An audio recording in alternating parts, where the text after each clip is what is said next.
Story 1. My husband and his friends abandoned me on the street like it was funny. I never went back. You know that feeling that something is wrong, but you can't identify what? That was exactly what I felt while David packed his backpack for another one of his sacred trips with his high school friends. 4 days fishing in the Montana countryside, away from everything and everyone. This time, for the first time in 4 years of marriage, he invited me to come along. "It'll be fun, honey," he said, avoiding my gaze while folding his shirts. "The guys love you." Connor, Blake, and Trevor tolerated me at best. When we were all together, I felt like an intruder in an exclusive club I would never be part of. They had their inside jokes, their shared references from decades of friendship, and I was just David's wife who had shown up to ruin the fun. But I wanted so badly to believe that things could be different, that maybe finally they would accept me as part of the group, that David would finally defend me when they made their sarcastic comments disguised as jokes. The trip started as I expected. In the car, sitting in the back seat while Connor drove, I listened to their conversations about work, sports, and good old times that always excluded any mention of wives or girlfriends. When I tried to participate, Blake would roll his eyes and change the subject. When I made some comment about the scenery, Trevor would sigh audibly. "Mara, you're pretty quiet back there," Connor said, looking at me through the rearview mirror with that smile that never reached his eyes. "You're not car sick, are you?" "I'm fine," I lied, clasping my hands in my lap. "Oh, it's just that you look a bit pale. Maybe you shouldn't drink too much when we get there. You know how you get when you drink." I had never drunk too much in front of them. I didn't even drink much in general. But that was the dynamic. They created a version of me that justified their disdain, and David never defended me. Never. "She's fine," David said without much conviction. "Leave Mara alone. Relax, man. I'm just worried about your wife," Connor replied, and they all laughed with that masculine laugh I had learned to hate.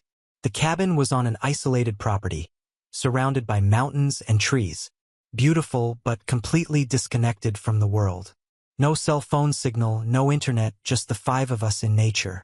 It should have been romantic, but I felt like a prisoner. During the next 3 days, the situation only got worse. They fished during the day while I stayed at the cabin, reading or trying to keep myself busy. When they returned, it was as if I were invisible. They drank beer, played cards, and told stories about people I didn't know. "Remember when we went to that bar in Missoula and you almost fought that big guy?" Blake asked Trevor on the second night. "Man, I was so drunk I barely remember," Trevor replied, laughing. "But David held me back before I did something stupid." "You were always the most sensible one in the group," Connor said, patting David on the shoulder. "Except when choosing who to marry." Silence. I felt my face burn as I waited for David to defend me, to say something, anything. But he just laughed nervously and changed the subject. "Anyone want more beer?" It was at that moment I knew. Not just that they hated me, but that David was embarrassed of me. His own wife was a joke among his friends, and he allowed it. On the 3rd night, while they played poker, I went out to the porch and cried silently.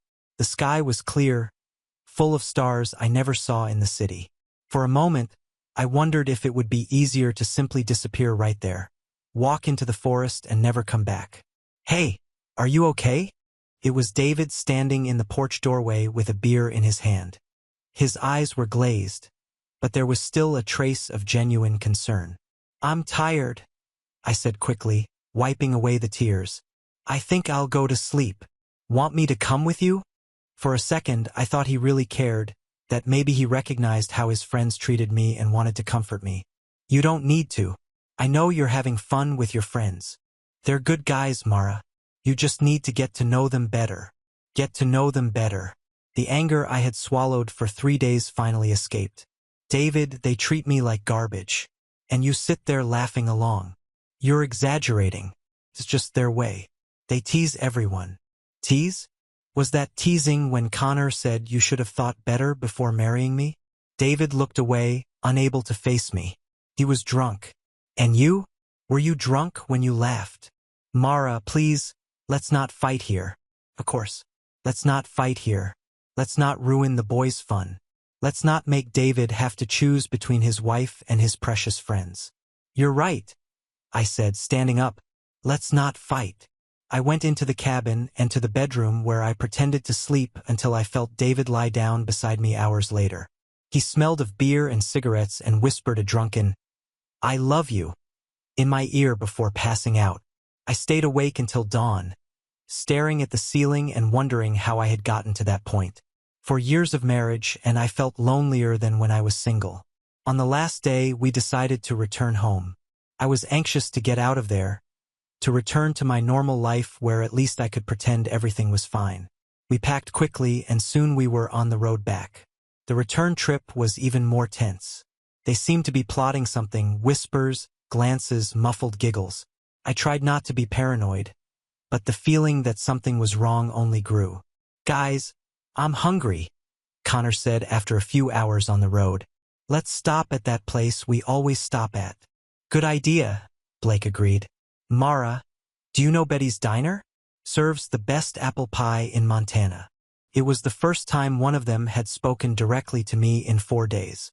It should have been a relief, but something in his tone made me even more uncomfortable. "No," I replied. "I've never stopped there." "You'll love it," Trevor said.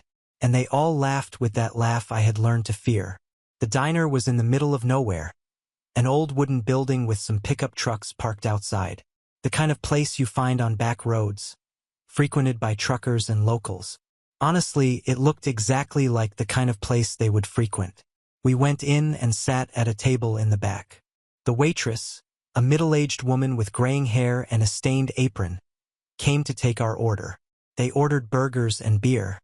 I just ordered coffee and toast. "Aren't you going to eat something more substantial?" Connor asked with false concern. "You're too thin." "I'm fine, thank you." "She always eats like a bird," David said, and everyone laughed. "Sometimes I wonder how she has energy for anything." The comment was loaded with innuendo, and I felt my face burn with shame. They were discussing our intimate life as if I weren't there, as if I were an object, not a person. "I need to go to the bathroom," I said, getting up abruptly. "Sure," Connor said with that cruel smile. "We're not going anywhere." The bathroom was small and dirty with a fluorescent light that flickered. I leaned against the sink and took a deep breath, trying to control the anger and humiliation. Just a few more hours, I told myself. Just a few more hours and I'd be home, away from them. When I finished, I opened the door and returned to the diner area. The table was empty. Initially, I thought maybe they had gone to pay the bill or go outside to smoke. I looked around searching for them. The waitress saw me standing there confused. "Your friends left," she said, not looking up from the counter she was cleaning. "Left?" I couldn't process what I was hearing. Where did they go?" "Ran out to the car, laughing like teenagers. Left money on the table for the bill." I ran to the door and looked at the parking lot. Empty. There was no sign of the car or the men I had come with. My heart started racing as reality began to set in. "They'll come back," I said out loud, more to convince myself than to inform anyone. "It's just a stupid joke. They'll come back." The waitress looked at me with pity.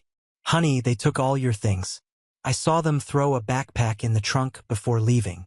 My backpack with my phone, my wallet, my documents, everything." I sat heavily in one of the chairs by the window and looked at the empty road. The sun was beginning to set, painting the sky a reddish orange that should have been beautiful, but at that moment seemed threatening. "It's a joke," I repeated, but my voice trembled. "They'll come back." But deep down I knew they wouldn't. The whispers, the glances, the giggles, it all made sense now. They had planned this. My own husband had planned to abandon me at a diner in the middle of Montana as if it were the funniest thing in the world. The waitress approached with a cup of coffee. "On the house," she said gently. "You look like you need it." "Thank you," I murmured, wrapping my hands around the warm cup. "How long ago did they leave?" "About 20 minutes. 20 minutes. Enough time for them to get far away, but not enough time for me to completely accept that this was happening. Part of me still believed David would come back, that he would realize the joke had gone too far. But hours passed and they didn't come back. The sun set completely and the diner began to empty. I continued sitting there, alternating between anger, despair, and a strange sense of peace I couldn't explain. "Honey," the waitress said when she started cleaning the other tables. "Do you have someone who can come pick you up?" I shook my head. My parents lived on the other side of the country, and I didn't have close enough friends to ask for that kind of favor. David had been my world for the past few years, and now that world had simply disappeared. "There's a shelter in Billings," she continued. "For women in difficult situations. It's not far from here. I can call them." "No," I said quickly. "I don't need to. They'll come back." But as I spoke, I looked at the empty parking lot once more and knew I was lying to myself. They weren't coming back. This wasn't a joke that had gone too far. This was abandonment, pure and simple. For the first time in 4 years, I was completely alone. And the scariest part was that amid the panic and humiliation, there was a small voice in my head whispering something I didn't want to admit. I felt free. I slept little that night. The waitress, whose name was Dorothy, let me stay in the diner until closing and gave me an old blanket to cover myself. I spent the entire early morning awake, sitting in that plastic chair, processing not just what had happened that day, but all the days that led up to it. How had I not noticed? The signs were all there. Connor spilling beer on my blouse accidentally on the first night, Blake whispering in David's ear while looking at me and laughing, Trevor making comments about how I didn't let David be a real man. They had tested me, humiliated me, prepared me for this final moment. And David, my husband of 4 years, had participated in everything. Not just allowed it, but actively participated in the conspiracy to abandon me like I was trash. When the sun began to rise, painting the Montana sky with shades of pink and gold, I felt different. Not better, not worse, just different. As if one version of me had died in that diner and another was being born. Dorothy arrived at 6 o'clock in the morning to open the diner, found me awake and offered me breakfast.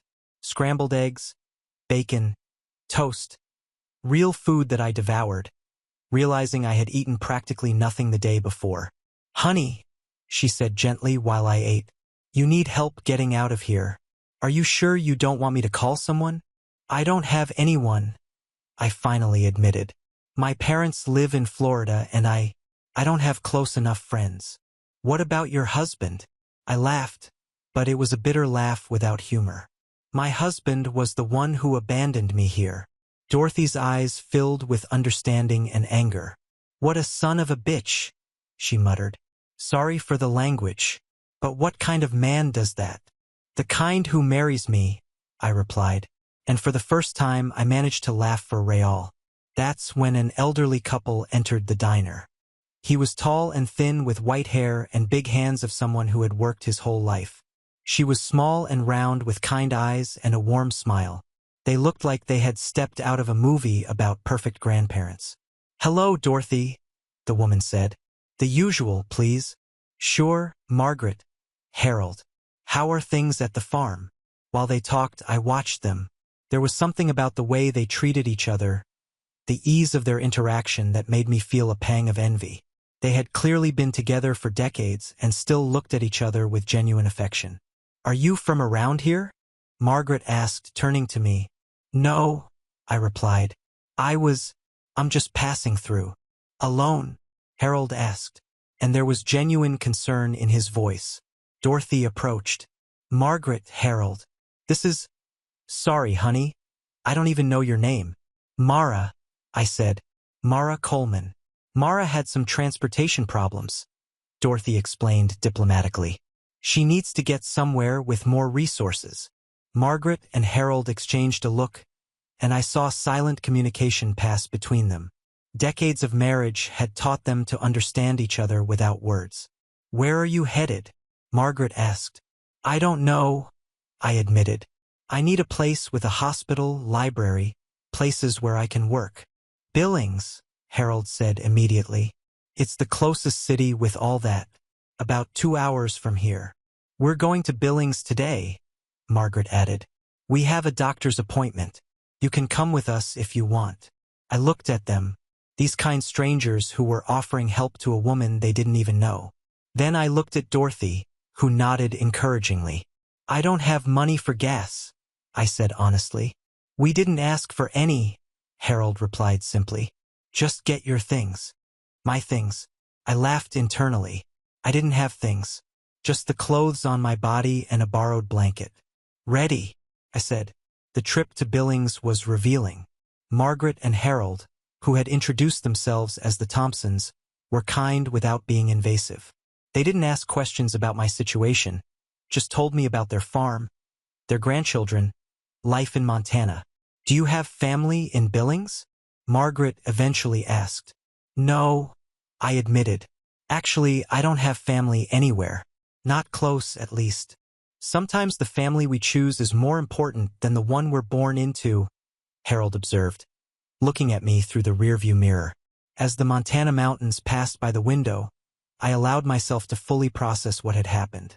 David hadn't just abandoned me.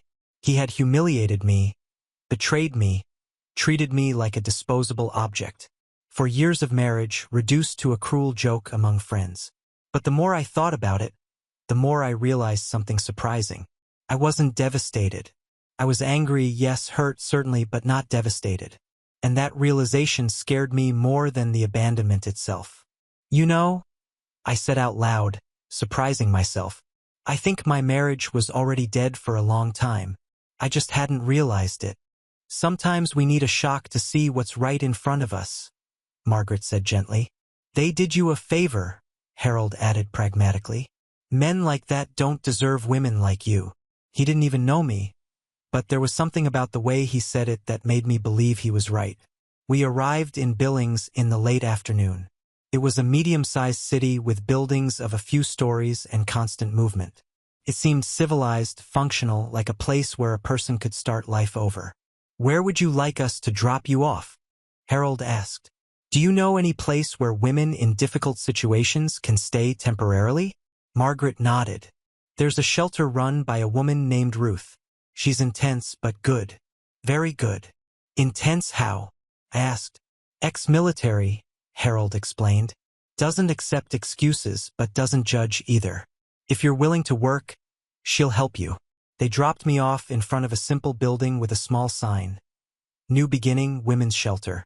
Before I got out of the car, Margaret gave me an envelope. Don't open it now, she said. But when you need a little push, remember that some people still believe in kindness. I thanked them, not knowing how to adequately express my gratitude. They had saved me literally and figuratively. The shelter was clean but Spartan. The woman at the reception directed me to a small room where I waited for Ruth. When she appeared, I immediately understood what Margaret meant by intense. Ruth was tall, thin, with short graying hair and eyes that seemed to see through people. She wore jeans and a simple t-shirt, but had a posture that screamed military authority. Mara Coleman, she said, consulting a clipboard. Dorothy called earlier, said you were abandoned by your husband. Yes, I replied simply. Got somewhere to go? No. Got money? No. Got skills? I worked in an office before getting married. Organization, customer service, basic things. Ruth studied me for a long moment. Do you want to be a victim or do you want to work? The question caught me off guard. Work. Good. Rules are simple. No alcohol, no drugs, no men on the premises. You clean up after yourself, contribute to household chores, and actively look for work. You can stay until you find something stable. Thank you, I said, and really felt grateful. Don't thank me yet, Ruth replied dryly. Thank me when you leave here with a job and your own place. She showed me a small room with a simple bed, a dresser, and a window facing the street. It was basic, but it was mine. For the first time in years, I had a space that was just mine. That night, alone in my new room, I opened the envelope Margaret had given me. Inside were $50 and a note. For the brave woman who chose to start over. M&H. I cried then, not for the first time since the abandonment, but in a different way.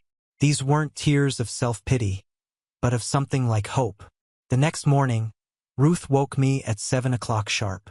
Public library is looking for someone for cleaning. Minimum wage, but it's a start. Interested?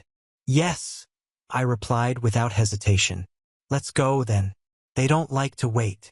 The Billings Library was a 2-story brick building with large windows and a welcoming atmosphere. The human resources manager, a gentle man named Mike, interviewed me quickly. It's not glamorous, he explained. Cleaning bathrooms, vacuuming carpets, organizing returned books, but it's honest work. Honest is all I want, I replied. He smiled. You start Monday. I left the library feeling lighter than I had felt in months. I had a job, a place to live, and for the first time in years, a sense of purpose. Ruth was waiting at the reception when I returned. Did you get it? I got it. Good. Now let's take care of your documentation. You need new cards, bank account, the basic things.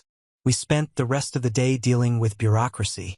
Ruth guided me through the process of replacing my lost documents, opening a new bank account, and even gave me donated clothes that would work for the job. Why are you doing this?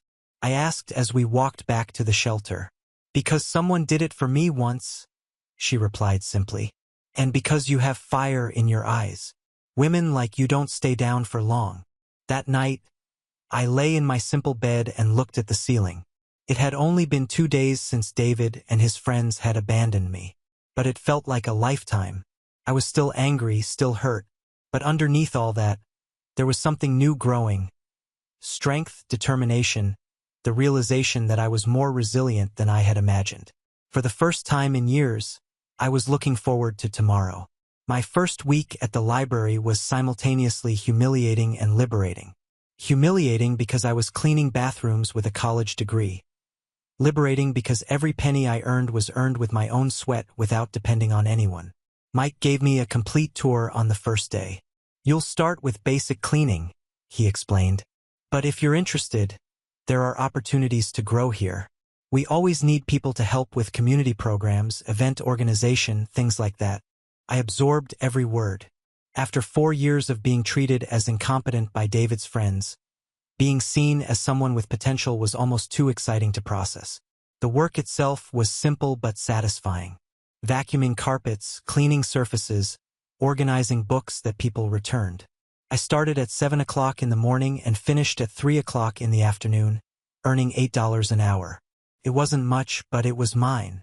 The first weeks were physically difficult. My hands, which had gotten used to office work, became rough from cleaning products. My back ached from constant effort. But there was something deeply satisfying about seeing the tangible results of my work. Clean bathrooms, shiny floors, organized books. Ruth helped me with the paperwork to recover my documents.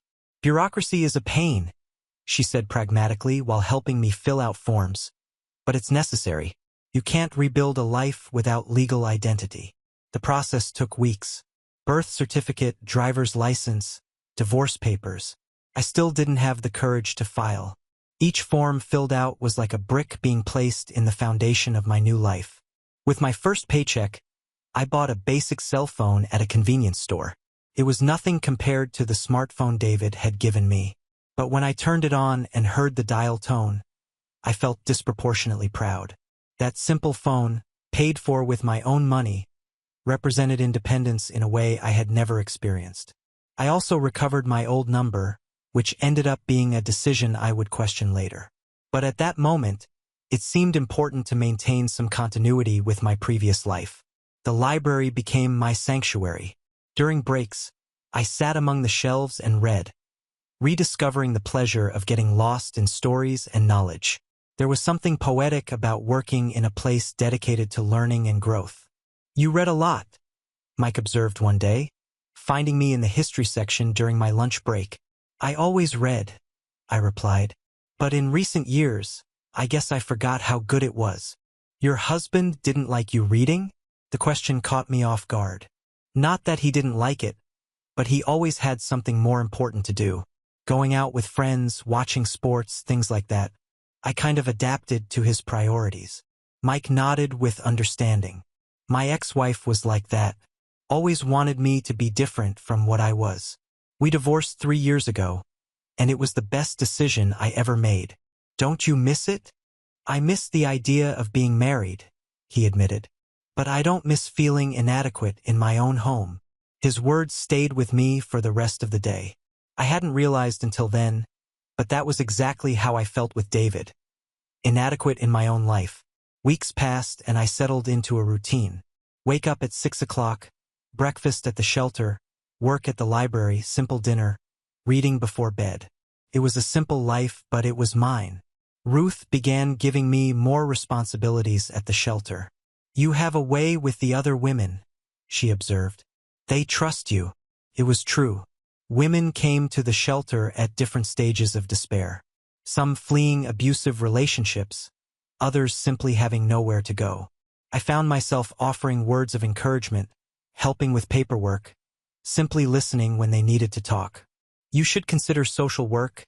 One of the women, Sandra, told me one day, you have a gift for it. I don't have training, I replied. You can get training. Gift is harder to come by. That's when my phone rang for the first time since I had recovered my number. It was a number I recognized but hoped never to see again. David. My heart raced as I looked at the screen. Part of me, a small but persistent part, wanted to answer, wanted to hear his voice, wanted him to tell me it had all been a terrible mistake. But I didn't answer. I let it ring until it went to voicemail and then listened to the message with trembling hands. Mara, it's me.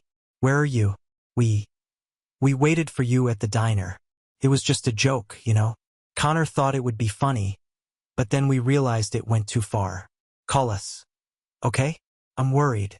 I listened to the message 3 times before deleting it. Every word was like confirmation of everything I had realized about our relationship. Even in his attempt to apologize, he was throwing the blame on Connor, minimizing what had happened as just a joke. There was no real acknowledgement of what he had done. No understanding of how it had affected me, just a superficial attempt to return to the status quo. More calls came. Connor with his arrogant voice. Come on, Mara. You have to admit it was funny. You were always so serious. Call us. Okay? David is being a pain about this. Blake trying to sound charming. Mara. Honey. Where are you? We're starting to get worried. You know we didn't mean to hurt you, right? It was just a joke between friends. Trevor. Clearly drunk. Mara. Damn it. Stop with this drama. You're fine, aren't you? Of course you are. You were always tough. Call us before David has a nervous breakdown. Each message made me angrier. Not just because of the insensitivity, but because of the presumption that I would come running back to them, that I would accept their pathetic apologies and pretend nothing had happened. Sitting in my small room at the shelter, I listened to all the messages one by one. Then, in a moment of crystal clarity, I blocked all the numbers. Done, I said out loud to the empty room. It's over. And for the first time since the abandonment, I felt truly free. The following months were of constant growth. Mike promoted me from cleaning to community programs assistant, a position that paid $2 more per hour and gave me the chance to interact with the public. You have natural talent for this, he said on the day of the promotion. People feel comfortable with you. My new job involved helping organize events at the library, assisting people with basic research and coordinating reading programs for children. It was work that energized me in a way I hadn't experienced in years. With the salary increase, I was able to rent a small studio above a coffee shop in downtown Billings. It was tiny, just one room with a kitchenette and bathroom, but it was mine. For the first time in years, I had my own space. Ruth helped me move.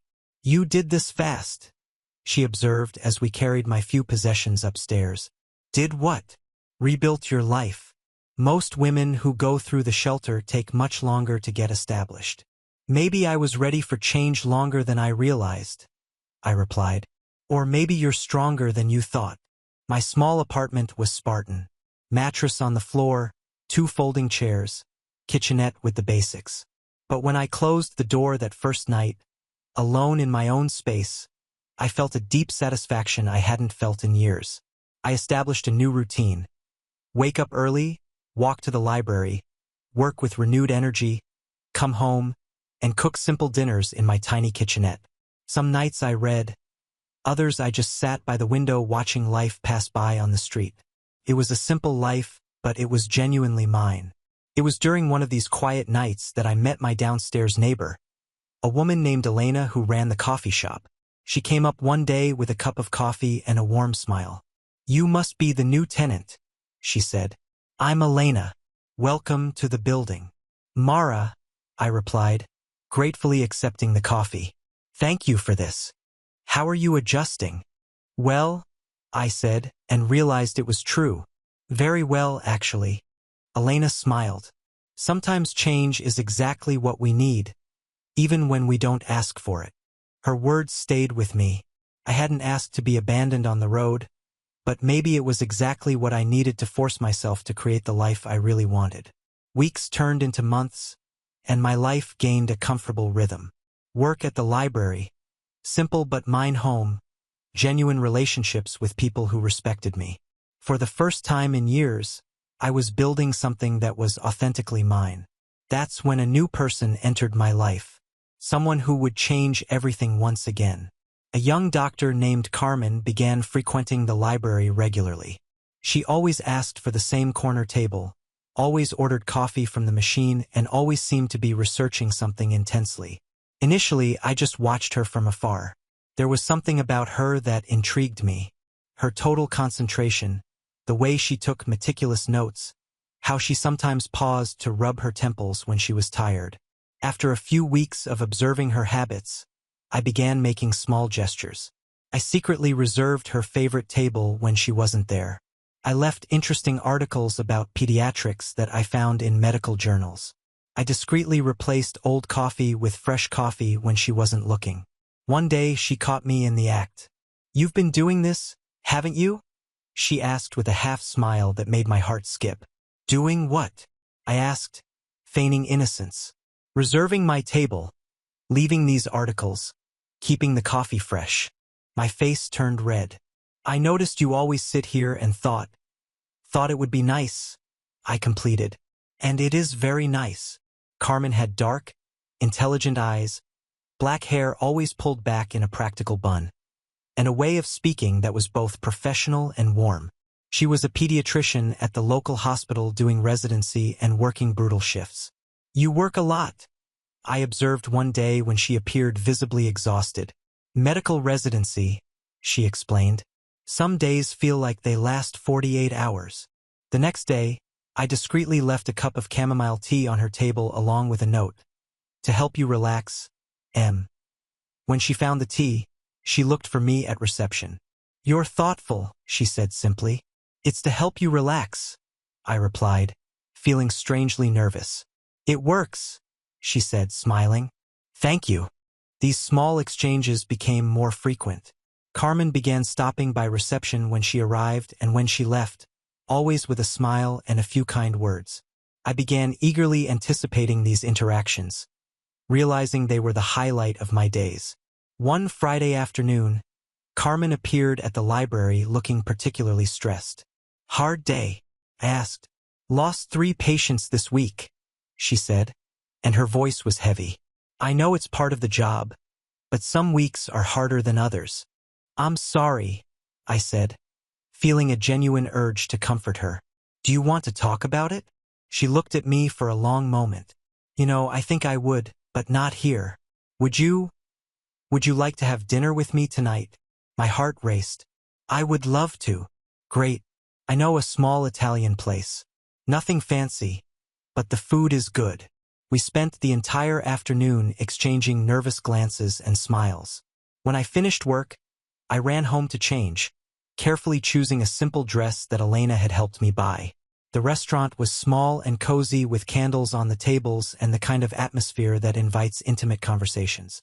Carmen was already there when I arrived, and when she saw me, her face lit up. "You look beautiful," she said, standing up to greet me. "Thank you," I replied, feeling simultaneously nervous and excited.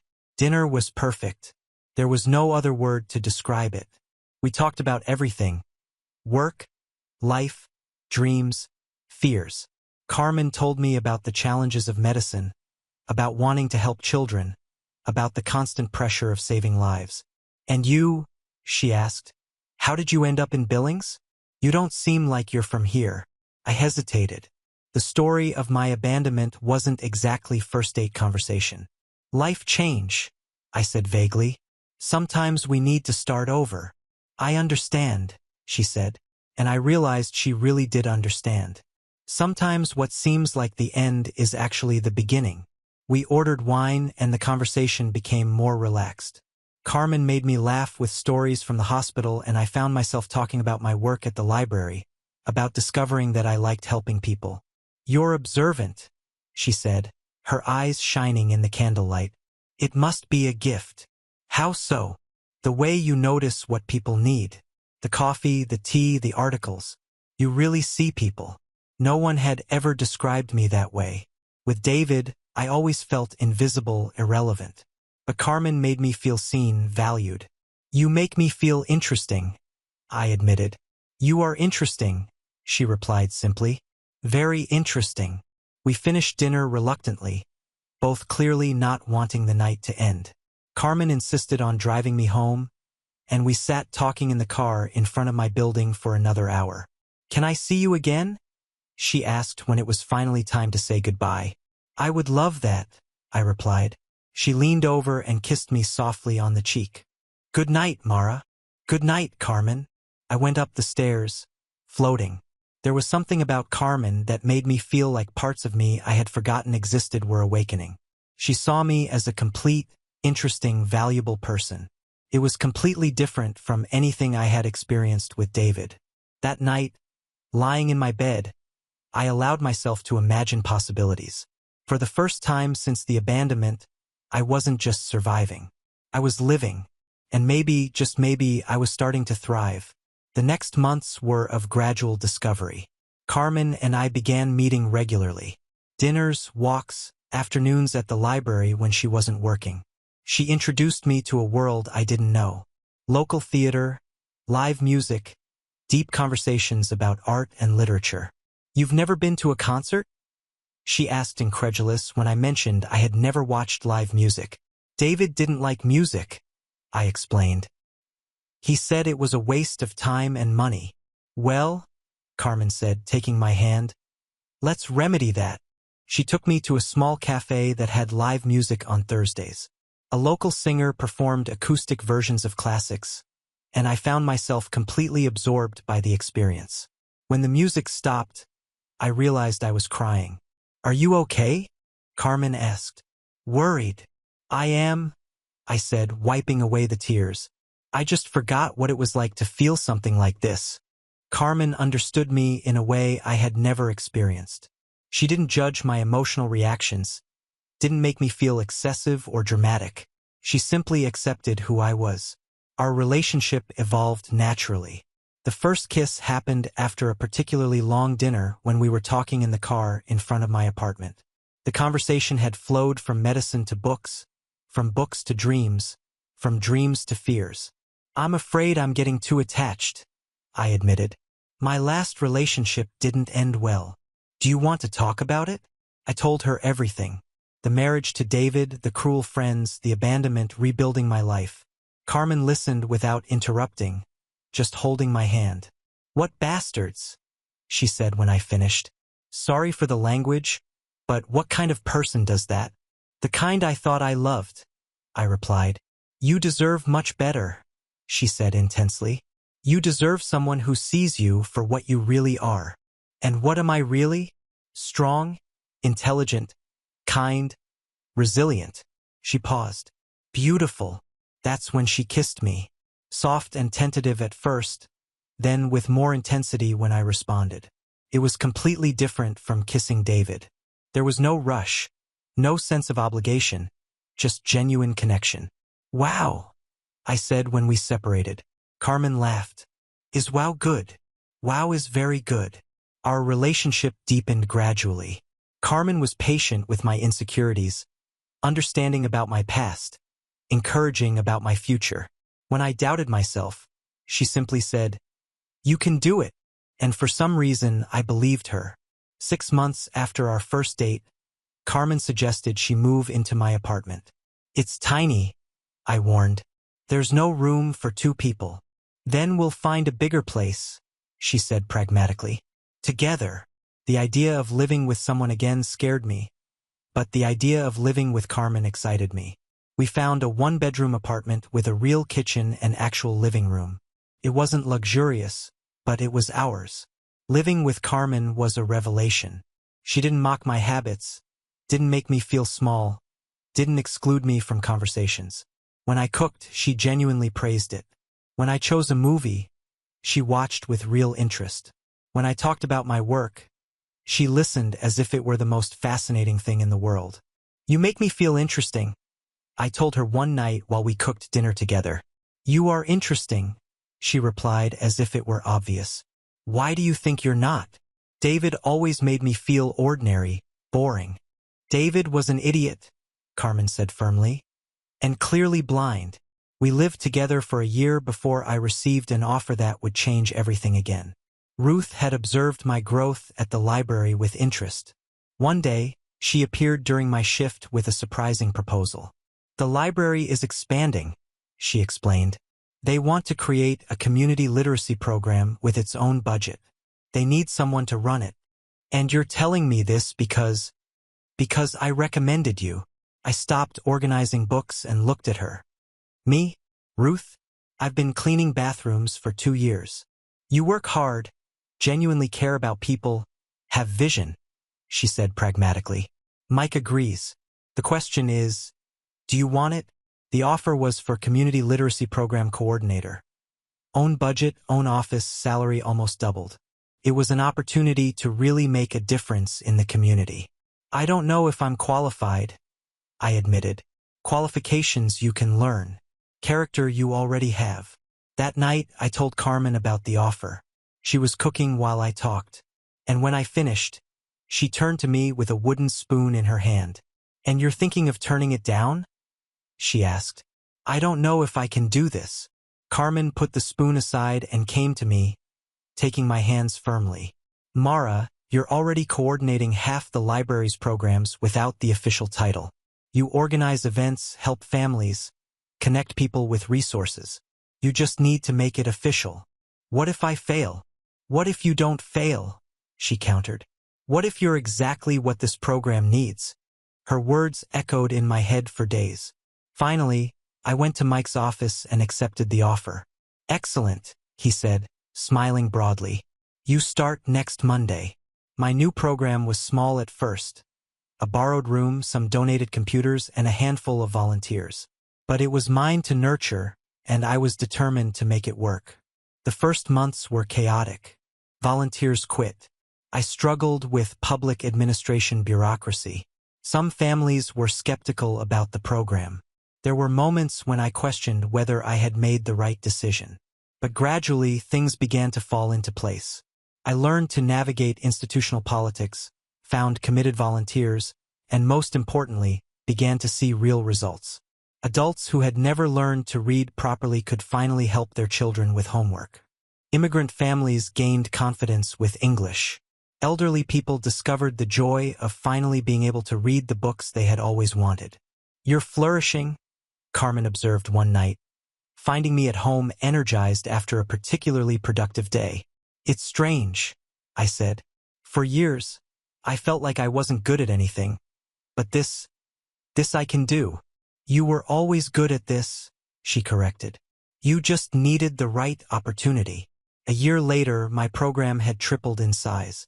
We had our own room, expanded budget, and waiting list for classes. I had found my calling. It was also when Carmen and I decided to get married. The proposal happened in typical Carmen fashion, practical and direct. We were in the kitchen making breakfast when she simply said, "I think we should get married." Just like that, out of nowhere? I asked, laughing. "It's not out of nowhere. I've been thinking about it for months. I love you. You love me. We live together. We have plans for the future. Marriage is the logical next step." "That was extremely romantic," I teased. "Do you prefer grand gestures? I can kneel if you want." "No," I said, kissing her. "I prefer honesty. And yes, I want to marry you." We married in a small ceremony in the library garden with Ruth as my maid of honor and Elena as our unofficial photographer. It was simple, intimate, and perfect. 2 years later, we decided to adopt. The process was long and emotional, but eventually they connected us with two siblings, Sophia, 7 years old, and Miguel, 5. They had been in the system for almost 2 years after their parents died in a car accident. "Are you sure?" the social worker asked. "2 children at once is a big adjustment." Carmen and I looked at each other. "They're siblings," I said. "We don't want to separate them." The transition wasn't easy. Sophia was cautious and protective of Miguel, who had frequent nightmares. But gradually they began to trust us. Sophia discovered a love for books, spending hours at the library where I worked. Miguel revealed himself to be a natural artist, covering our refrigerator with drawings. "You're a real family now," Ruth observed one day, watching the children play while Carmen and I talked. "We always were," I replied. "It just took time for everyone to realize it." Life was good, better than good. It was complete. My literacy program was respected in the community. Carmen had finished residency and established herself as a pediatrician. The children were thriving in school. I had built a life that was genuinely mine, surrounded by people who loved and respected me. That's when the past decided to find me. It started with emails. I had a professional address for the literacy program listed on the library website. One morning, I found a message from David in my inbox. "Mara, it's me. Found out where you're working. Impressive what you've done with your life. Can we talk? I have important things to tell you." I deleted it without responding. More emails came. David trying to sound casual, then worried, then desperate. He mentioned my mother, who had died 2 years earlier, tried to make me feel guilty for disappearing, talked about miscommunication and second chances. I deleted them all without reading completely. "Who is David Coleman?" Carmen asked one day, passing by me while I checked emails. "Nobody important," I replied quickly, closing the laptop. Carmen gave me a questioning look, but didn't insist. She had learned to recognize when I needed space. The emails stopped after a few weeks, and I thought it was over. Then I realized someone had viewed my LinkedIn profile repeatedly, 23 times in the last month, all from the same account, David Coleman. He was actively looking for me, investigating my life. The realization gave me chills. "Are you okay?" Carmen asked the next morning, finding me in the kitchen at 5 a.m. drinking coffee and looking out the window. "Just couldn't sleep," I lied. "Mara," she said gently, sitting beside me. "You know, you can tell me anything, right?" I wanted to tell her. I wanted to share the burden of this growing anxiety. But I also didn't want to bring David into our happy life. Not even for a moment. "I know," I said, kissing her forehead. "I'm fine. Just work." But I wasn't fine. The feeling of being watched, investigated, hunted was making me paranoid. I found myself looking over my shoulder, checking locks twice, wondering if every tall man I saw on the street could be David. Carmen noticed my growing tension, but respected my space. The children, fortunately, were too busy with school and friends to notice my unease. 3 months passed without incidents. I began to relax, thinking that maybe David had given up and moved on. That's when they showed up. It was a Tuesday morning. Typical. I was in my office reviewing proposals to expand the literacy program when Mike knocked on my door. "Mara, there are some men here asking for you. They say they're old friends." My blood froze. Men. 3 of them. One said his name is David. 12 years. 12 years since they had abandoned me at that diner like I was trash. 12 years of rebuilding, growth, discovering who I really was. And now they simply showed up as if nothing had happened. "Where are they?" I asked, surprised by the firmness of my own voice. "In the reception area." I took a deep breath. "Tell them I'll be there in 5 minutes." Mike nodded and left. I sat in my chair for a moment, processing. They had found me. After all these years, all these changes, all this growth, they had tracked me down here. But I was no longer the woman they had abandoned. I was no longer the insecure wife who accepted humiliation and silence. I was Mara Coleman, Community Literacy Program Coordinator, wife, mother, woman who had built a meaningful life from scratch. They wanted to talk to me. Perfect. I had some things to say, too. I opened my desk drawer and took out my checkbook. I wrote a check quickly, put it in an envelope, and headed to reception. David was there, older, grayer, but still recognizable. Connor and Blake were with him, all looking uncomfortable and out of place in the library. Trevor, I noticed, wasn't there. When they saw me, their expressions were of obvious shock. I was no longer the broken woman they remembered. I was wearing a professional suit, carried myself with confidence, and clearly belonged in that place. Mara, David said, trying to smile. You look good. I am good, I replied coldly. What do you want? The three exchanged nervous glances. Clearly, they had expected to find the same vulnerable woman they had abandoned. Look, Connor began. We know things ended badly between us. Ended badly? I interrupted. You abandoned me at a diner in the middle of Montana without money, phone, or transportation. That didn't end badly. That was deliberate cruelty. It was a joke that got out of control, Blake said quickly. We didn't think. No, I said firmly. You thought very carefully. You planned it. And now, 12 years later, you show up here. Why? David stepped forward. Mara, we need help. Help? Connor lost his job. Blake is getting divorced and needs money for lawyers. And Trevor has drinking problems and needs rehabilitation. I studied them for a long moment. Middle-aged men, clearly desperate, coming to ask me for help. The irony was almost comical. And you thought I would help you because you were always good, David said, trying to sound sincere. You always cared about people, and you are people who deserve me to care. Embarrassing silence. I took the envelope from my pocket and placed it on the table between us. Open it. David picked up the envelope with trembling hands and opened it. Inside was a check for exactly $89.75. What is this? Connor asked. That's what a bus ticket from Billings home would have cost me 12 years ago, I explained calmly. When you abandoned me there, that would have been my only option to get back. Mara, I didn't go back, I continued. Instead, I built a life here, a good life with people who respect me, love me, value me. I have a wonderful wife, 2 incredible children, and work that gives me purpose. The 3 men fell silent, clearly uncomfortable. That check, I said, pointing to the paper in David's hand, represents the only thing I owe you. The cost of bringing me back to a life you helped me realize I hated. Mara, please. You have no right to anything more, I said firmly. Not to my sympathy, not to my forgiveness, and certainly not to my financial help. David folded the check and looked at me with eyes that were beginning to fill with tears. I'm sorry, he said. For what we did, for what I did, you didn't deserve that.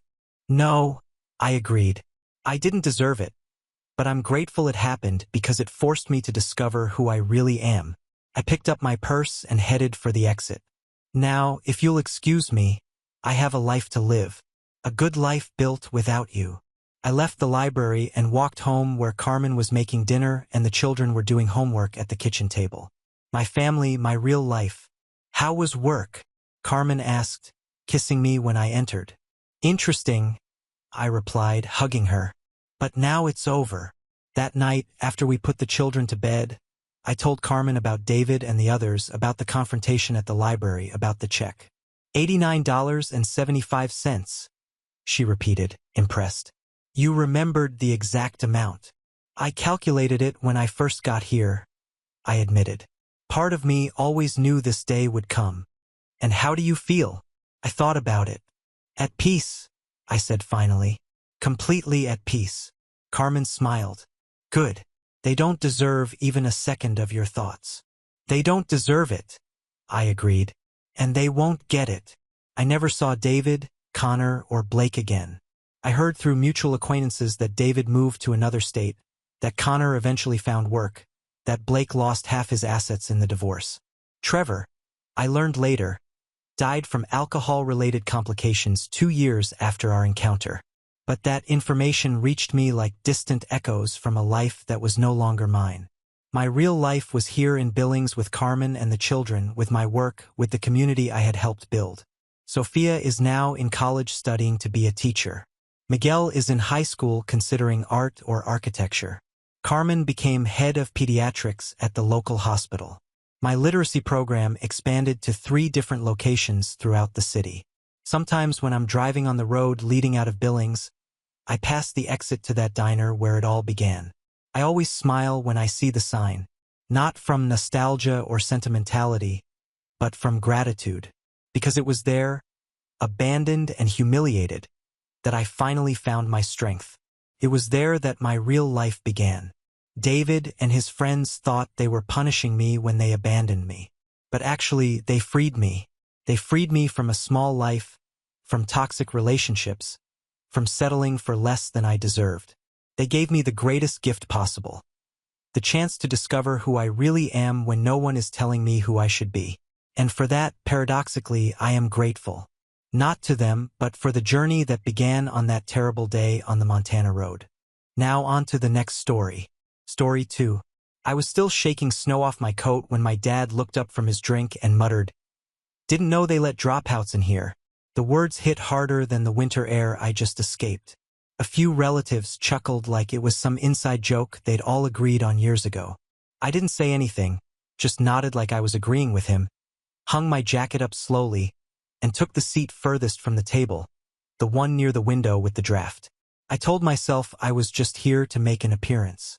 Maybe stay an hour tops, then disappear again the way I always did. My name's Elliot. I'm 32 now, but this happened last winter, right before Christmas when my sister decided to host the annual family dinner at her house. Technically, it was her and her husband's house, but we all knew who paid for what. My family's not the warm and hugging type. Growing up in that house meant learning how to dodge sarcasm better than dodgeballs and figuring out how to downplay your wins, so nobody thought you were bragging. My parents weren't cruel in the obvious way. No broken bones or empty pantries, but they knew how to chip away at you piece by piece. Quietly, consistently. Sometimes I wonder if it would have been easier if they just screamed in my face like normal dysfunctional parents. I dropped out of college when I was 20. That's the headline they've clung to ever since. Doesn't matter that I left because the business I started in my dorm room suddenly exploded and I couldn't manage it between midterms. Doesn't matter that I sold that company 5 years later for an amount I still haven't fully processed. To them, I quit. Couldn't hack it. I'm the family's cautionary tale. Every time my name comes up, it's followed by that long sigh. The one that says, "Imagine if he'd just stayed in school." I rarely go to these things.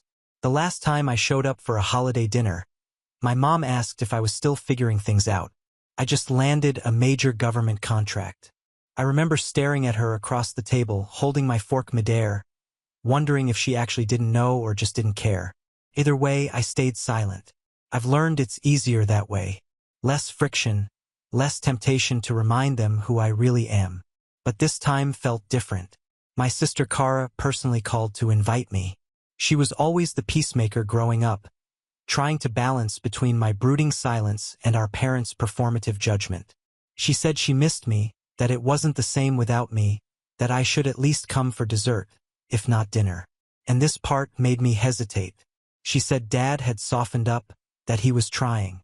Against my better judgment, I said I'd think about it. Then the week rolled on and I figured why not show my face? Eat some pie? Leave before anyone got too nosy. I pulled into their driveway 10 minutes late. Not enough to make a scene, but enough to avoid the opening speeches. The lights inside glowed warm and golden. And for a brief second, I almost believed this time would be different. But then the door creaked open and Dad saw me before anyone else. Didn't know they let dropouts in here. No hello, no smile, just that. I could have left right then, gotten back in my car and driven away. But something inside me, some mix of curiosity and quiet defiance, made me stay. Maybe I wanted to see how far they'd go this time. Maybe I was just tired of running from people who never bothered to catch up. The dining room was packed. Long tables stretching almost wall to wall, covered in beige and gold decorations, the kind that scream, "We only use this for company." Every seat was taken except for the one in the corner. I passed by cousins I hadn't seen in years, their kids glued to tablets, the smell of cinnamon and turkey thick in the air. My mom barely glanced at me, just said, "Oh, you came," and turned back to her conversation about someone else's wedding. I sat quiet, observing. I'd gotten good at that over the years. My cousin Ben was talking loudly about his promotion at some insurance firm. His wife chimed in, practically reciting his resume. Everyone nodded, congratulated, toasted. I picked at the bread rolls. No one asked me anything, which honestly was a relief. Then during the second round of wine, someone clinked their glass and said, "Time for the family career check-in." It was supposed to be a joke, kind of. Uncle Ron started it years ago, and it stuck. Each person would go around and give a quick update on what they were doing. Promotions, new jobs, even firings.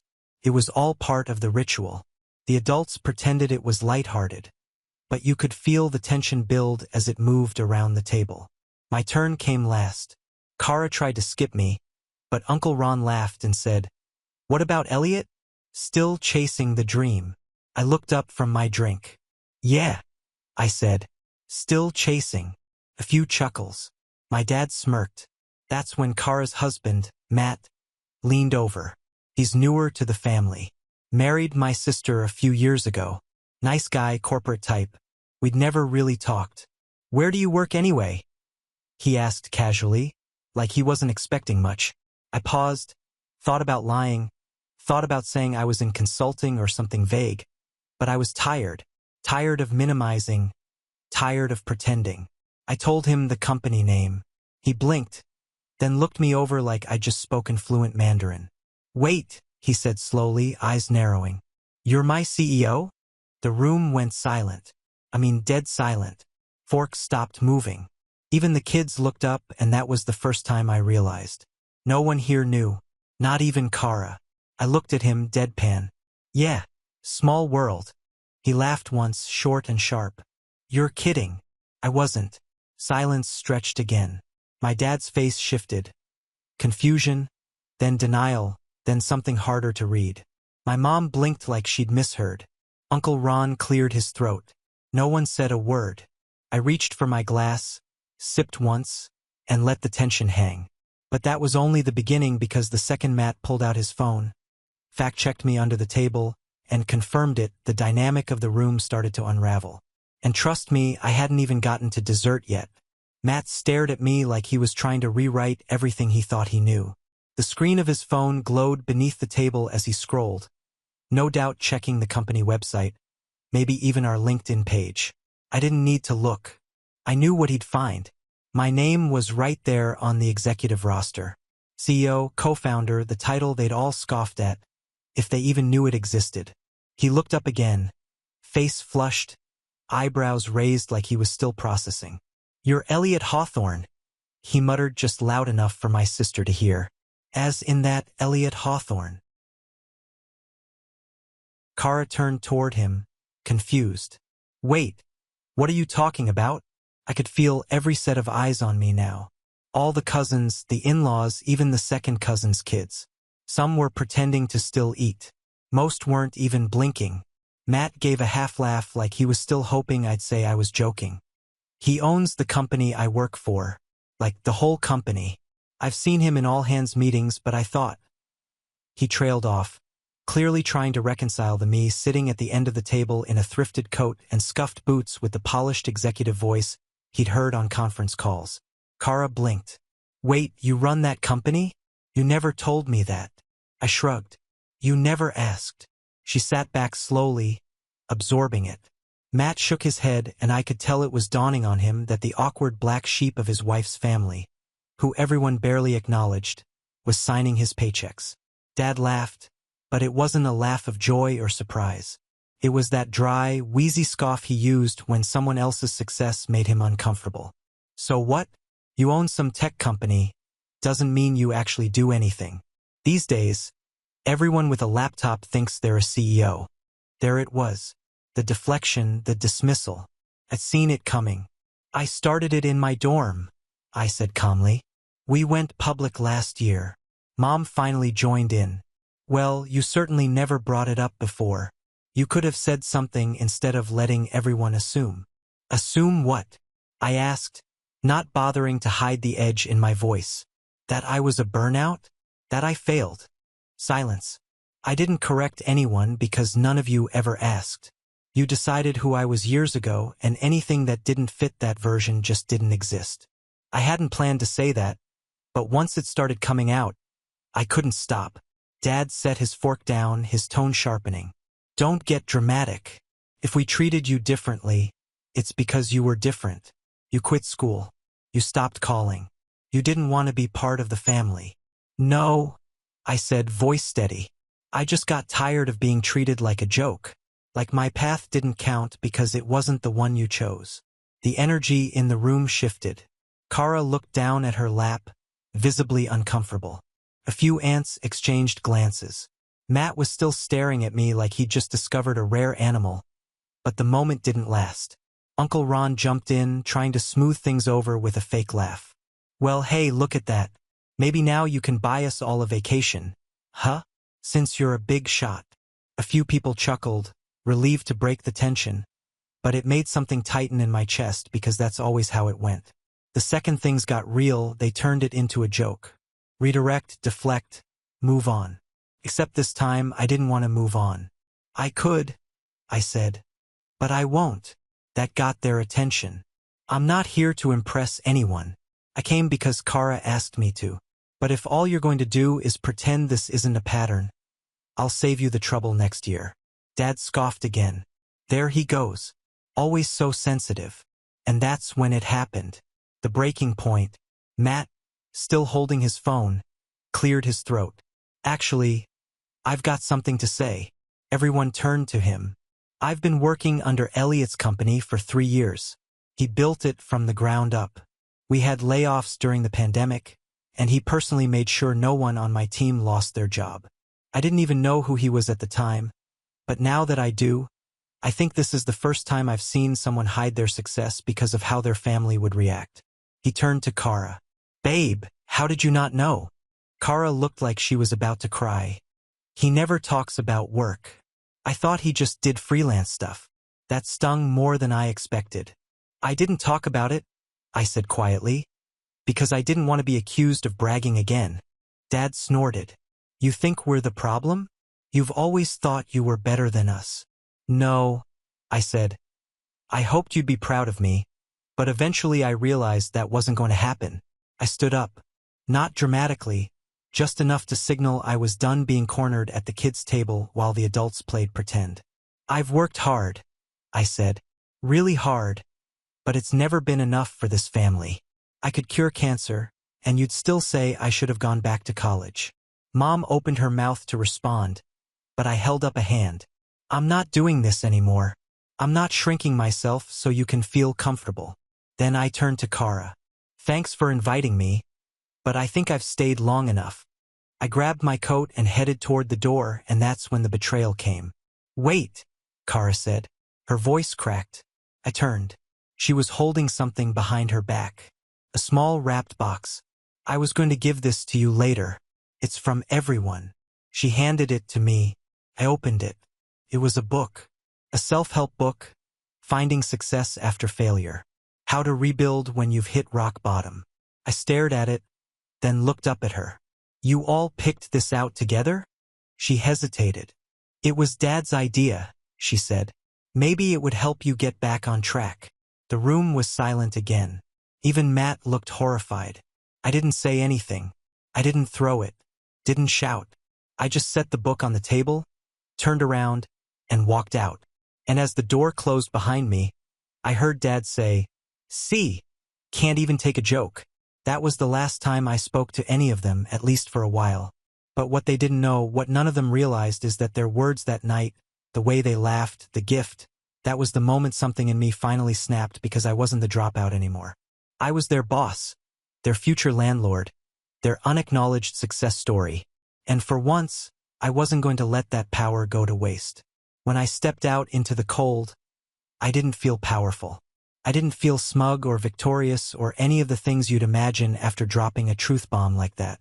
I just felt hollow. The night air wrapped around me like a wet blanket, and I could still hear echoes of laughter and silverware clinking through the windows behind me.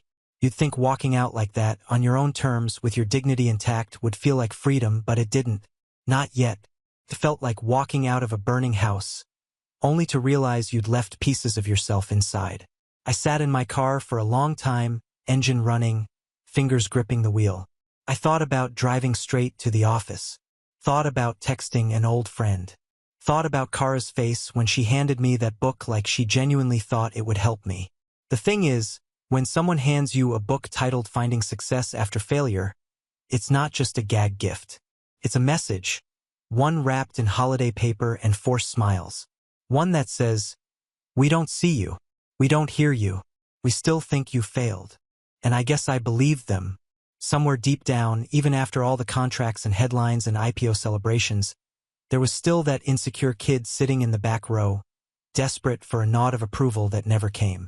That night, I didn't sleep. I paced my apartment, restless, replaying the entire dinner like a courtroom drama. The faces, the silence, the way Dad said, "Can't even take a joke," like I was the one making things awkward. I thought about calling Kara, but what was there to say? "Thanks for the book, by the way." I thought about Matt, too. How quickly he went from disbelief to silence. Like, once the novelty wore off, he remembered who I was supposed to be in the family hierarchy and adjusted accordingly. By morning, something in me had shifted. I didn't spiral exactly, but I withdrew. I stopped responding to emails that didn't need urgent answers. Stopped showing up for optional calls. I still ran the company, sure, but I started letting others take the spotlight. I delegated more. I started showing up in jeans and hoodies instead of the tailored blazers I used to wear like armor. People noticed, but no one said anything. I guess when you're the CEO, people assume you're always in control, even when you're unraveling. But I wasn't spiraling out of recklessness.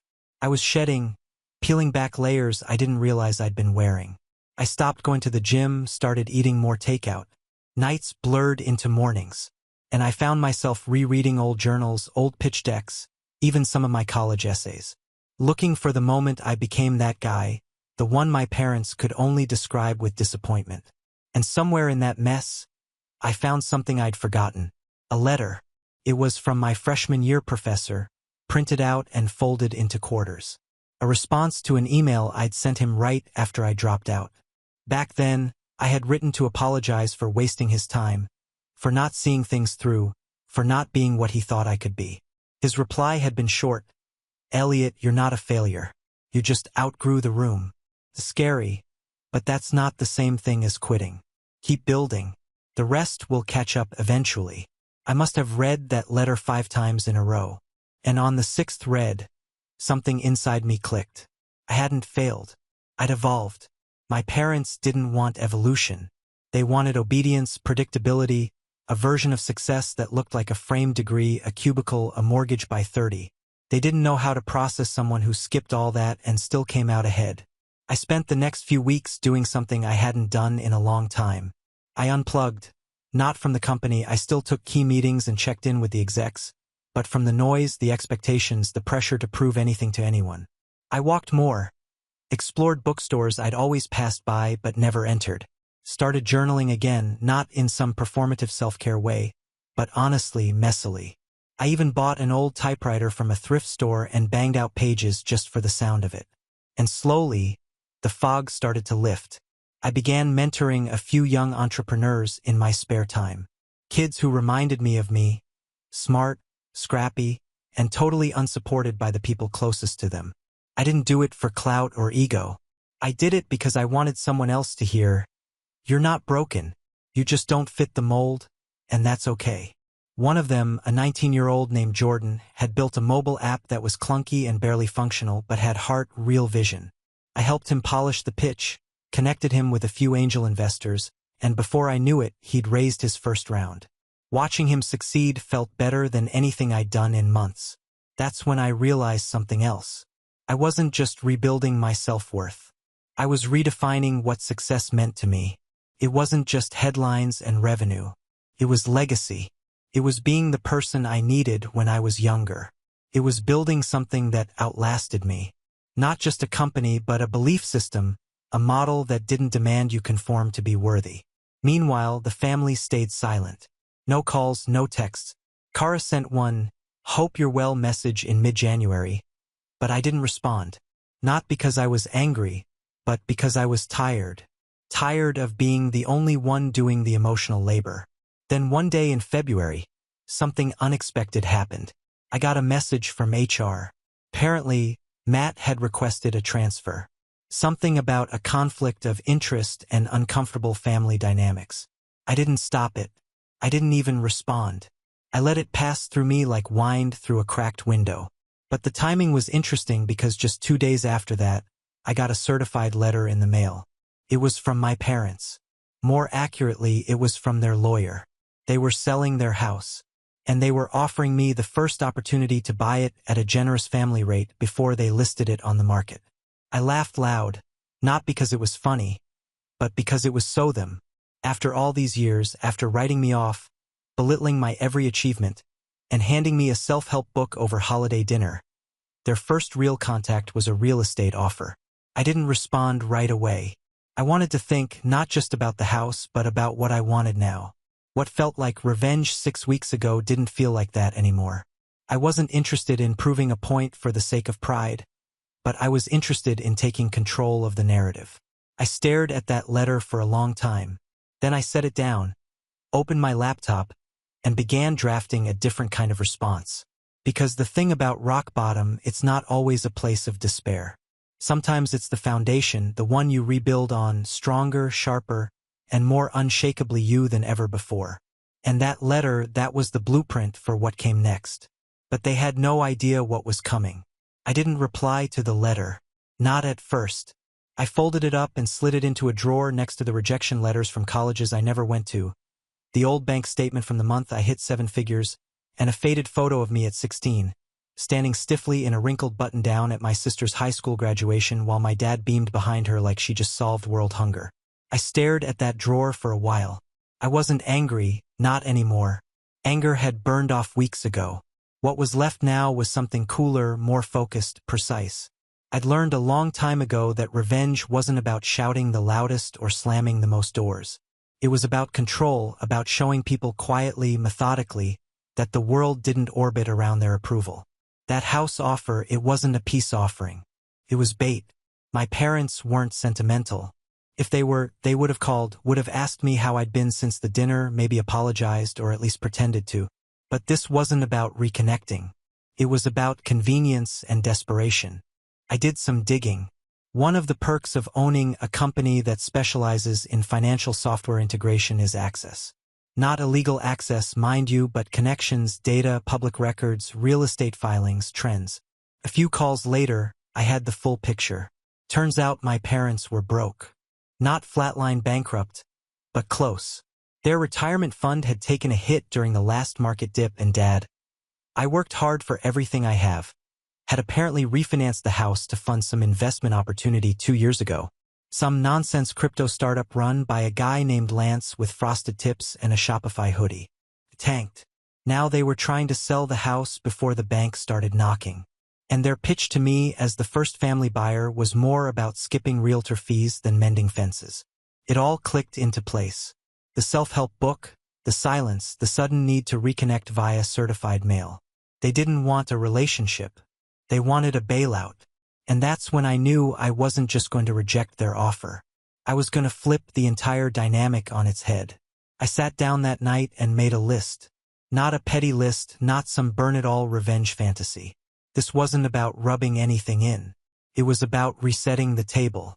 For once in my life, I was going to be the one pulling the strings. Step 1, buy the house, but not from them. I contacted the bank directly, not through a third party, through someone I'd met years ago at a fintech conference in Austin, a mid-level account manager who'd since been promoted to VP of lending. After a quick conversation, I learned the foreclosure was closer than my parents had let on. They were hoping to sell before the official notice hit, probably to avoid embarrassment. But I had a better idea. I made an offer to the bank. Quiet, all cash through a shell company I'd already set up years ago for property investments. Technically, it was an anonymous entity. No ties to the Hawthorne name. The bank was thrilled. I got the property for 20% below market value. No drama, no back and forth, just business. Step 2. Set the stage. I didn't evict them. Not yet. That would have been obvious. Too fast. I needed them to feel safe, settled, believing they'd dodged a bullet and maybe even come out ahead. So I waited, watched, paid the utilities quietly, made sure the mail kept coming. From the outside, nothing changed. But behind the scenes, I was preparing. I hired a property manager, someone new to my circle, not connected to the company, who could play the role of representative for the new landlord. I gave her clear instructions. No rush on anything. Let the tenants enjoy their remaining lease. Just make sure they knew the house had been sold and would eventually be repurposed. When the letter came from the manager a month later, Mom called Kara in a panic. Kara texted me, "Kara, did you buy the house?" I ignored it. She sent another one the next day, "Kara, they think you did. You didn't, right?" I still didn't reply. Not because I was being cruel, but because I wanted them to sit with the uncertainty. To feel what I'd felt for years. Ignored, dismissed, out of the loop. It wasn't about cruelty. It was about balance. Step 3. Gather my allies. Matt quit his job. He didn't say why. Didn't have to. HR flagged it for me and I let it happen. But I did keep an eye on his next steps. Turns out he landed at a competitor. Small firm, underfunded, barely profitable. A few of their clients overlapped with ours. I made some calls. Not to sabotage him. I'm not that petty, but I wanted to understand the playing field. What I learned was interesting. Matt had pitched himself as an executive strategist at his new company, claiming years of experience managing high-level contracts, which wasn't technically a lie, but also wasn't entirely true. He'd used my company's name on his resume like it was a stepping stone he'd outgrown. No mention of the fact that he'd worked 2 rungs below the department head and had never once been in a room with me. That gave me leverage. I didn't use it. Not right away. I filed it away because Matt was just another symptom. The real target was the culture that created him. The family machine that churned out expectations and double standards like clockwork. Step 4. Build the new image. I started showing up again to conferences, investor events, speaking panels. But this time, I didn't lead with tech. I led with values. I told stories about growing up in a family that measured success by degrees and job titles. About feeling like a failure even as my company grew. About what it meant to reclaim your narrative. The stories resonated. People leaned in. One panel at South by Southwest led to a podcast interview that led to a magazine feature. Suddenly, I wasn't just a tech guy. I was a story, a voice for the unconventional path. The dropout who didn't just win, but redefined winning. I knew the family saw it. I saw the breadcrumb trail. Kara's old college friend following me on Instagram. A cousin liking a photo from a keynote I gave. Even Dad's LinkedIn account showed up in my "Who's Viewed Your Profile" tab. He never connected.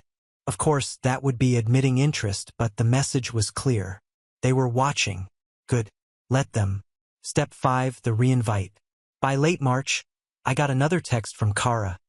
"Kara, Dad's turning 65 in April. He wants a small dinner, just family, no drama. He asked me to invite you." I stared at the message for a while. This was it, the next move. The moment where the balance could tilt either way. I waited a few hours, then I replied, "Me? Sure, I'll come. Let me know when and where."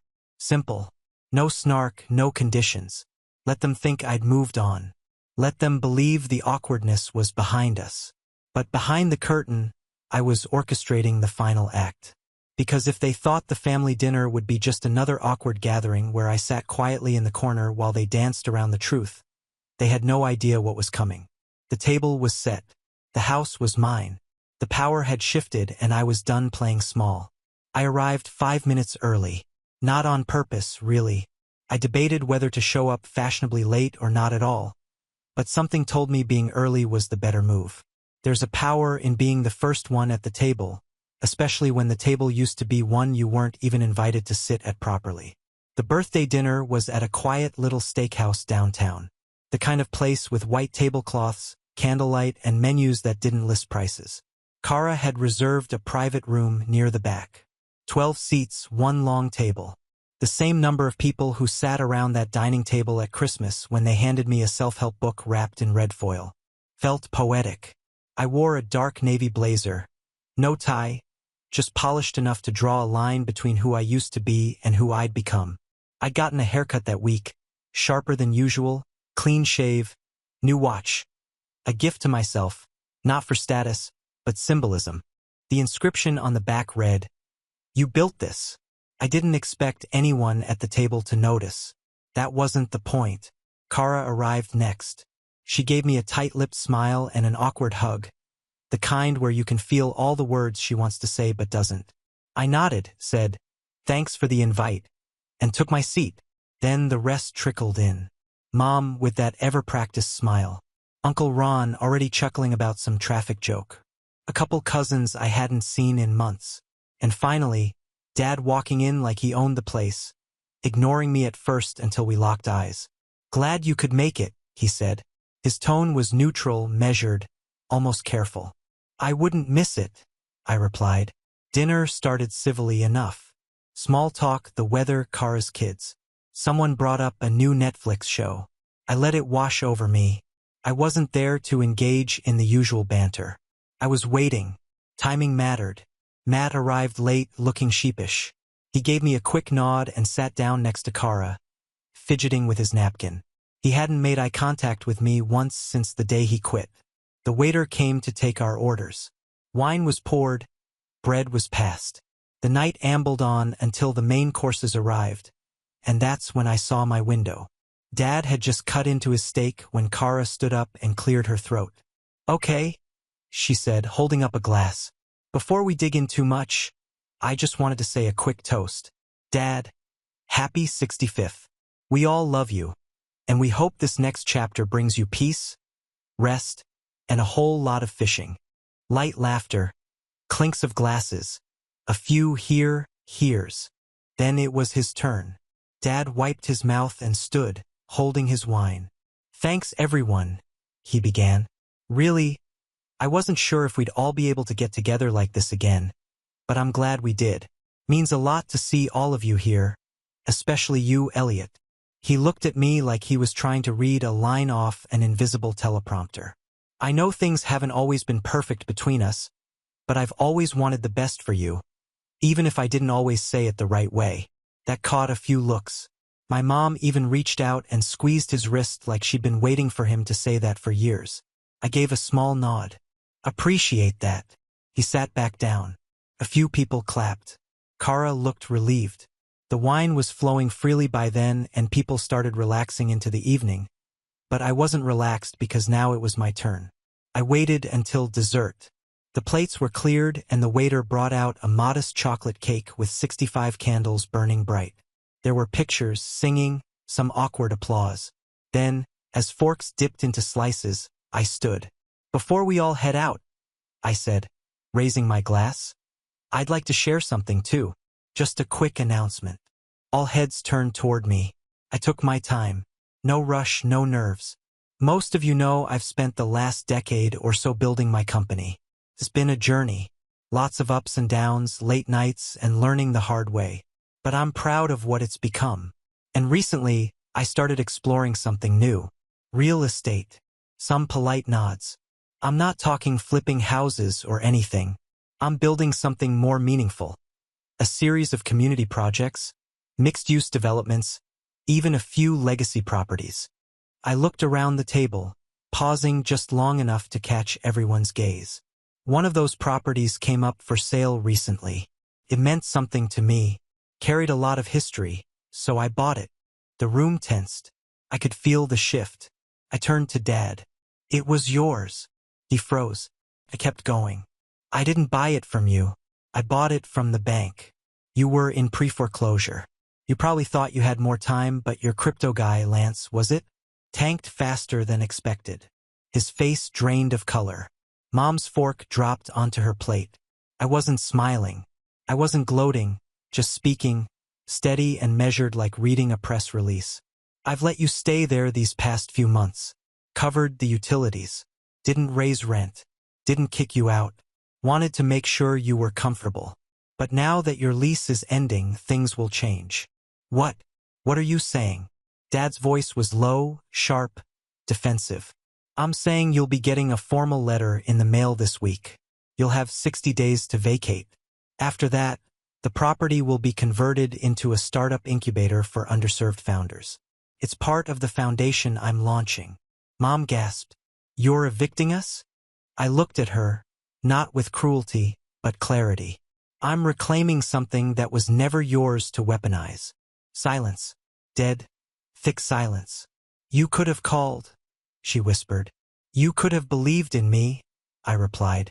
At any point in the last 12 years, but instead you mocked, dismissed. And when I finally showed up as more than what you expected, you handed me a book about failing better, so yeah, I bought the house. And I'm using it for something good. Dad stood, face red. You think this makes you better than us? No, I said. It makes me free. Matt was staring at his plate. Kara looked like she wanted to sink into the floor. I took out a small envelope and slid it across the table toward her. What's this? She asked. Something for your kids. A scholarship fund. Fully paid tuition wherever they go. No strings. Just because I still love you and I know you tried. Her eyes welled up. She didn't open it. Dad's chair scraped loudly as he pushed it back. You've always been ungrateful. No, I said quietly. I've just stopped apologizing for existing on my own terms. He stormed out. Mom followed, muttering something about unbelievable arrogance. A few others stayed, stunned. Ron looked like he'd just watched a Shakespearean tragedy unfold in real time. I sat back down and picked up my wine. Kara looked at me. I didn't know it was that bad, she whispered. I nodded. That's because I stopped telling you when it started hurting. She said nothing for a long time, just stared at the envelope. Then finally, she leaned in and whispered, Thank you. I nodded again. By the time the check came, half the table had already cleared out. Only Kara and Matt remained. Matt still hadn't spoken. Not once. As I stood to leave, I placed a second envelope in front of him. He looked up. What's this? A choice, I said. Your new employer is about to be audited. They're not ready. You can stay or you can jump ship and join a competitor I'm quietly funding. Higher salary. Better fit. No family drama. It's your call. He opened his mouth, closed it, nodded. I didn't wait for a thank you. Didn't need one. I walked out into the night. The air was crisp and clean. The sky stretched wide above me. There was no fanfare, no applause, just peace. And for the first time in years, I wasn't chasing anything. I was walking towards something entirely my own. I wasn't the dropout anymore. I was the legacy. Now on to the next story. Story 3. I was 29 when my life went up in flames, and the match was lit by my own brother. My name's Malcolm, and if you'd told me 5 years ago that I'd go completely no contact with my entire family, I would have laughed in your face. I used to be the guy who showed up for every family dinner, every birthday party, every random Sunday barbecue just because my mom said, we're all getting together. I was the one who fixed Dad's truck when it broke down, who helped my brother move into his first apartment, who even co-signed his first car because his credit was a mess. Family was everything to me until the day it wasn't. I was engaged to my college sweetheart, Leia. We'd been together for almost 8 years, high school sweethearts turned partners, the kind of couple that everyone assumes will make it. We had the same goofy sense of humor, the same love of 80s music, the same someday we'll buy a house with a porch swing dream. We'd set a date, booked a venue, sent the save the dates. I was saving for the honeymoon while working long hours at a logistics firm, and I thought my future was secure. Turns out the person I should have been worried about wasn't Leia, but my older brother, Grant. Grant had always been the golden child. If he got a C in school, Mom called the teacher and demanded extra credit. If I got in a dash, Dad would say, why not an A? It was subtle favoritism at first, the bigger slice of cake, the better Christmas presents, but as we got older, it became obvious. Grant could do no wrong. When he dropped out of college, my parents said he was finding himself. When I graduated with honors, they said, good. Now you can help your brother get back on his feet. Grant was charismatic, funny, and admittedly, he had that charm that made people forgive him too easily. I didn't realize until much later that he'd used that charm like a weapon. The first red flag came a few months before the wedding. Leia seemed distant. Nothing dramatic, just little things. Not laughing as much at our inside jokes, taking longer to text back, saying she was too tired to come over. I chalked it up to wedding stress. Then one night, my mom called me and said, in that sharp, serious tone she reserves for family meetings, that I needed to come over. When I got there, Grant was already sitting at the kitchen table, arms crossed, looking smug. Leia wasn't there. Mom said, "Malcolm, we need to talk about what you've been doing."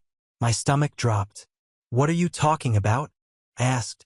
Grant jumped in, saying he'd caught me texting another woman. A coworker, apparently.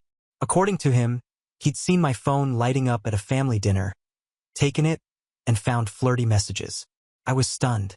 Not only had I not been texting anyone inappropriate, but I never even let Grant near my phone. When I tried to defend myself, Mom shut me down. "Don't lie," she said coldly. "Leia knows." She came to us crying. I remember standing there, heart pounding, trying to call Leia to clear this up, but she didn't answer. 2 days later, Leia called off the wedding. She wouldn't meet with me, wouldn't talk, just sent a single text. "I can't marry someone I can't trust." My world cracked open. I begged her to hear me out, but it was like screaming into a void. The next thing I knew, Grant was suddenly supporting her through this tough time, which looked suspiciously like them spending a lot of time together. Every time I asked my parents if they believed me, they just said, "Leia deserves honesty. You brought this on yourself." 3 weeks later, Grant posted a picture of him and Leia holding hands on Instagram. The caption was some nauseating quote about true love finding a way. I showed it to my mom, furious, and she just said she chose the better son. Maybe this is for the best. That sentence is branded into my memory like a hot iron. The better son. Like I was some broken version of Grant that had to be discarded so she could be happy.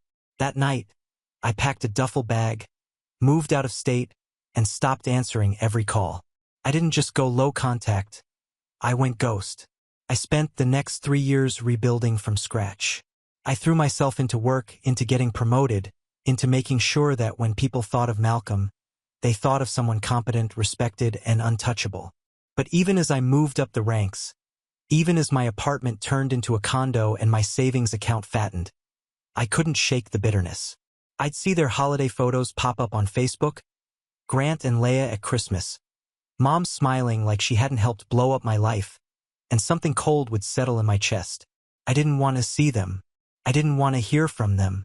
But I promised myself that if I ever got the chance to face Grant again, it wouldn't be as the little brother he lied about. It would be as someone who could look him in the eye without flinching. That chance came faster than I thought. 3 years into my self-imposed exile, my company merged with a smaller firm, and I got promoted again, this time to CEO. It was a whirlwind of handshakes, board meetings, and new faces until I looked at the employee roster and saw a name I hadn't seen in years. Grant. Same last name, same smug face in the company photo. My hands literally shook as I scrolled through his file, seeing that he was a mid-level manager. My brother, the man who stole my fiancée, the man who ruined my relationship with my family. He worked for me now. I didn't tell anyone right away. I sat with it, let the shock settle into something calmer, sharper.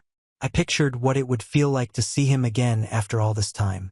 To stand in front of him, not as the brother he humiliated, but as his boss. To watch his face when he realized who signed his paychecks. It was almost too poetic. And that's when I knew the story wasn't over. Not yet. When I finally saw Grant again, it wasn't in some dramatic showdown or at a family event. It was a Tuesday morning, and I'd been walking the floor to get a feel for the department heads I was now responsible for leading. I was dressed in a tailored navy suit, the kind of thing I never could have afforded 3 years ago, and feeling quietly powerful, like I had finally stepped into the life I'd been building brick by brick. And then I heard it, that laugh. Grant's laugh was unmistakable, loud, unfiltered. The kind that made everyone turn their heads even if the joke wasn't funny. I stopped mid-step, my pulse spiking as my brain caught up. I followed the sound and turned the corner into a conference room where a group of managers were gathering for their weekly sync. And there he was. Grant looked almost exactly the same, maybe a little heavier around the middle, hair cut short in that slightly too casual way he'd always favored. He was leaning against the table, holding court, cracking some joke about a client that made the rest of the room chuckle. For a moment, I was frozen, watching him like he was an animal I hadn't seen in years. My stomach twisted, not just with anger, but with something heavier, older. Seeing him brought back everything all at once. The kitchen confrontation, Mom's words, Leia's silence, the way my heart had felt like it was physically collapsing in my chest. I must have stood there longer than I realized because eventually someone noticed me and cleared their throat. Grant. One of the other managers said, "The new CEO's here." Grant turned, and I swear I saw the color drain from his face. For one perfect, silent moment, we just stared at each other. His grin faltered, his posture straightened, and I could practically see the gears turning in his head as he tried to reconcile what he was seeing. I gave him the smallest, calmest smile I could manage. "Morning," I said, my voice even. "Don't let me interrupt." And then I walked past him, took a seat at the head of the table, and started the meeting like nothing had happened. That first encounter set the tone, but the tension didn't dissipate. It thickened. Over the next few weeks, I watched Grant closely. He tried to act normal, tried to pretend nothing had happened between us, but I could tell he was rattled. Every time I entered a room, he sat up straighter. Every time I spoke, he listened just a little too intently, like he was trying to gauge how much I knew. But it wasn't just about him. Seeing Grant in this environment made me realize just how deep the old family wounds still ran. My parents hadn't reached out in years, and now, suddenly, Mom started texting me again. "I heard you got promoted. Congratulations, sweetheart," one message said. "We should all get dinner soon. Grant says you look great." The hypocrisy made my jaw clench. Where was this energy when I was begging them to believe me? I ignored the first few texts, but they kept coming, each one more insistent than the last. "Leia is pregnant," one read, like it was supposed to make me drop everything and rush back into the fold. "You're going to be an uncle." The kicker came one Friday night. I was still at the office going through quarterly projections when my phone lit up with a call from Dad. I let it go to voicemail. Then, curiosity got the better of me and I listened. "Malcolm," Dad said, his tone gruff, "I don't know what your problem is with your brother, but enough is enough. Your family. It's time to forgive and move on. Grant's doing well for himself now, and he and Leia could really use your support. Be the bigger man for once. Be the bigger man." Those 4 words simmered in my brain for days. Be the bigger man. Like I hadn't already been swallowing my anger for 3 years just to get through the day. Like I hadn't rebuilt my entire life from the ground up because of their betrayal. It wasn't enough that they had taken Leia from me. Now I was supposed to come crawling back, smiling, and play the role of devoted brother and uncle. The next Monday, I noticed something that made everything crystal clear. Grant was terrible at his job. Not just needs improvement bad. I mean actively negligent. He missed deadlines, pawned off his work on his subordinates, and spent more time in the break room than at his desk. The only thing keeping his department afloat was a senior analyst who clearly resented having to do her boss's job. One afternoon, I sat in on one of his presentations. It was a disaster, poorly organized, full of errors, and delivered with the kind of fake confidence that only works if no one asks follow-up questions. When I pressed him on one of his numbers, he stammered, gave a nonsense answer, and then blamed someone else. I felt the entire room go silent as everyone watched me, waiting to see if I'd call him out. I didn't, not yet. Instead, I started collecting information quietly, carefully. I had HR pull performance reviews. I asked for department metrics. I scheduled one-on-ones with his direct reports and let them vent about how they hadn't had proper leadership in months. Every piece of evidence stacked higher and higher, building a picture not just of incompetence but of entitlement, the same entitlement I'd grown up with. Grant had coasted his whole life on charm and our parents' protection, And now he was coasting here, too. Meanwhile, the family pressure ramped up. Mom called me out of the blue one night, her voice syrupy sweet. "We're having a little get-together this weekend," she said. "Why don't you come? Grant and Leia will be there, and it would mean the world if we could all be together again. Your father and I think it's time to let bygones be bygones." I almost laughed. Bygones, like they hadn't publicly humiliated me, chosen my brother over me, and cut me out of their lives until I became someone worth bragging about again. "I'm busy," I said flatly. "You're always busy," Mom snapped, the sweetness gone. "You can't stay mad forever. Life's too short." I hung up without saying goodbye. That night, I sat in my apartment staring at the city lights, the old anger mixing with something new. A sense of purpose. I realized that what I was feeling wasn't just resentment. It was clarity. I had the power now. I didn't have to beg anyone to see my side of things.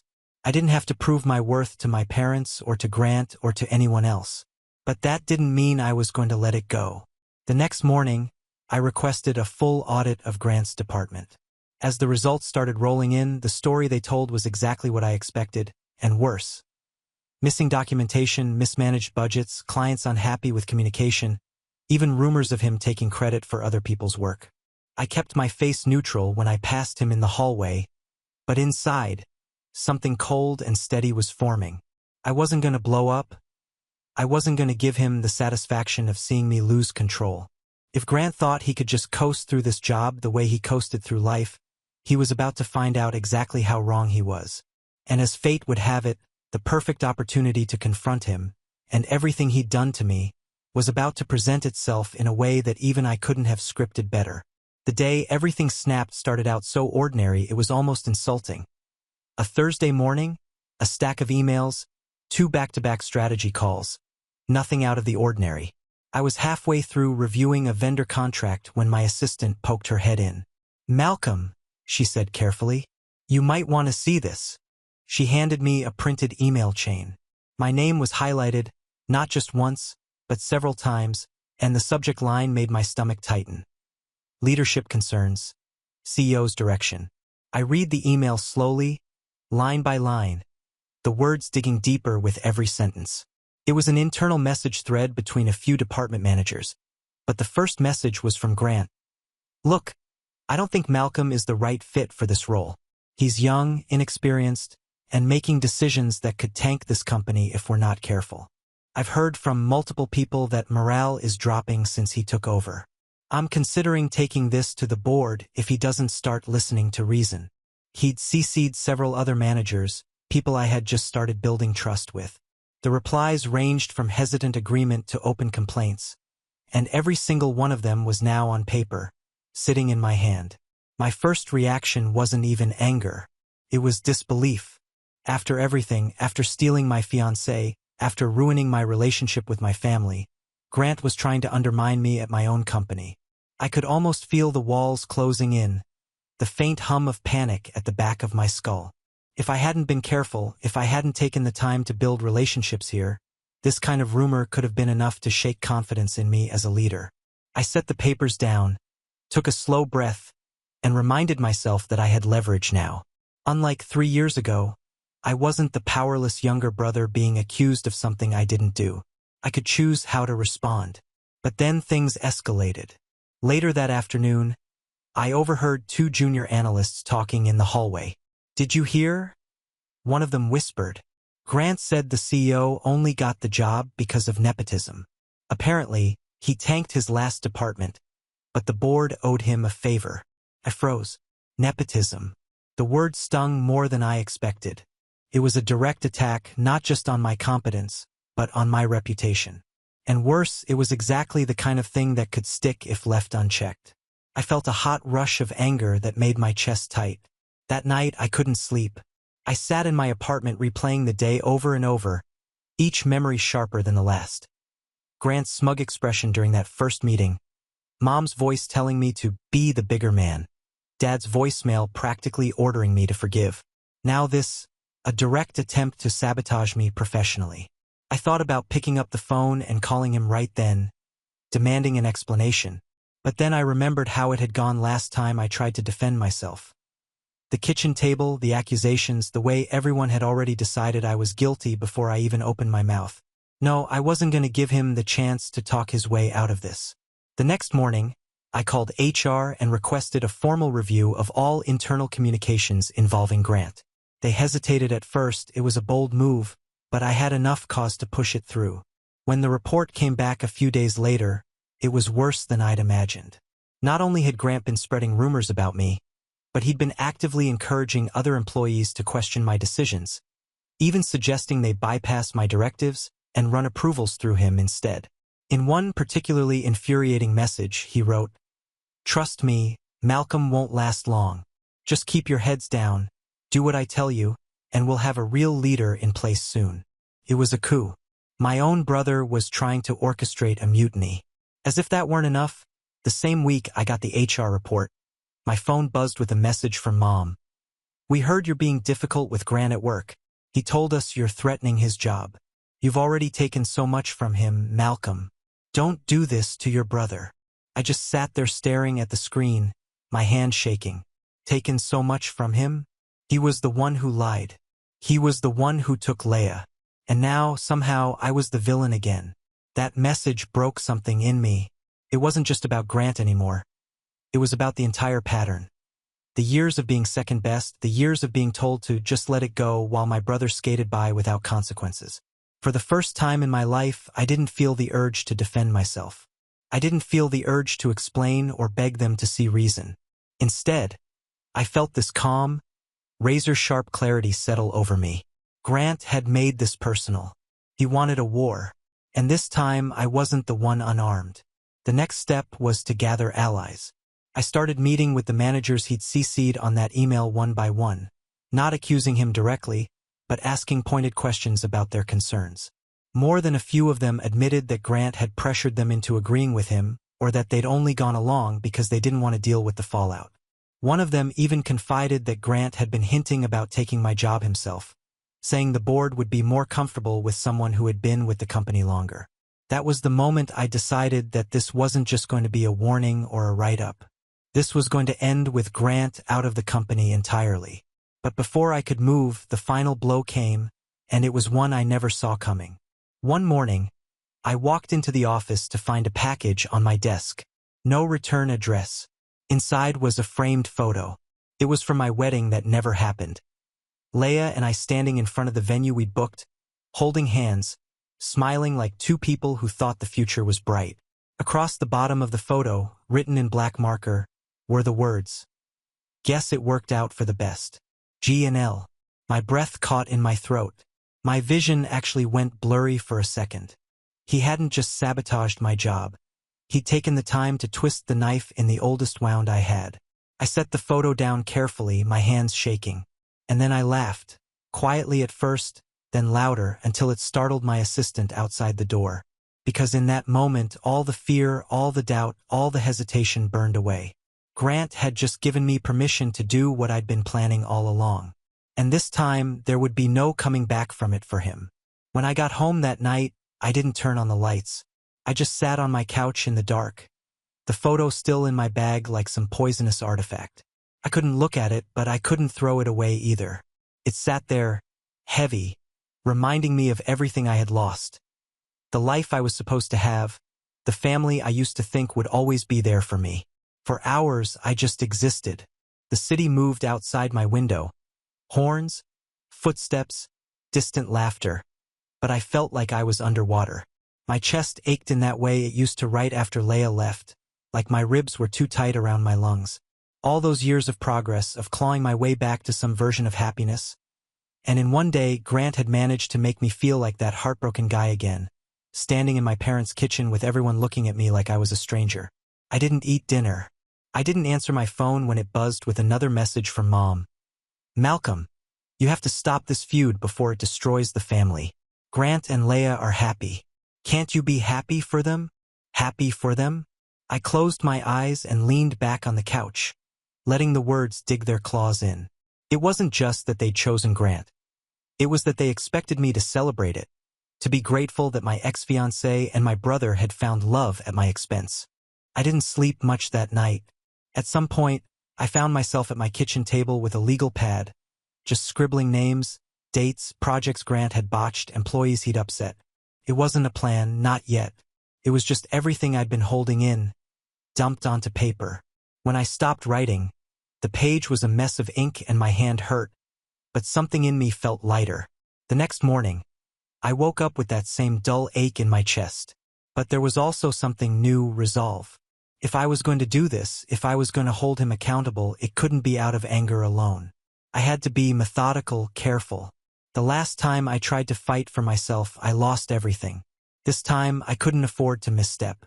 I started showing up to work earlier than usual, staying later. I kept my interactions with Grant polite but brief, forcing myself to smile when he made some half-hearted joke in the break room. It was exhausting, playing the part of the calm, reasonable CEO while my insides were a storm. Every night, I went home and did my research. I learned everything I could about corporate policy, about performance reviews, about the exact thresholds we needed to meet before termination could be justified. I knew if I handled this wrong, he'd cry favoritism, maybe even try to sue for wrongful dismissal. I wasn't just going to remove him. I was going to make sure there wasn't a single loose thread for him to pull on afterward. But even as I plotted, there were moments where the grief still hit me hard. I'd find myself staring at old photos, me and Leia at the state fair, me and Grant as kids in matching baseball uniforms. There were nights where I almost picked up the phone, almost texted her, almost asked her if it was worth it. But every time I got close, I remembered that photo, that smug black marker scroll. At work, the pressure grew. The audit reports kept piling up, painting an uglier and uglier picture of Grant's department. Missed deadlines that cost us thousands, client contracts mishandled, even an expense report that hinted at him charging personal meals to the company card. I sat in my office staring at the numbers, wondering how he'd gotten this far without someone stepping in. And then it hit me. He'd gotten this far because no one ever stepped in. Our whole lives, Grant had been rescued by mom, by dad, by teachers, by bosses. People liked him, forgave him, gave him second and third chances. Maybe I had been doing the same thing even now by hesitating. That night, I stayed at the office long after everyone had left. The building was quiet except for the hum of the HVAC. I sat at my desk, pulled out the photo again, and set it upright in front of me. I stared at it until my chest stopped hurting. "This ends with you out of my life," I said quietly, my voice steady for the first time in days. It wasn't rage anymore. It wasn't heartbreak. It was a promise. The next morning, I met with HR again. This time, I didn't just ask for reports. I asked for timelines, for documentation, for everything we would need if things escalated. I asked legal to flag any compliance risks tied to his projects. I started drafting a performance improvement plan so tight he wouldn't be able to slip through a single loophole. At home, I made changes, too. I blocked mom's number, then dad's. I logged out of social media entirely, deleted the apps from my phone. If they wanted to keep siding with Grant, they could do it without dragging me back into their drama. Walking away from them hurt more than I expected. There were moments in the elevator or in the middle of brushing my teeth where I felt like a little kid again, like I'd done something wrong and just wanted mom to tell me it was okay. But I held firm. The part of me that used to chase their approval was gone. A few weeks later, I attended a quarterly board meeting. It was a big one. Financials, projections, major strategy decisions. I knew Grant would be there to present his department's numbers. And part of me braced for the possibility that he'd try to throw me under the bus again. But when he stood up to give his presentation, something unexpected happened. He stumbled, not just a little, badly. His slides were a mess. His numbers didn't add up. And halfway through, one of the board members interrupted to ask a clarifying question that Grant couldn't answer. I watched him flounder, sweat gathering at his temples, his confidence cracking in real time. I should have felt triumphant. Instead, I just felt quiet because in that moment, I saw him clearly. Not the older brother who'd always been one step ahead of me. Not the man who stole my fiancée. Not the villain I'd built up in my head. Just Grant, flawed, overconfident. And for the first time, I realized he was afraid. And that was when I knew my plan was going to work. Rock bottom wasn't the night I sat in the dark with that photo. It was the moment I realized how far he'd fallen without even knowing it, and how far I was about to make him fall next. The turning point came the week after that disastrous board meeting. Something shifted, not just in how I saw Grant, but in how the board and the other executives saw me. I noticed it in little things at first. The way the CFO lingered after the meeting to ask for my opinion on a restructuring plan, the way a few department heads suddenly seemed much more eager to align with my directives. It was as if watching Grant flounder had reminded them that I wasn't just the new CEO. I was the one holding the company together. I leaned into it. I started setting a clearer vision for the company, not just numbers on a slide deck, but something people could rally behind. I scheduled lunches with key clients, restructured a few underperforming teams, and made a point of being visible. Every morning, I walked the floors, greeting people by name, asking how projects were going. It wasn't just PR. It was deliberate.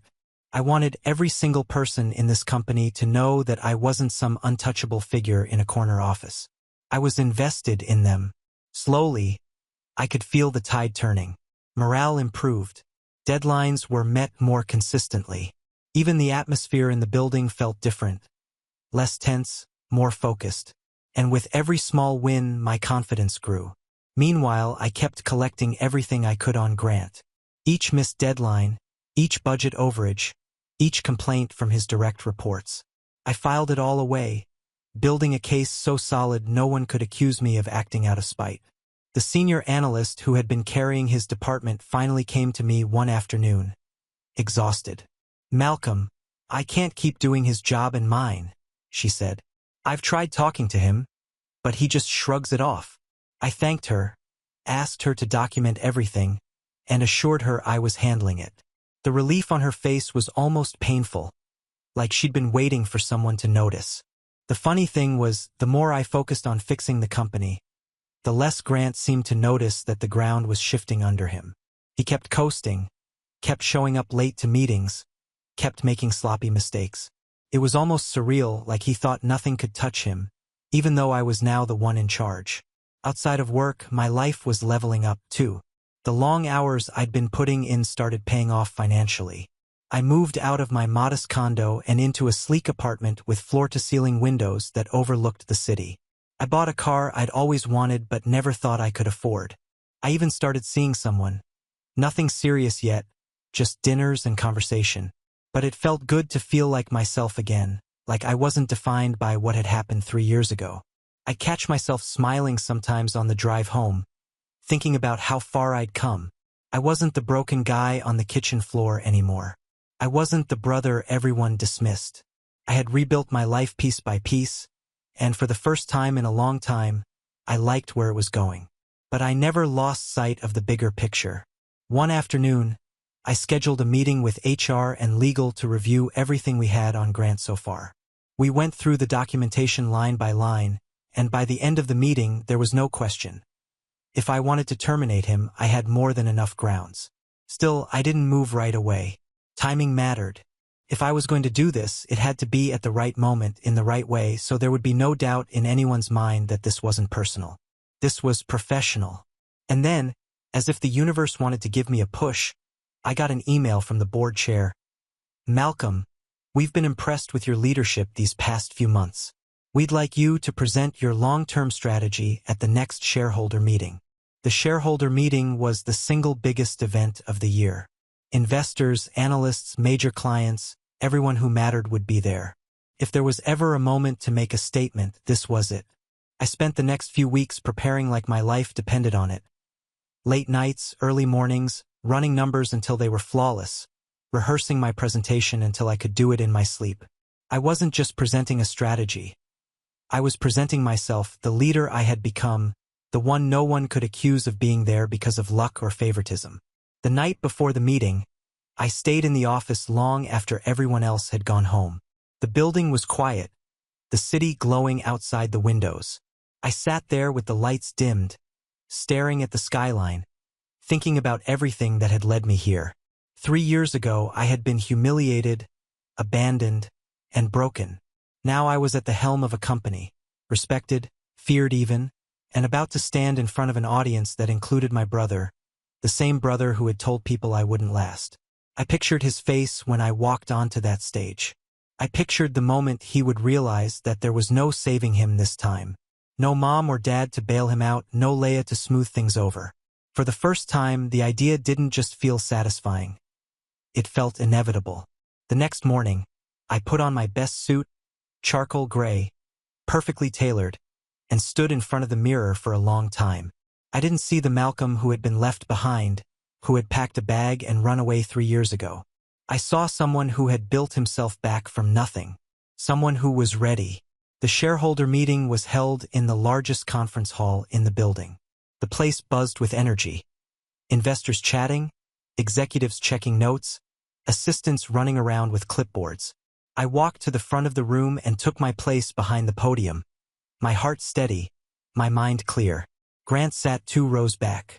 I didn't look at him right away. I didn't need to. I could feel his presence, feel the weight of his stare. When I finally did meet his eyes, I didn't smile. I didn't nod. I just held his gaze for one long, electric second before turning back to the room. "Good morning," I said into the microphone, my voice carrying over the room. "Let's talk about the future." And in that moment, I knew the future I was about to build did not have a place for Grant. The rise was almost complete. All that was left now was to deliver the final blow, carefully, publicly, and in a way that no one could ever question. The shareholder meeting was the first time I truly felt the weight of my position, not just as a leader, but as the person steering the entire future of the company. I stood there with the presentation clicker in my hand, laser-focused, my voice steady as I laid out our growth projections, our restructuring plans, and the initiatives I'd been quietly putting into motion since taking over. The room stayed silent except for the occasional scribble of pens and the soft murmur of agreement from the board chair. When I finished, the applause was louder than I expected. It wasn't just polite. It was enthusiastic. Investors came up afterward to shake my hand, complimenting the clarity of my vision. I caught Grant in my peripheral vision, standing stiffly near the back, jaw tight. He didn't approach me, didn't congratulate me. For once, he didn't have a snide comment ready. That reaction, or rather that lack of one, told me everything. He wasn't just threatened. He knew the ground was slipping under his feet. Over the next few weeks, the power shift became undeniable. The board started looping me in earlier on decisions, asking my opinion before anyone else's. I was invited to a private strategy retreat with the top 5 executives, an event Grant was notably not invited to. It wasn't even me pulling strings.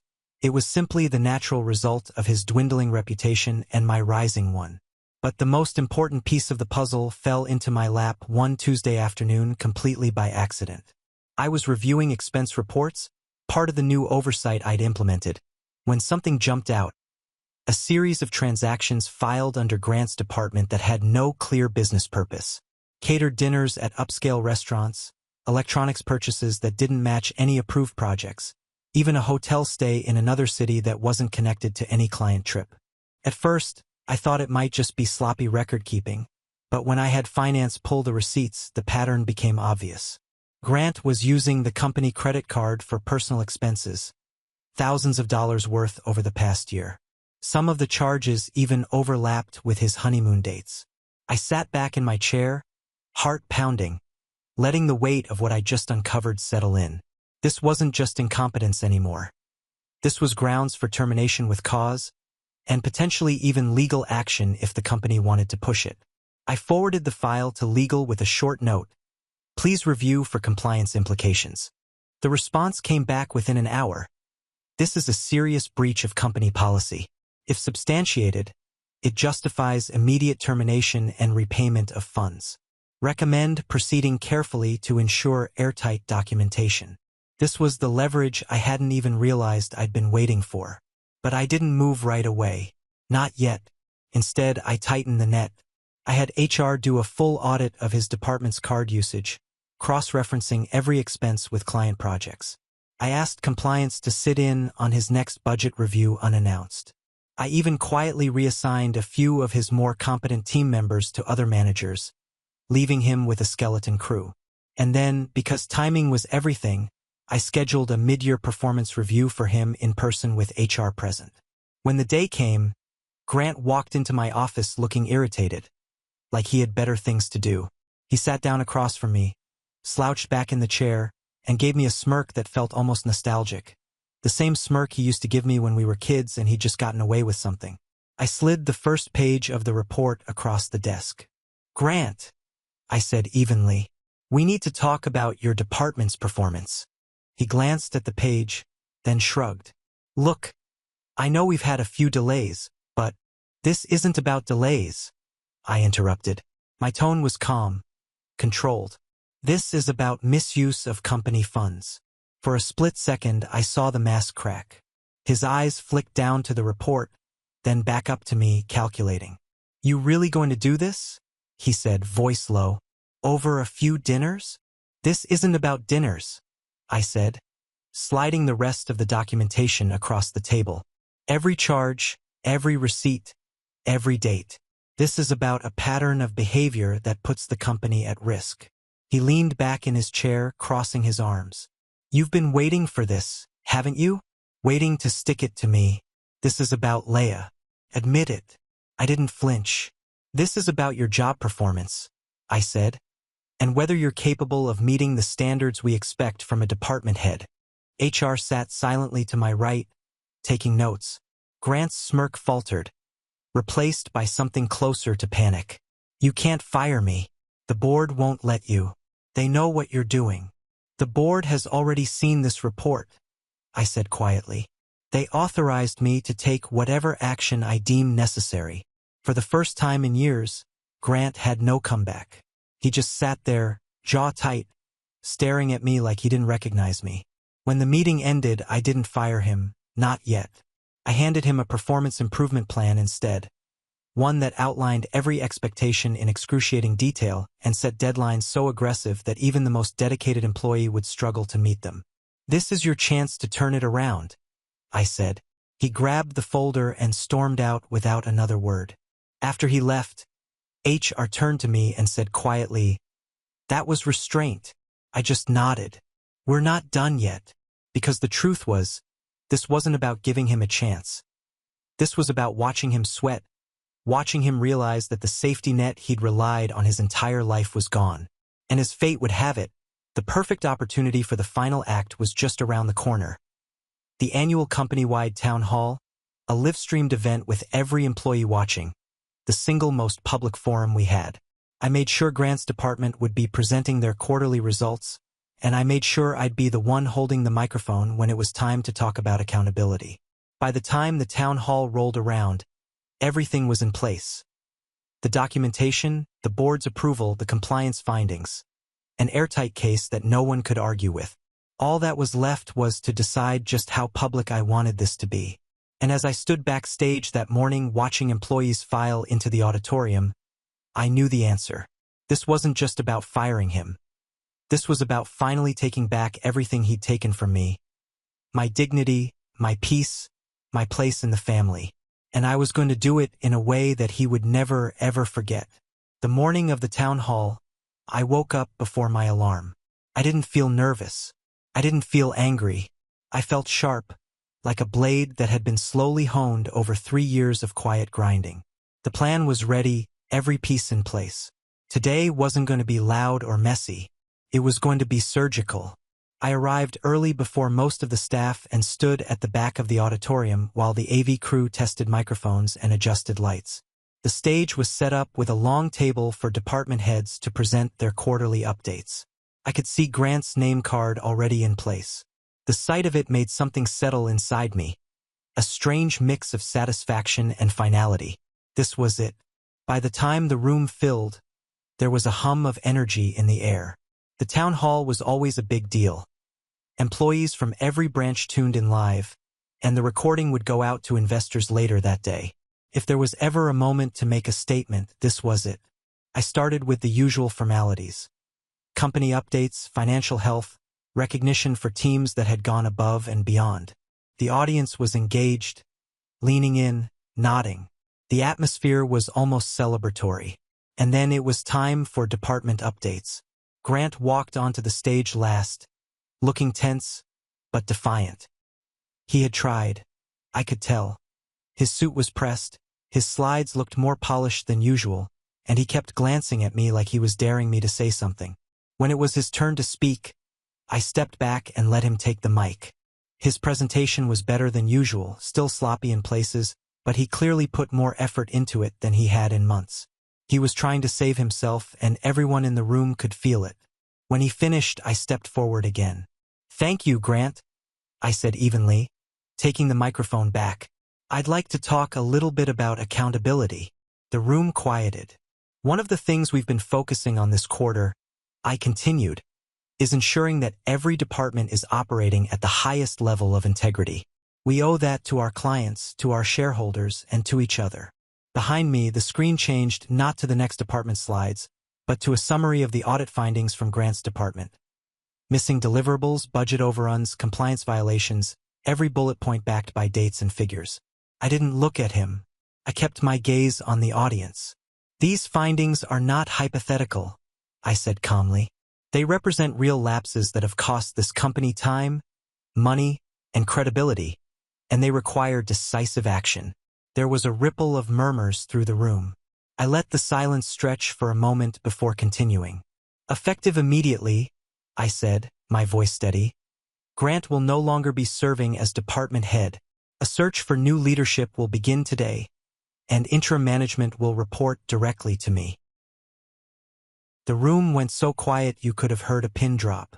Out of the corner of my eye, I saw Grant stiffen.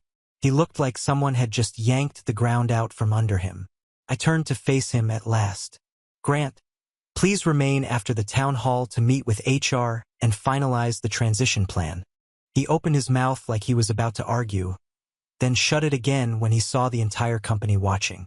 His face was pale, his jaw tight, but he nodded stiffly. I turned back to the audience.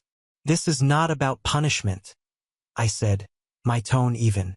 "This is about accountability and ensuring that we are all working toward the same standard of excellence. We have a responsibility to each other, and that means holding ourselves and each other accountable when we fall short." When the town hall ended, there was no applause, just a heavy, charged silence as people filed out, whispering. The message had landed not just about Grant, but about me. Afterward, HR and legal joined me in my office. Grant came in last, still holding the folder from his performance plan. "You can't humiliate me like that," he said, his voice low and tight. "You humiliated yourself," I replied evenly. "I just made sure the company understood why you won't be here anymore." "You think this makes you the bigger man?" he snapped. "No," I said, standing and meeting his eyes. "Being the bigger man was what I did 3 years ago when I walked away and started over instead of burning everything down. This," I gestured to the stack of reports on my desk, "this is just closure." HR took over then, going through the formal termination process. Grant sat there stone-faced, signing where he had to sign, refusing to look at me. When it was done, he stood, adjusted his jacket and said quietly, "Mom and Dad will hear about this." "They probably already have," I said. "But here's the thing. I don't care anymore." For a moment, he just stood there staring at me like he didn't recognize me. Then he turned and walked out, the door closing softly behind him. I sat back down at my desk, exhaling slowly. It was done. But as satisfying as it wasn't noisy or dramatic. There was no shouting match, no grand scene, just a clean, final severing of the last tie between us. And as word spread through the company over the next few days, something else happened. Employees started stopping by my office to say thank you. Not because they hated Grant, but because they felt heard, protected. It was a subtle but powerful shift. The revenge wasn't just about firing him. It was about reclaiming my voice, my power, my ability to decide what stayed in my life and what didn't. And yet, a part of me knew the fallout was still coming from my family, from the whispers that were no doubt spreading through their group chats right now. And I was ready for it because this time I had nothing to lose. The fallout started faster than I expected. Less than 24 hours after the town hall, my phone lit up with a string of missed calls from my parents, back to back. like an alarm I couldn't shut off. I didn't answer. When the voicemails came in, I listened to them once just to be sure I was done with any shred of guilt. Mom's voice was first, sharp and accusing. "Malcolm, what on earth were you thinking? Firing your brother in front of the whole company? Do you have any idea what that's done to him? He's humiliated. You should be ashamed." Then Dad's voice, rough and clipped. "You're tearing this family apart. You could have handled this privately. Grant told us you've been targeting him for months. You've made your point, son. Now fix this. Fix this." I almost laughed. For years, those two words had been the burden I carried. The one expected to patch things up, smooth things over, make life easier for everyone but myself. I didn't call them back. Instead, I focused on work. The company needed stability, and that's what I gave them. We named an interim head for Grant's department, redistributed responsibilities, and in 2 weeks, performance was already improving. The board congratulated me for taking decisive action, and the shareholders sent a formal note of appreciation for the transparency. The whispers died down. People moved on, but Grant didn't. One evening about a month after his termination, I was leaving the office late when I saw him standing by the building's front entrance. He looked different, not polished, not smug, just tired. His suit was wrinkled, his hair slightly disheveled. "Malcolm," he said as I approached, his voice low. I stopped a few feet away. "Grant," I said flatly. "You ruined me," he said. "No one in this industry will touch me after what you did." "You ruined yourself," I said, keeping my voice calm. "I just stopped covering for you." He stepped closer, his expression raw in a way I'd never seen before. "You got everything. You know that? The job, the respect, the title, and you still couldn't let me have anything. Not even Leah." At the mention of her name, something twisted in my chest. But I didn't let it show. "You didn't have Leah," I said. "You lied to get her.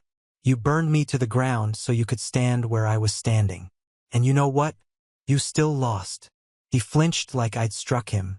For a second, I thought he might hit me, but then his shoulders slumped. "I don't know what I'm supposed to do now," he admitted quietly, almost to himself. "That's not my problem anymore," I said. "For the first time in our lives, you get to deal with your own mess. Maybe that's the best thing that could have happened to you." He stared at me for a long moment, then turned and walked away, his figure disappearing into the dark street. That was the last time we spoke. A few weeks later, I got a final text from Mom. "We're disappointed in you, Malcolm. You've changed." I stared at the message for a long time before typing a reply. Good. I was supposed to. And then I blocked her number. Life moved on. The company flourished under the new structure, and morale reached an all-time high. My name began circulating in industry circles as a case study for decisive leadership. One Friday evening, I stood in my apartment looking out over the city skyline, a glass of whiskey in my hand. The sun was setting, painting everything gold, and for the first time in years, I felt completely still inside. Grant was gone from the company. The weight of my family's expectations was gone, too. I had rebuilt my life on my own terms. No apologies, no compromises. I walked over to the drawer where I'd kept that framed photo, the one with the black marker message that had pushed me over the edge. I took it out, looked at it one last time, and then opened the window. The glass frame slipped from my fingers, fell 12 stories, and shattered on the pavement below. And just like that, the last piece of the past was gone. I closed the window, finished my drink, and smiled. For the first time since the day everything fell apart, I felt free. Not just free from Grant or from my parents' favoritism, or from the ghost of Leah, but free from the version of myself who kept trying to earn their approval.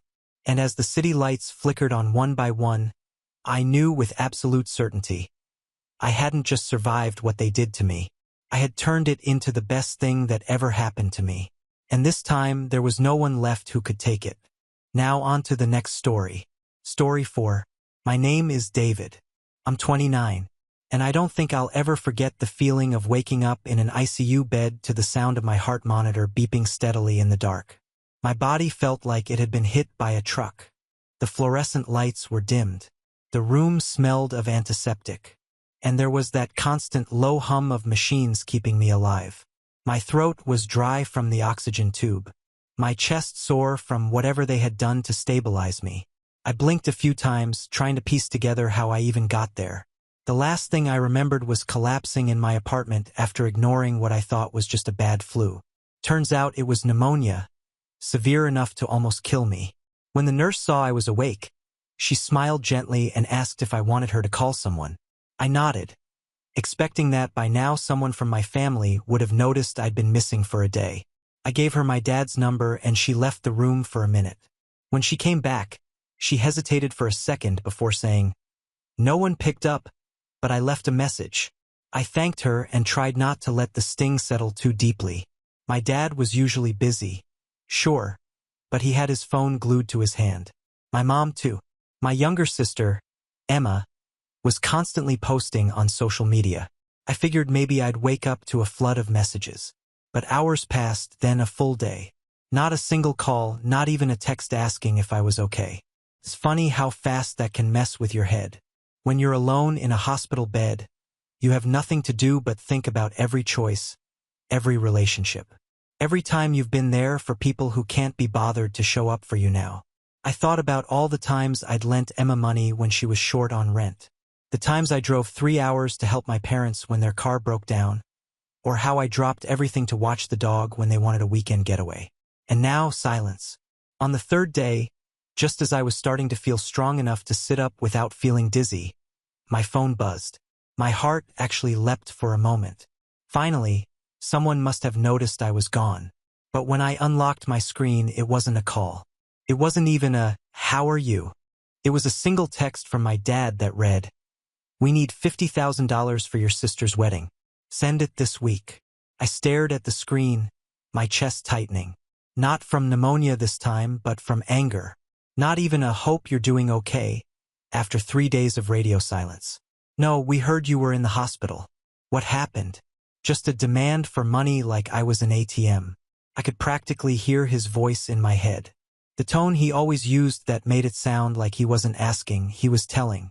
I didn't reply right away. I just put the phone down and stared at the ceiling, letting the anger simmer. I remembered every time my parents had made me feel like my worth was tied to what I could provide for them. Every birthday that was ignored because Emma had some drama they had to handle instead.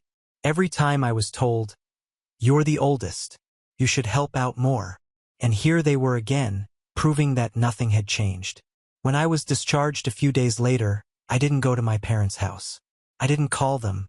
I went straight home, lay on my couch, and just stared at my phone for a long time. I thought about all the sacrifices I had made for this family.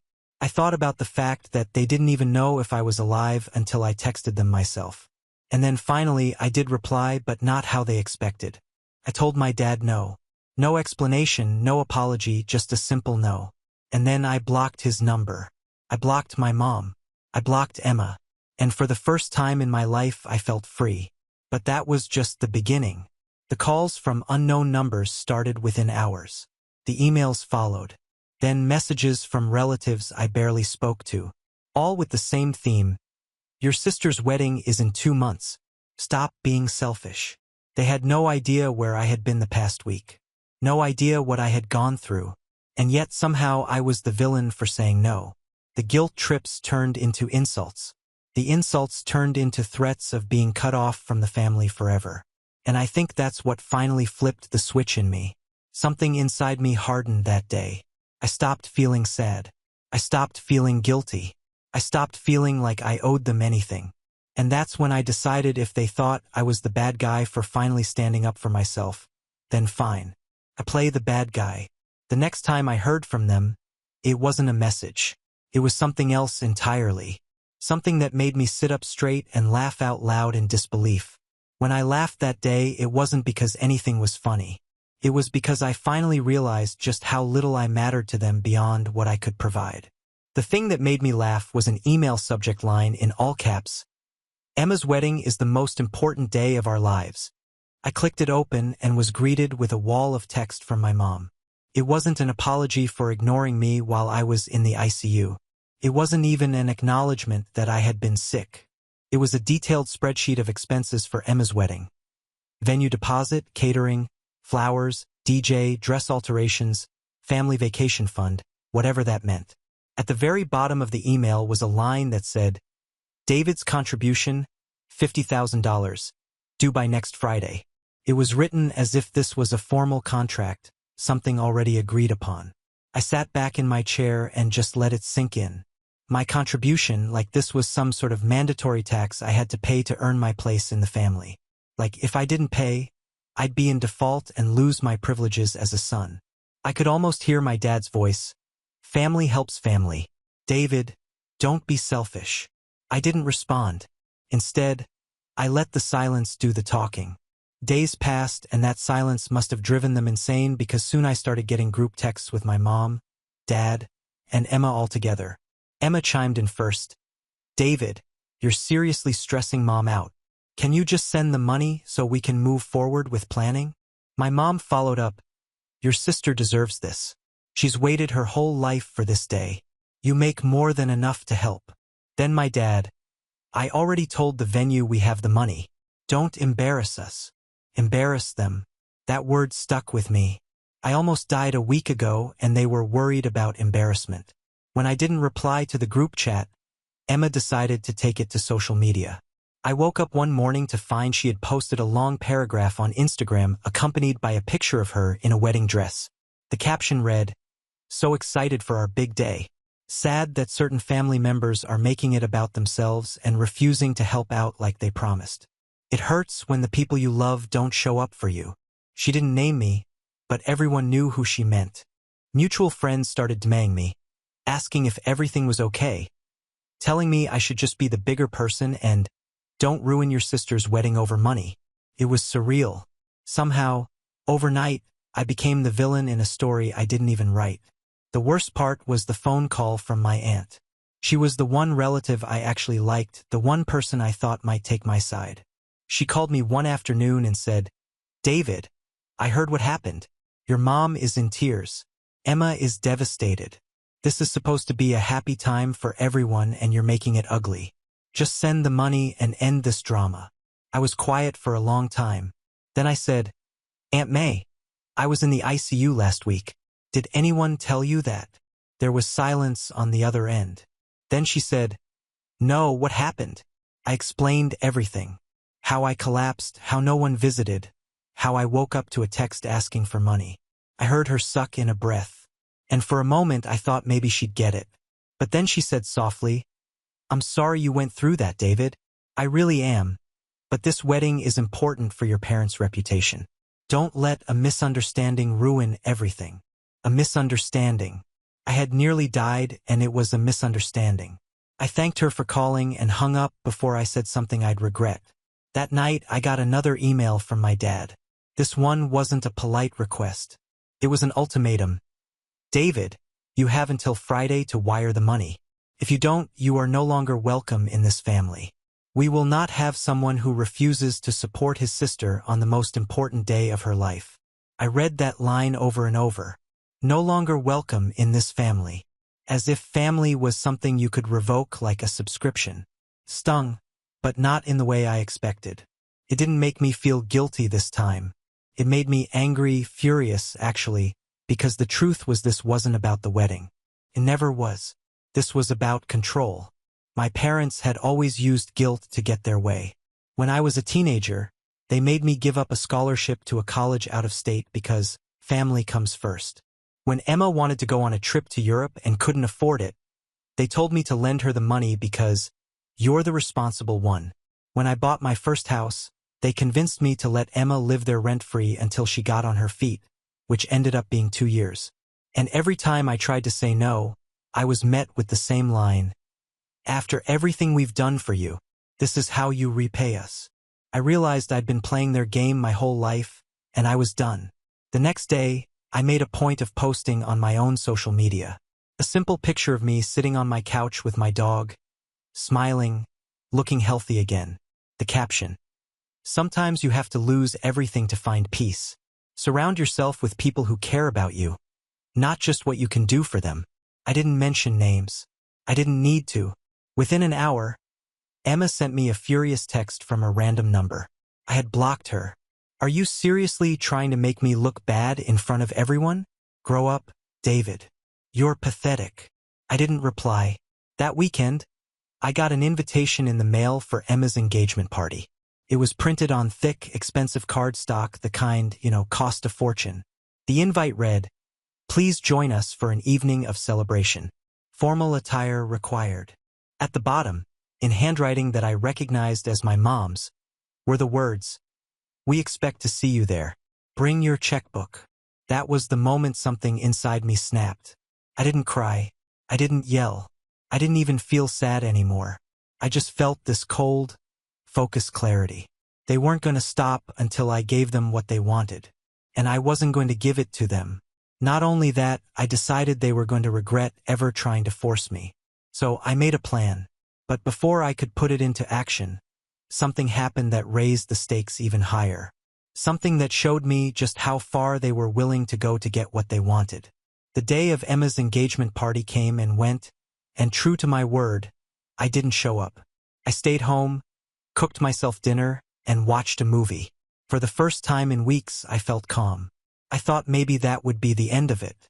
Maybe, just maybe, they'd take the hint that I was done being their walking bank account. But then the real betrayal happened. It started the following Monday morning when I logged into my online banking to pay some bills. My stomach dropped. My savings account, the one I had been building for years, was down by $25,000. At first, I thought it had to be a glitch. I went through the transactions one by one and saw a wire transfer from my account to an event planning company on the exact date of Emma's engagement party. My hands were shaking as I called the bank. They confirmed that the transfer had been initiated online from my login. I told them it wasn't me, that I hadn't authorized anything, and they froze the account immediately. But the damage was done. When I asked if they could reverse the transaction, they said it would be investigated, but could take weeks, maybe months to resolve, and that it wasn't guaranteed. I sat there in stunned silence, trying to process what just happened. The only people who had ever known my passwords were my parents. Years ago, when I was in college and needed them to help pay my rent while I was traveling, I'd given my dad my login information just in case. I had changed it since then, or so I thought, but apparently at some point I'd given him access again when he asked for help filing taxes. I never imagined he would actually use it to take money without asking. I called him. My voice was shaking with anger. "Dad," I said, "did you transfer money out of my account?" He was silent for a moment. Then he sighed as if I were the one inconveniencing him. "David, don't be dramatic. We told you the wedding expenses couldn't wait. You left us no choice." "No choice," I repeated, my voice rising. "You stole from me." "Watch your tone," he snapped. "This is for your sister, for the family. You should be thanking me for stepping up and doing what needed to be done." My blood went cold. "Stepping up? You drained my account without permission. That's not stepping up. That's theft." "You're being selfish again," he said, completely unfazed. "We'll pay you back eventually, but right now Emma needs this. The deposits had to be made this weekend or we'd lose the venue. You wouldn't want to humiliate her, would you?" I was so angry I could barely see straight. "Do you even care that I was in the ICU last week? That I almost died? And the first thing you think to do when I'm finally home is to take my money without asking." There was a pause on the line. Then he said flatly, "You're alive, aren't you? So it's fine. Stop making this about you." I hung up before I said something I couldn't take back. My chest hurt. My head was pounding and my hands wouldn't stop shaking. It wasn't just about the money anymore. It was about trust, about respect, about the fact that my own father thought it was okay to violate my privacy and raid my savings just to throw a fancy party. An hour later, Emma texted me from yet another random number. "Thanks for finally helping out. You should have seen the look on Mom's face when the planner confirmed the deposit. Maybe you do care about this family after all." I didn't reply. That night, I changed every password I had, bank accounts, email, everything. I set up two-factor authentication and moved the remainder of my savings to a completely separate bank. I even contacted HR at work and told them to send my paychecks to the new account going forward. I wasn't taking any chances, but the sense of betrayal stayed with me. Couldn't sleep. I kept replaying the phone call with my dad in my head, hearing him say, "You left us no choice," as if I were some obstacle they had to work around, as if my money existed for them to use whenever they wanted. The next weekend, things escalated even further. I came home from running errands to find a car parked in my driveway. It was my parents. They were standing on my porch, my mom holding a folder of papers. I didn't want to let them in, but they refused to leave. So I cracked the door open just enough to speak. "What do you want?" I asked. My mom gave me a look of disappointment, the same look she used to give me as a kid when I got a bad grade. "David, we need to talk like adults. This cold shoulder thing you're doing isn't healthy." "Healthy?" I said incredulously. "You stole from me."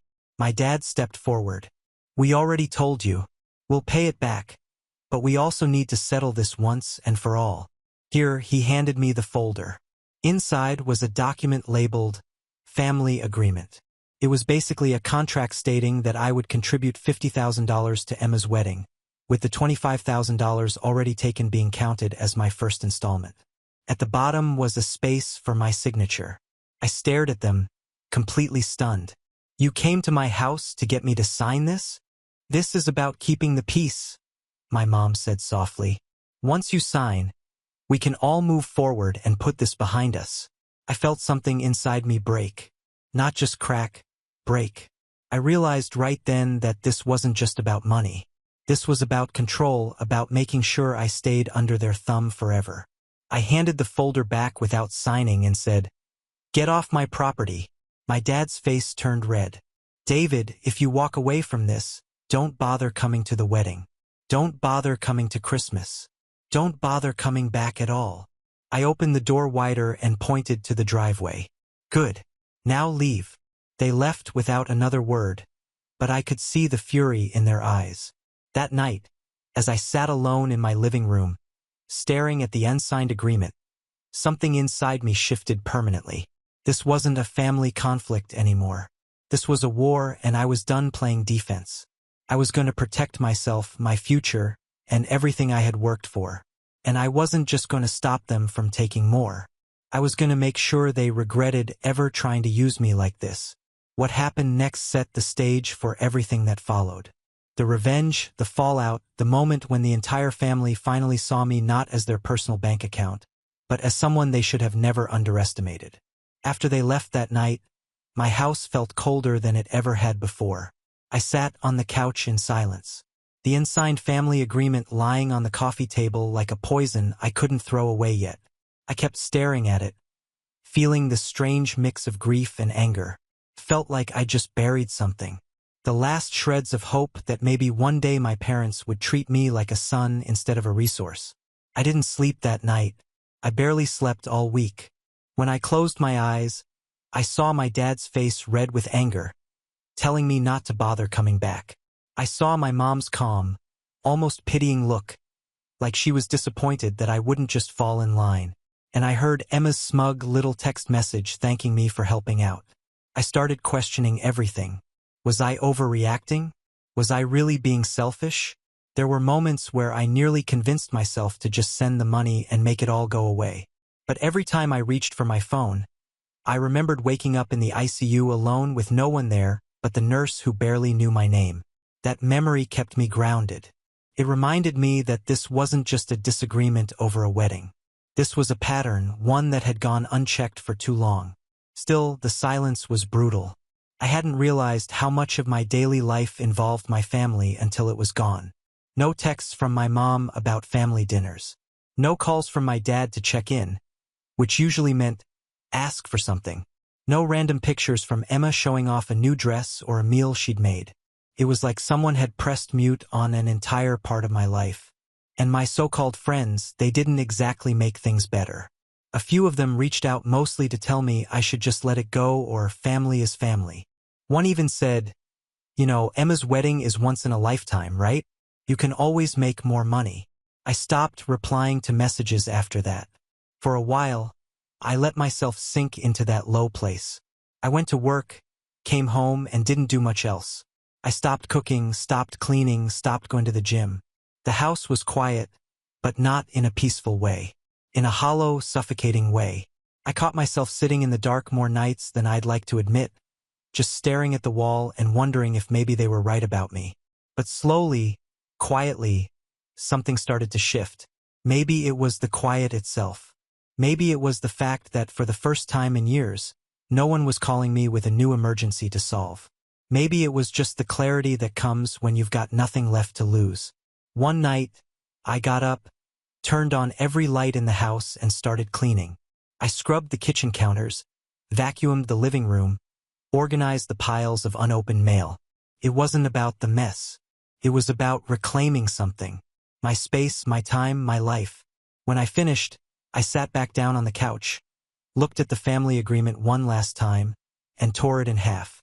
Then I tore it again and again until it was nothing but confetti scattered across my coffee table. I took a deep breath. That was the night I decided I wasn't going to keep playing defense anymore. The next morning, I opened a new notebook and started writing. Not an angry letter, not a rant, a plan. I listed every account my parents might still have access to, every joint obligation I'd ever agreed to with them, every way they could possibly reach into my life and pull the rug out from under me again. Then I wrote action steps next to each one. Close the joint emergency credit card. Done. Remove my dad as the emergency contact at work. Done.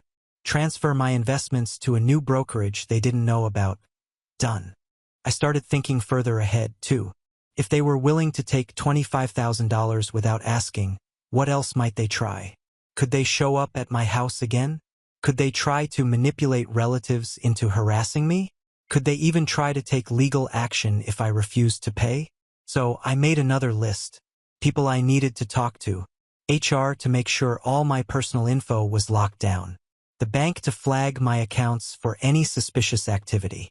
A lawyer just in case I needed one down the road. It wasn't just about protecting my money anymore. It was about protecting my peace of mind. But even as I was putting these pieces in place, there was still this gnawing ache inside me. The part of me that wanted someone, anyone, to say, "We were wrong. We're sorry. We care about you more than we care about a wedding." That apology never came. Instead, a few weeks later, I got a call from a number I didn't recognize. Against my better judgment, I answered. It was my uncle, the one who lived out of state and rarely got involved in family drama. "David," he said, his voice hesitant. "Your dad told me what's going on." He said, "You've cut everyone off completely." I didn't say anything. He went on, "Look, I don't know all the details, but I do know this. Your parents are telling everyone you're unstable, that you've been acting erratic since you got sick. They said you're refusing to help because you're bitter and resentful. I figured you'd want to know what's being said about you." Something in my chest went cold. Not just because of what he said, but because I wasn't even surprised. "They can say whatever they want," I said flatly. "I'm done trying to prove myself to people who never cared about me in the first place." He was quiet for a long moment. Then he said, "If you ever need a place to go, you've got family here. Just remember that." I thanked him and hung up. After that, something hardened in me completely. If they wanted to paint me as the villain, fine. I could live with that, but I wasn't going to let them get away with what they did. Not just taking my money, but trying to destroy my reputation when I refused to play along. That's when my plan started to grow teeth. It wasn't just about protecting myself anymore. It was about making sure there were consequences. And the perfect opportunity was coming sooner than I thought. Because Emma's wedding wasn't just a private family affair. It was a huge event with business partners, extended relatives, and half the town invited. If they thought I was just going to stay quiet and let them spin their story, they were about to find out just how wrong they were. But before I could make my move, there was one last blow that hit me. Something that made me feel like I had truly hit rock bottom, but also solidified that I was on the right path. A letter arrived in the mail, a legal notice from my own father. It claimed that the $25,000 they took was a gift I had agreed to, and that if I didn't send the remaining $25,000, they would pursue remedies to enforce the family agreement. There it was in black and white. My own parents were threatening to sue me. I sat there with the letter in my hands, my chest tight, my pulse pounding, and then strangely I felt calm, completely calm, because this wasn't a family fight anymore. This was war, and I was done being on the losing side. I remember sitting at my kitchen table with that legal notice still in my hands, my coffee growing cold beside me, and feeling something click in my head. It was the strangest thing. I wasn't angry anymore. I wasn't sad. I wasn't even scared. For the first time in my life, I felt completely in control. That letter wasn't a threat. It was a gift. It gave me permission to stop pretending this was about family. It made everything crystal clear. My parents and sister had chosen to treat me like an adversary, not a son or a brother. And if this was going to be a fight, I was going to win. The very next day, I took a personal day from work and drove straight to a lawyer's office. I had no idea what to expect. I'd never even consulted a lawyer before, but as soon as I explained the situation, the attorney's eyebrows shot up. They used your login credentials to access your account and transfer funds without authorization? He repeated, flipping through the documents I brought. Yes, I said. And now they're claiming I agreed to it and threatening legal action if I don't send more. He let out a low whistle. David, this isn't just a civil matter. This could be criminal. If you want, we can file a police report today. At the very least, we can draft a cease and desist letter and put them on notice that any further harassment will be met with legal action. For the first time in months, I smiled. Do it, I said.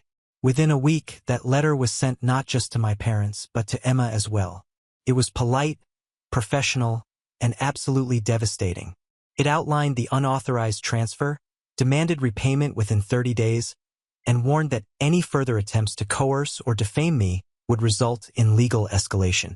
It even cited specific state laws about fraud and unauthorized access. The silence that followed was deafening. No calls, no texts, no more letters. For a brief moment, I thought they might actually back down. In that quiet, I started focusing on myself for the first time in years. I cleaned up my diet, started running again, and went back to the gym. The first week was hard. My body felt heavy from months of stress and inactivity. But by the end of the month, I could feel the difference. My energy came back. I was sleeping through the night again. Work started to improve, too. Without the constant drama of my family draining me, I was sharper, more focused. I started volunteering for projects I used to shy away from. My boss noticed. One day he called me into his office and said, David, you've been killing it lately. There's a senior position opening up next quarter. You should apply. I did. And a few months later, I got the promotion along with a substantial raise. With the extra income, I started shoring up my financial position. I maxed out my retirement contributions, opened a high-yield savings account, and even dipped my toes into investing in a rental property with a friend from work. Felt good. No, it felt powerful to know that every step I was taking was securing a future that was mine alone, completely separate from my parents' influence. Meanwhile, word about the legal letter must have started spreading through the family grapevine because I started getting quiet, almost hesitant messages from cousins and extended relatives. Some of them wanted to hear my side of the story. Others just wanted to check in. A few admitted they'd been told I'd gone off the deep end. But now they were starting to wonder if maybe there was more to the story. I didn't badmouth my parents or Emma. I didn't need to. I just told the truth. That I'd been in the ICU, that no one came, that my account had been drained without my consent. And then I let them sit with that information. The tide started to turn. I noticed that Emma stopped tagging certain relatives in her wedding planning posts. My mom's Facebook activity went suspiciously quiet. Even my dad, who usually couldn't resist sending long family updates, stopped posting altogether. It was like watching a ship slowly start to list to one side. Then came the real turning point. The bank finished its investigation. I got a call one afternoon from the fraud department confirming that the $25,000 transfer had been unauthorized. Not only were they crediting the money back to my account, but they also confirmed that the IP address used to initiate the transfer matched my parents' home network. I can't describe the satisfaction I felt in that moment. It wasn't just about getting my money back. It was about proof. Hard, undeniable proof that I hadn't made this up, that I wasn't being dramatic, that I wasn't the selfish son they had painted me as. When I told my lawyer, he grinned and said, "This strengthens your position considerably. If they try to push back, we have all the leverage now." And that's when I realized I wasn't just defending myself anymore. I was winning. The timing couldn't have been better because Emma's wedding was getting closer.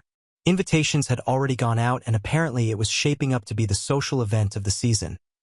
A massive venue, a live band, a guest list packed with business partners, distant relatives, and family friends. I hadn't been invited, of course. My name had been scrubbed from everything, but that didn't bother me. In fact, it gave me an idea. I started quietly preparing for the next move. I gathered every piece of documentation I had, the bank statements, the lawyer's letter, the confirmation of the fraud investigation, and organized them neatly in a folder. Then I had copies made just in case. I also started reconnecting with certain relatives and family friends who I knew would be at the wedding. Not to gossip, but to have casual, calm conversations where I simply shared what had happened from my perspective. I didn't exaggerate. I didn't get emotional. I just laid out the facts. The reactions were telling. Some were shocked. Some were angry, not at me but at my parents. One family friend even said, "You know, we've always suspected your dad was a bit controlling, but we never thought he'd go this far." I could feel the narrative shifting. And as I watched it happen, I realized that I didn't even need to crash the wedding or make some dramatic scene to get my point across. By the time the big day rolled around, half the room would already know the truth, and the other half would be wondering why there was so much tension in the air. But I wasn't done yet. I had one last card to play, one final move that would make sure my parents and Emma understood once and for all that I was no longer someone they could manipulate or control. And as the wedding date drew closer, that plan started to take shape in a way that was smarter, sharper, and more devastating than anything I could have imagined back when this all started. Because I wasn't just the victim anymore. I wasn't just the son who got taken advantage of. I was the one holding all the cards now. And when the day came, I was going to make sure everyone saw exactly who they'd been dealing with all along. But then something happened just a few days before the wedding. Something that raised the stakes even higher and gave me the perfect opening to execute my plan in a way that would shock everyone in that room. The week before Emma's wedding, I was feeling sharper than I had in months. My mornings were calm, my work was going well, and I was sleeping soundly for the first time since this nightmare began. But then one afternoon, I got an unexpected call from a number I didn't recognize. Normally, I would have ignored it, but something made me pick up. "David?" a man's voice said. "Yes. Who's this?" "This is Daniel from the event planning company," he said, his tone cautious. "I'm sorry to bother you, but I wanted to confirm a detail for the wedding invoice. You're listed as the primary contact for payment on the final balance. We've received partial payment, but there's still $35,000 outstanding. Can I get confirmation that will be wired by Thursday?" I almost laughed, not out of humor, but out of disbelief. "Wait," I said. "You're telling me my name is on the payment contract?" "Yes," Daniel said. "Signed by your father, but under your name. Is that incorrect?" It was like the air went still around me. I asked him to send me a copy of the signed contract. He hesitated, probably wondering if he was about to step into some messy family drama, but eventually agreed.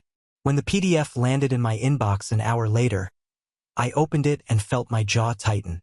There it was, plain as day. A service contract for Emma's wedding with my name printed on the payment line, my old email address listed as the primary contact, and a signature that looked suspiciously like my dad's poor attempt to forge mine. I sat there staring at it for a long time, the pieces clicking into place one by one.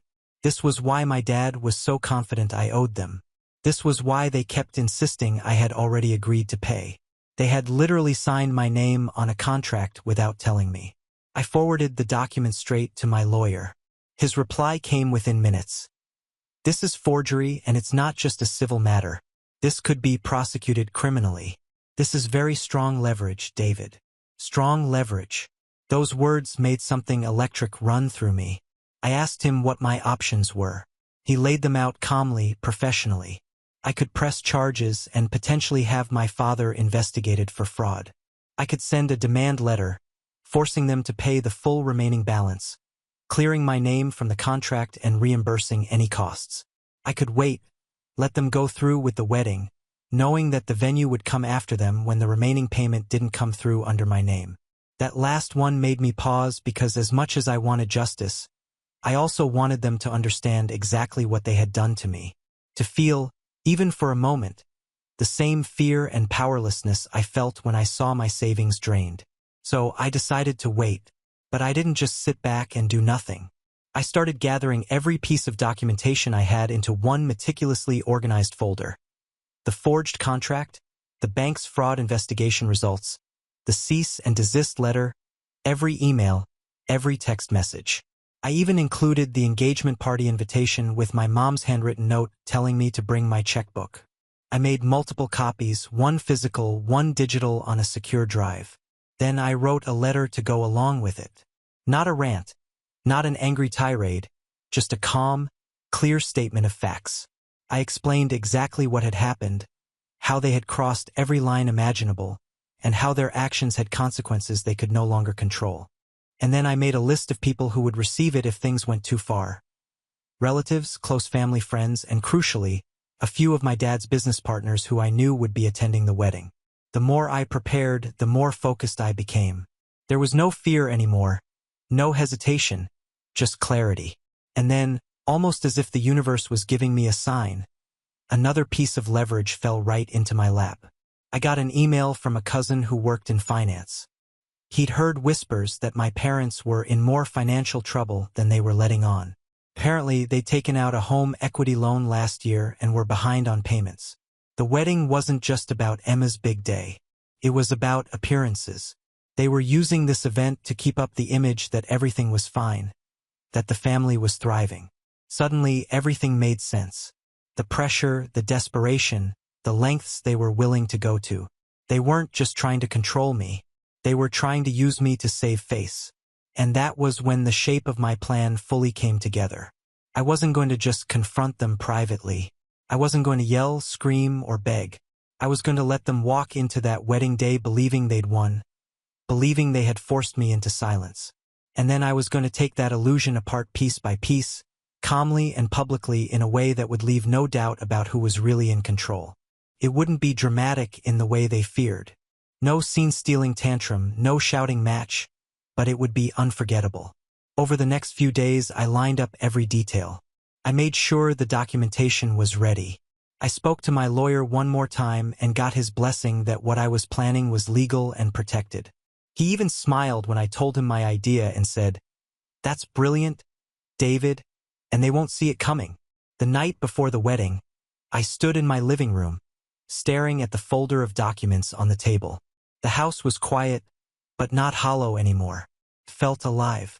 It felt like my house, my life, and my choice. For months, I'd been playing catch-up, reacting to everything they threw at me. But now I was the one setting the stage. And when the curtain went up tomorrow, everyone would finally see the truth about my parents, about Emma, and about the lengths they had gone to try and control me. And the best part was I wouldn't have to raise my voice once. Because this time I was ready. This time I had all the power. And by the end of tomorrow, everyone would know it. But then, just hours before the wedding, I received one final message. One that would turn my carefully laid plan into something far bigger, far more dramatic than even I had anticipated. The morning of the wedding, I woke up earlier than usual, my mind surprisingly calm. The sun was streaming through the curtains, birds were chirping outside, and for a moment, you wouldn't think today was going to be anything more than an ordinary Saturday. But as I showered and dressed, that quiet clarity I'd been carrying for weeks turned into a steady hum of determination. I had no intention of attending the wedding, not as a guest anyway, but I had been careful with my timing. The folder of documents was packed in my briefcase along with the calm letter I'd written, and my phone was fully charged with every screenshot, every piece of proof neatly organized in an album ready to be shown if needed. Around noon, just as I was finishing breakfast, I got the message. It was from a withheld number. No name, just a single line. "You should know they're telling everyone you're mentally unstable." They said you tried to sabotage the wedding and they had to cut you off for everyone's safety. I sat there staring at the message, a small laugh escaping me. Safety. That was the narrative they'd chosen now. That I was dangerous, unhinged, a liability. For a moment, I almost pitied them.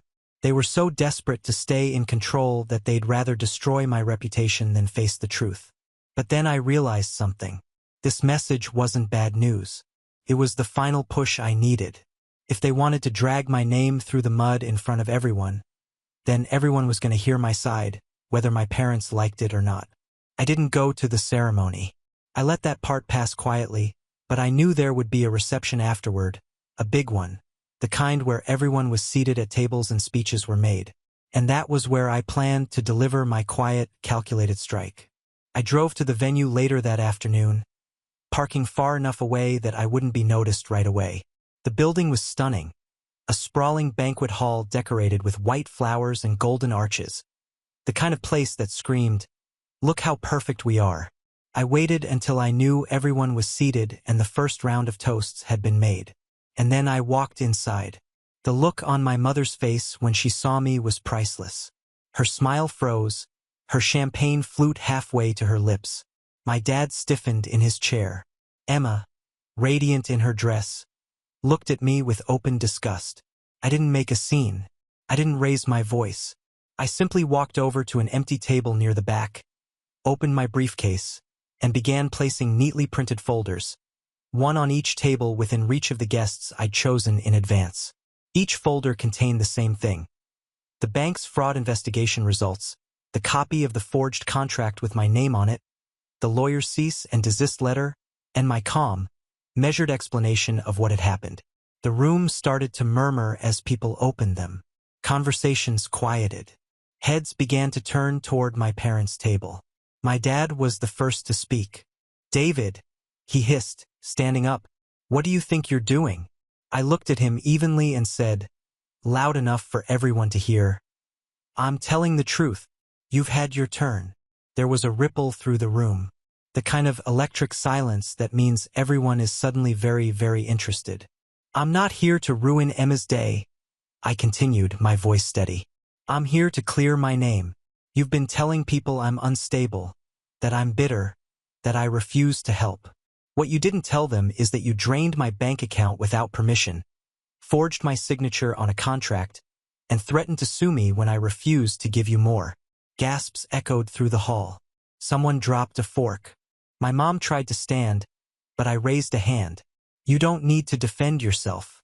Everyone here can see the documents. They can decide for themselves." And then I sat back down. I didn't need to say another word. One by one, people started flipping through the folders, their faces changing as they read. I saw my uncle, the one who had warned me about the rumors, shake his head slowly, his jaw tight. I saw one of my dad's business partners push back from the table and stalk out of the room, phone already to his ear. My parents didn't speak. Emma started crying. Not the delicate kind of crying you see in movies, but the ugly, angry kind. Her makeup was streaking down her face. My dad's face turned purple and my mom looked like she might faint. I stayed for another 5 minutes, letting the weight of the truth settle over the room like a heavy curtain. Then I stood, picked up my briefcase, and walked out without looking back. The last thing I heard before the doors closed behind me was the low, furious whisper of voices. Guests demanding answers, relatives asking why no one told them the truth. The band was awkwardly trying to play something soft to fill the silence. Outside, I took a deep breath of the cool evening air. For the first time since this all started, I felt light. Not triumphant, not vengeful, just free. I didn't stay to see what happened next. I didn't need to. I knew that by the end of the night, the perfect image my parents had tried so hard to build would be in pieces. And I knew this was only the beginning because the fallout from tonight wasn't just going to hit them socially. It was going to hit them financially, legally, and personally.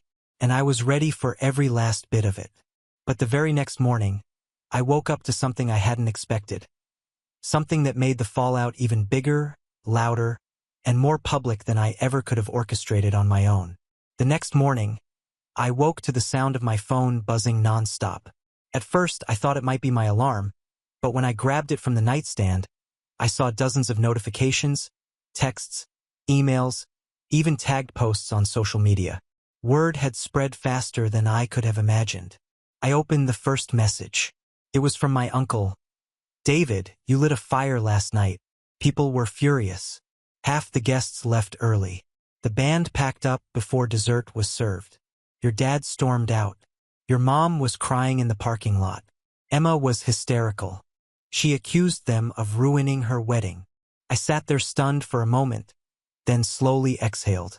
I hadn't wanted to humiliate Emma, but after everything she'd done, publicly shaming me, siding with my parents while knowing nothing about what I'd gone through, I couldn't bring myself to feel guilty. The second message was from the event planner. "Daniel, hi, David.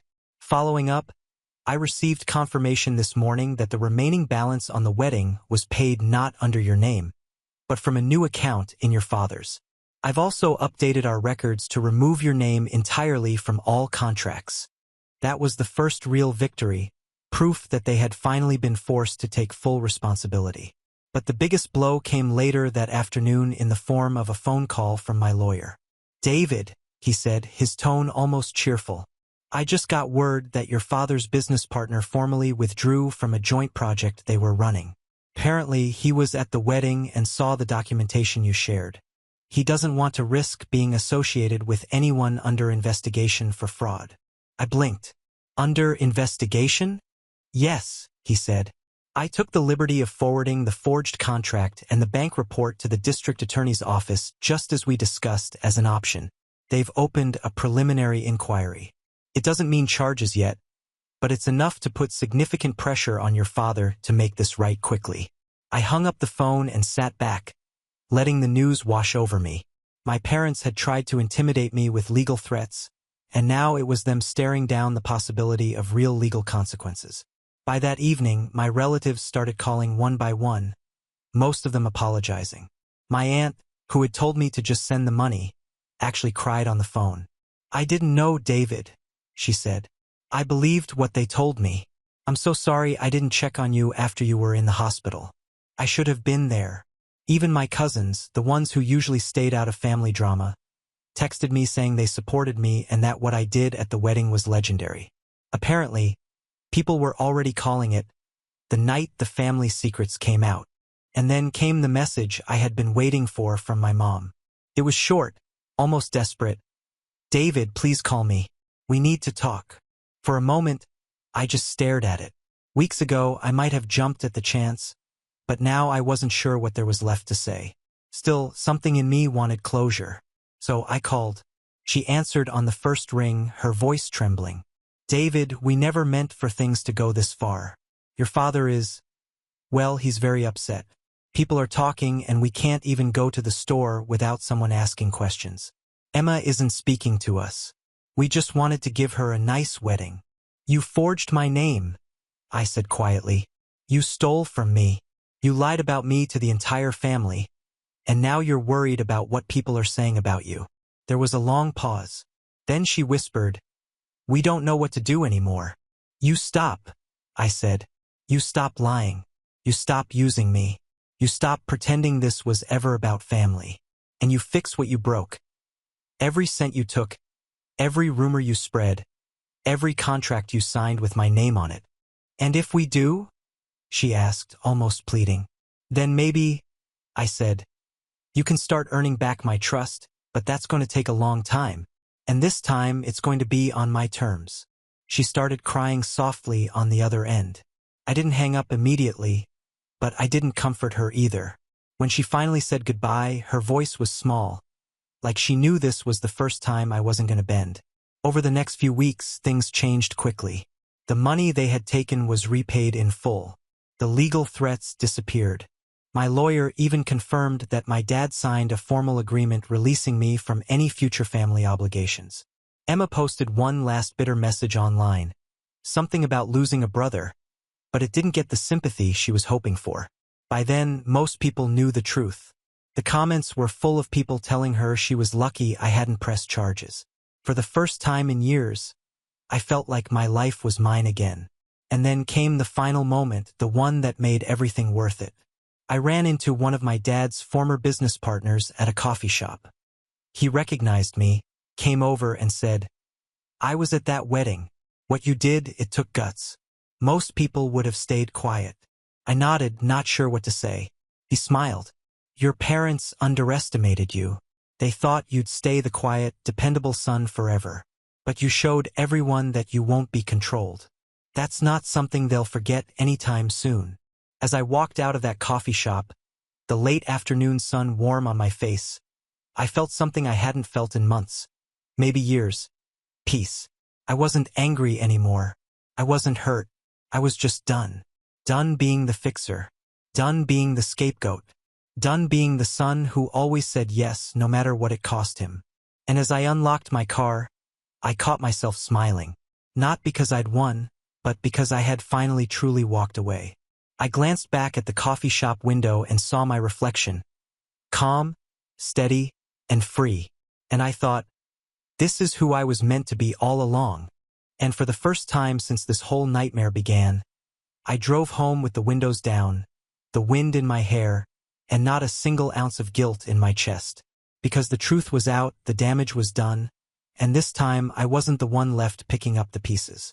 This time they were, and I was finally completely finished. Now on to the next story. Story 5. At my sister's birthday brunch, she toasted loudly. "To me and to people who know how to stay in their lane." Everyone looked my way. I lifted my mimosa and said, "To people who now have 30 days to find a new apartment since I just sold the condo you live in." Silence. Then her fork hit the plate, and my mom whispered, "What did you do?" I just took a sip and said, "What still amazes me, no matter how many times it happens, is the sheer selfishness of my family.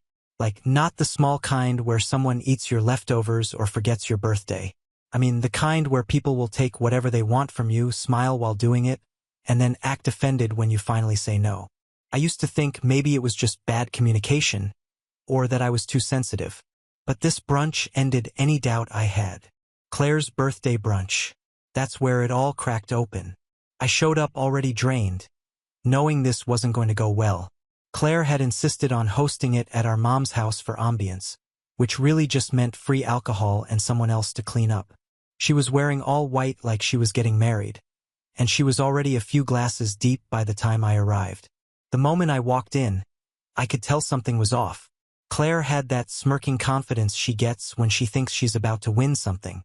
Mike was chasing their toddler around like he was dodging landmines, and our mom was sipping Bellinis like it was noon on a cruise ship. I took a seat, nodded at my cousins, Emma and Jared, two of the few people in the family who still live in reality, and poured myself a mimosa. I tried not to think about the apartment. 6 months ago, I let Claire and Mike move into the condo I bought to rent out. They were desperate, she said. They'd been evicted. Mike was between jobs. Daycare was too expensive. She cried on the phone, told me they just needed 2 months. I said fine, but 2 turned into 4, then 6. No rent, just utilities, which they even struggled with. Meanwhile, I was eating the HOA fees, the property taxes, and every opportunity one had to earn from that place. And they just kept saying, "We're almost there." And still, I kept quiet until the toast.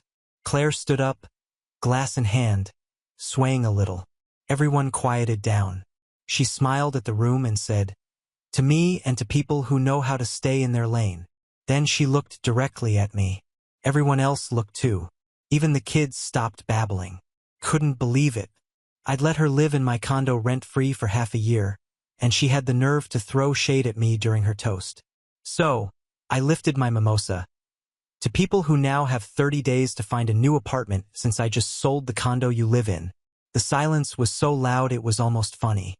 Then Claire's fork clattered onto her plate. Mom leaned toward me and whispered, "What did you do?" I took a sip. "What I did, Mom, was finally take my life back. I'd stayed quiet for too long. I bought that condo as an investment, not a favor. I was already planning to sell it and use the money for a down payment on a place out of state, somewhere without this level of dysfunction. I gave them more than enough time, more than enough patience, and this is what I got." "Dad," I muttered. Seriously, Andrew? Like I'd shot someone at the table. You've had 6 months, I said. I didn't make a scene. I didn't even tell you when I listed it. But I'm not your safety net anymore. Claire's voice cracked. You're selling the apartment without even talking to us? I gave you a roof over your head for free. I replied. You toasted to people staying in their lane. Well, I'm switching highways. Mike finally spoke up, trying to calm everything down. But Mom was already on a rant about how I always picked the worst moments to make a point and how this was supposed to be a family celebration. You could have waited until tomorrow, she said. And she could have kept my name out of her mouth, I said. But here we are. Emma just stared at her plate. Jared looked like he was trying not to laugh. Claire stood up. So what? We're homeless now. No, I said. You have 30 days. I even planned to help you with first month's rent. I was going to tell you that today. But after this, you'll need to figure it out on your own. Panic started rippling through the room. Voices got louder. Dad swore. Mom spilled her drink. Claire stormed off to the kitchen and Mike followed like a kicked puppy. I stood up and said, "Happy birthday," then walked out. Emma and Jared came after me in the driveway. Emma said, "That was brutal." Jared added, "But fair." I nodded. This was just the beginning. The next morning, I woke up to 20 missed calls. Claire, Mom, even Mike, who hadn't called me once in 6 months, had suddenly remembered my number. There were voice messages, too, all with the same fake calm that people use when they're trying not to scream. I ignored every one of them. By noon, the messages turned aggressive. Claire accused me of being heartless. Mike said I was destabilizing their son's life. Mom left a long voicemail crying about family unity and asking how I could do this to my own blood. It was almost impressive how fast they turned me into the villain. Emma texted me, "You okay?" I wrote back, "Surprisingly, yeah, I actually feel fine." She replied, "Good, they're all losing it." Claire said she's calling a lawyer. LOL. That part didn't surprise me. Claire always thinks a dramatic threat will make people fold.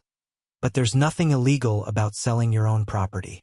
She had no lease, no agreement, just a favor stretched too far.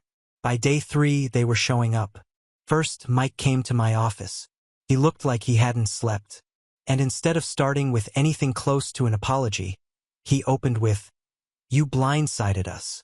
I told him that's funny because 6 months of empty promises kind of blindsided me. He shifted gears fast. Said they just needed a little more time. 2 months max, said they'd start paying rent immediately or at least try. I told him the deal was done. Condos under contract. Inspections next week. It's out of my hands. Then came the desperation. He actually asked if I could back out of the sale. Said maybe we could work something out as a family. He even offered to pay me under the table once things got better. I laughed. What part of this makes you think I trust you with anything anymore?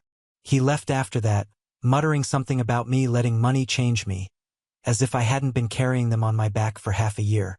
The next night, Claire showed up at my apartment. She didn't even knock, just started yelling the second I opened the door.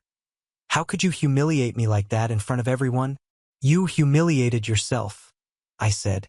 "You made me look like a fool. You were drunk and obnoxious. Don't blame me for calling you out." That set her off. She started listing every petty thing I've ever done wrong in our lives. From stealing her Halloween candy when we were kids to not showing up for her baby shower on time. It was pathetic. Finally, I told her flat out, "You have a week and a half. I suggest you start packing." She screamed that she wasn't going back to live with our parents. That was the first I'd heard that option even on the table. "You're not staying in my place and you're not staying with me," I said. "Figure it out." She stormed off, swearing she'd never speak to me again, which was fine by me.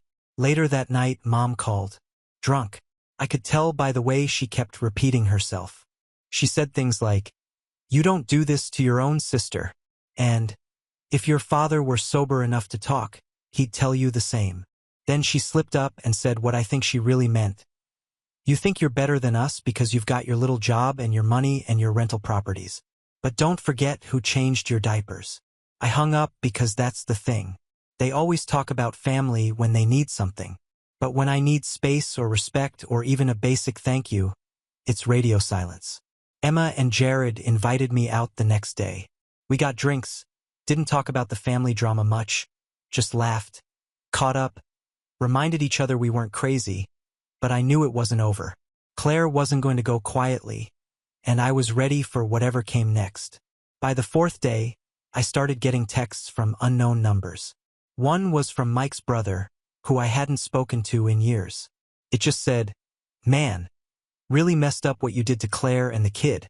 Cold." Another from some friend of hers I barely knew. "You really putting a baby on the street? Wow, that's how far it had gone already."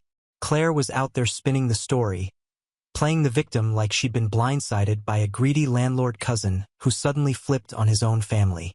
She didn't mention the 6 free months or the 3 different times I offered to help them move into something else. She definitely didn't mention the part where I still planned to help with their first month's rent until she toasted to me staying in my lane. Then Mom started calling again. Only this time she wasn't drunk. She said they were all coming over to talk things out. I said no. She said it wasn't a request. So when they showed up that evening, I wasn't surprised. Claire, Mike, Mom, and even Dad, still in his work uniform, smelling like old beer and gasoline. We sat in the living room like strangers. Claire started right away. "We need 60 days. No, legally we can contest this." Mike added, "You're not tenants. You never were. You're not contesting anything." Mom jumped in. "If you're going to kick them out, the least you can do is help them land somewhere safe." "I was going to," I said. "But I'm not giving handouts to people who insult me and not on her schedule." Dad, who hadn't said much yet, leaned forward and said, "You're being petty." I looked at him. "You've been drunk since Wednesday." He stood up, wobbled a little. "So what? I'm a bad father now? We're bad people? That what you think?" "I don't think it. I've watched it for years." Claire went quiet. "That one hit. 30 days is generous," I continued. "I already have an agent helping find something in their budget. I was even going to cover a deposit and the first month's rent. But I'm done doing that for people who can't even treat me like a human being." Mike looked ready to blow. "You seriously don't care what happens to your nephew?" "I do," I said. "That's why I gave you 6 months. That's why I'm offering to help. But this whole setup ends now." Mom shook her head. "This family is broken." "No," I said.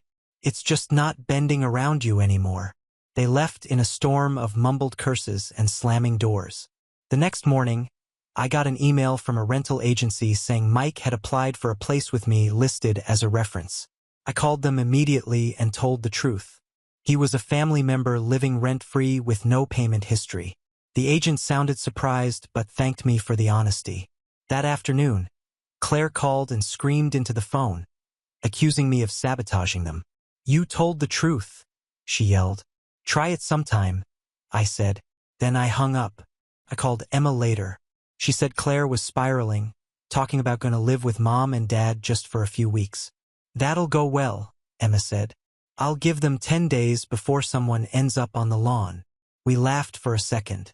Felt normal, but the damage was done. They weren't moving out peacefully. They were going to drag this down to the wire. By day 11, I stopped sleeping well. Every time I turned my phone on silent, I'd wake up to voicemails. Claire crying, Mike cursing, Mom guilt-tripping. I kept ignoring them. But then something strange happened. The buyer's real estate agent called me in a panic. "Andrew, we got a weird message from the current residents. They told our inspector the place has a mold problem and might be unsafe for children." I almost dropped my phone. "There's no mold. I had the place inspected 6 months ago before they moved in. It's in great shape."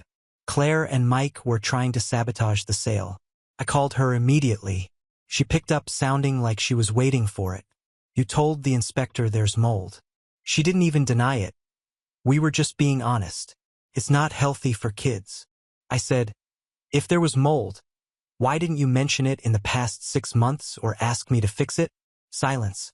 "I'll tell you what's unhealthy," I said. "Staying rent-free and thinking you can manipulate the sale of a property you don't own. Then I hung up and called my lawyer. He assured me it wouldn't stop the sale, but warned me they could try other things like refusing to leave or trashing the place. So I did something unexpected. I showed up at the condo, unannounced. Mike opened the door with a face like he'd just seen a repo man. Claire was in the living room pretending not to notice me. The kid was asleep on the couch. I walked in, looked around. The place was clean, but too clean, like they were trying to make it look staged to buyers, maybe to pretend it was theirs.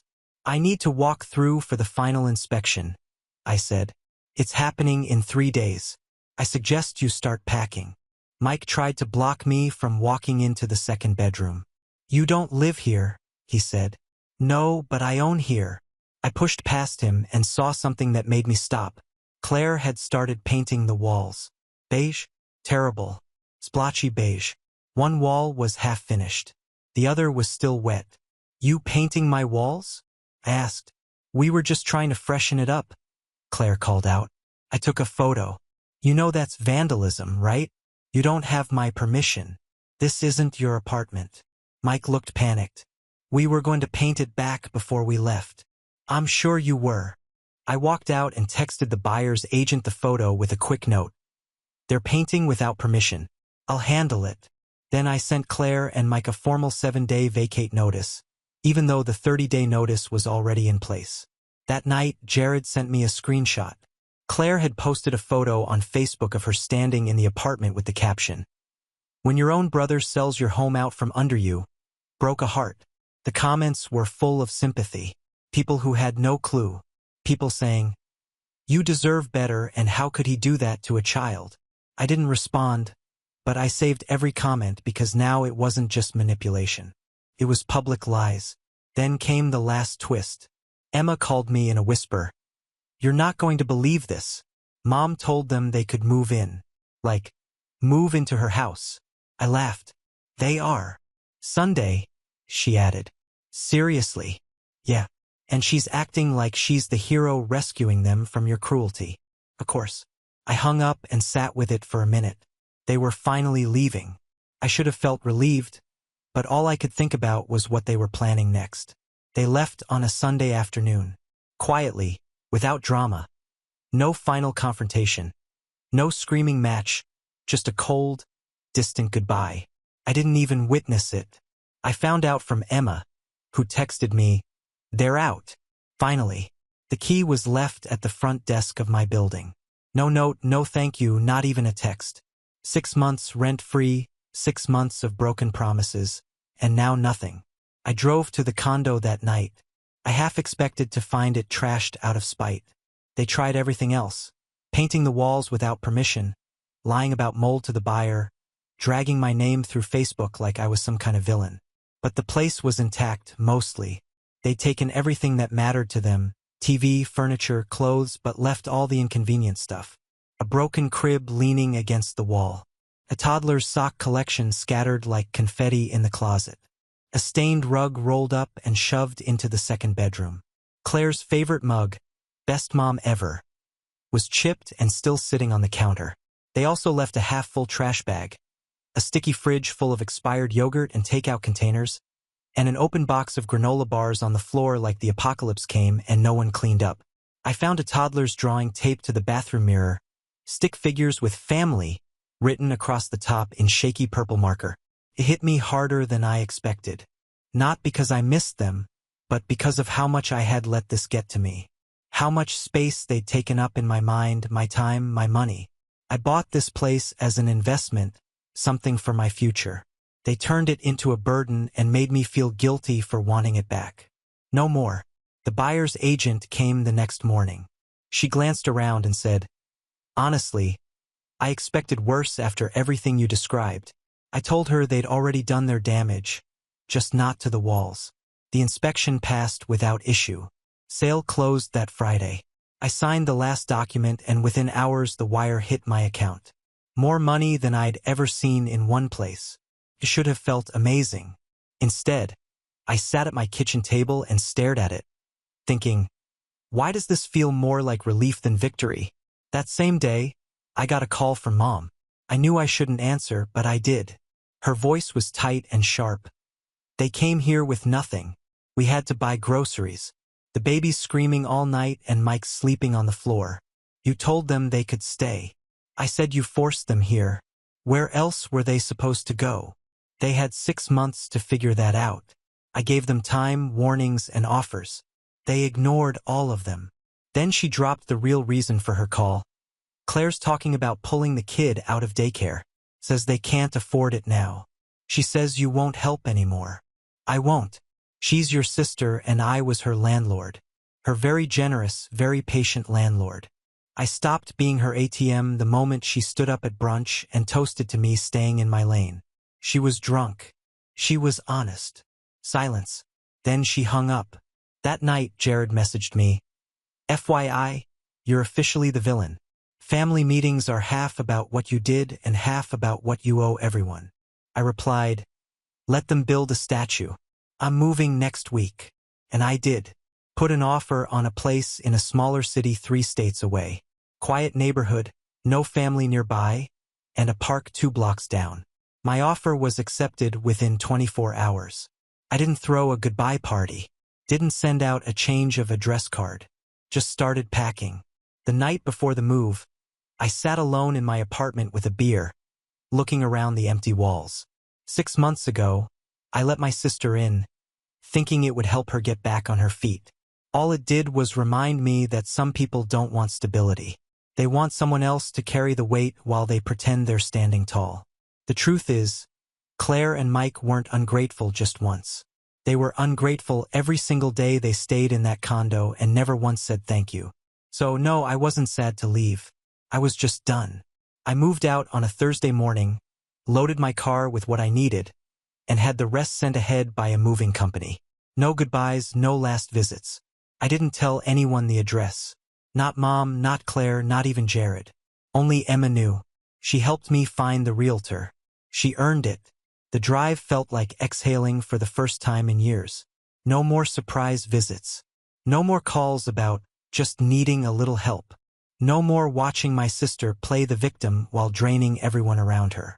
But it didn't end just because I left. For days after I arrived in the new city, I got a call from an unknown number. I let it go to voicemail. It was Claire. Hope you're happy, she said. You've completely destroyed this family. Mom says it's like you died. No one even wants to say your name right now. There was a pause and then she added, anyway, Mike has a line on a part-time thing and we're thinking about trying to get our own place again.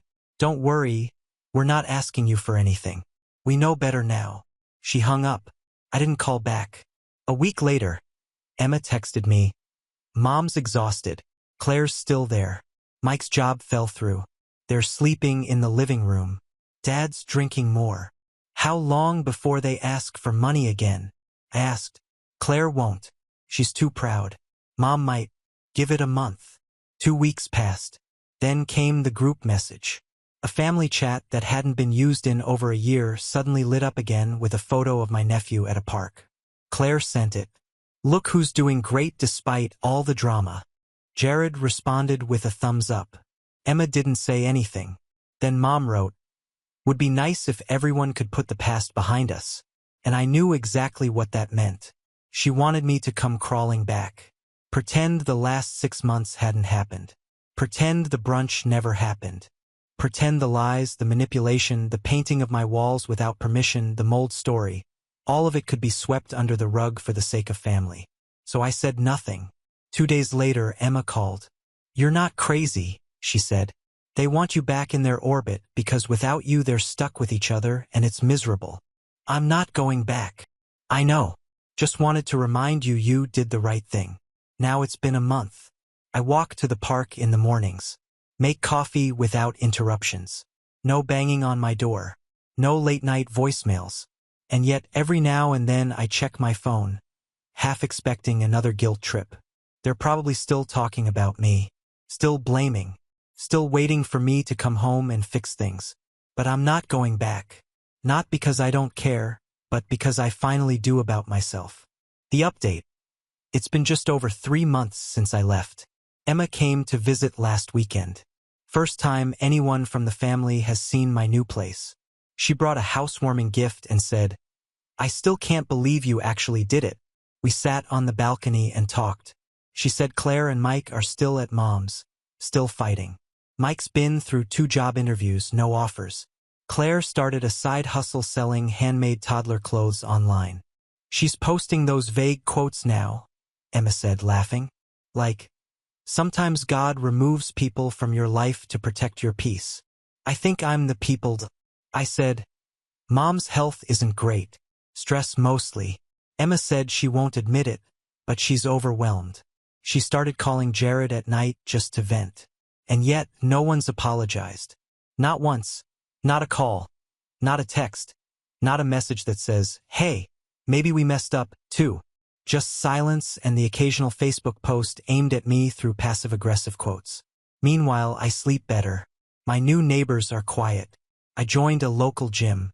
I started looking at buying a second property. One I'll actually rent to strangers this time. Now on to the next story. Story 6. You're only here because I felt sorry for you? My mom said while passing my brother a set of flight tickets. First class, Japan. My bonus paid for those. I smiled, cleared my plate, and left without saying a word. That night, I canceled every reservation, reversed the miles transfer, and froze their emergency account. By morning, TSA denied their boarding, and then their hotel received a call they didn't expect. You're only here because I felt sorry for you. That's what my mother said, right there in front of everyone, while she handed my brother a crisp white envelope across the dinner table like it was some royal decree. He opened it slowly. He already knew what was inside and started grinning before he even pulled the tickets out. First class, Japan. 2 seats paid in full. His girlfriend gasped like she was in a movie. Everyone else at the table went silent for a second, then started clapping like my mother had just cured cancer. My dad raised his glass, my uncle slapped my brother's back, and my mother. She sat there soaking it in like it was a standing ovation. And me? I just sat there smiling. The same way you smile when you realize you've been made the punchline of a joke no one warned you about. Those tickets were mine, paid for with my bonus. I told Mom about them weeks ago, how it could be a surprise for my brother. He'd always talked about Japan growing up, obsessed with the food, the culture, the whole thing. I thought maybe giving him that experience would fix something between us, maybe even reset whatever it was that always felt broken. Instead, she took the tickets, erased me from the story, and handed them to him like it came from her, with the kind of smirk that said she didn't just forget to mention my name. She chose not to. And to drive the knife in deeper, she said, I was only invited out of pity. The rest of dinner was a blur. Bland chicken, dry rice, store-bought cake. I remember people laughing. I remember the girlfriend showing pictures of her vision board for Tokyo. I remember my brother talking about which luxury hotels they'd stay at, none of which I'd booked. I had actually picked a boutique place near Shinjuku because he said he wanted the authentic experience, but now he wanted 5-star and rooftop pools. I didn't say a word, just nodded and smiled when I had to. And when the plates were cleared, I left. No goodbyes, no door slamming. I just walked out like I had something more important to do. And maybe I did.